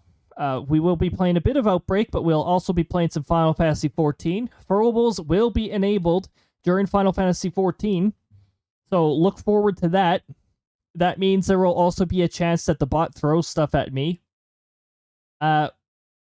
Also, is the occasional actions broken? Because I didn't notice it go off at all. Why is it disabled? It was disabled this whole time. Are you kidding me? Why is it being disabled and then not re-enabled? Here, let me spam roll it a few times and have it roll something random. That was the rare one. That was supposed to be with my character up over in the corner.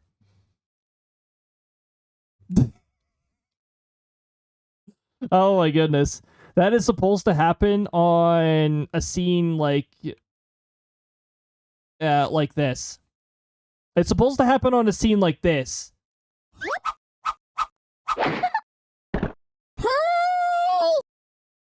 So that was supposed to happen every once in a while, whenever RNG felt like it. Something is disabling that, and it's not being re-enabled for some weird reason. So I'm just going to have to check the stream startup tasks. It seems the ending tasks are working correctly. Although, mind you, honestly, I'm just going to remove the action that disables it, because I have it set to only run when live anyways. Anyway, I'll be making a adjustment to that so that that correctly functions, because this is the second stream that I ran into that issue. So, yeah, we'll be fixing that soon enough. All right, everybody. Well, with that, we have reached the end of the stream, and I'm going to send you guys over to the pool. We're going to do it through the command that I don't have to type in, and just do that.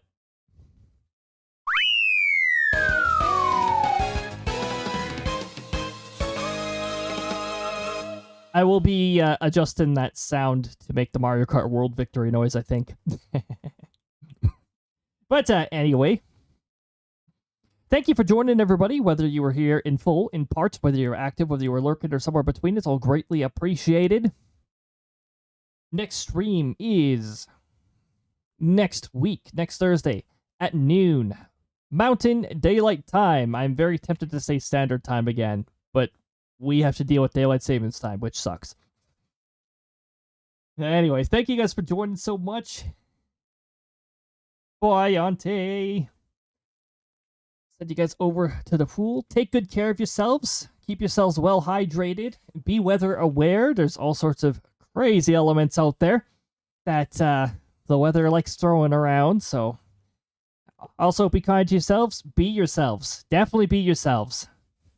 Thanks for the stream. Appreciate Legend. I appreciate you, Don. I appreciate all of you who joined very much. All right. Cue the end in transition in a bit here. All right, everybody. But what was that noise? That was weird.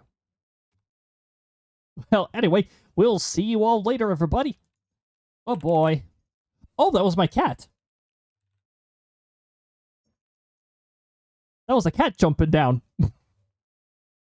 Meow.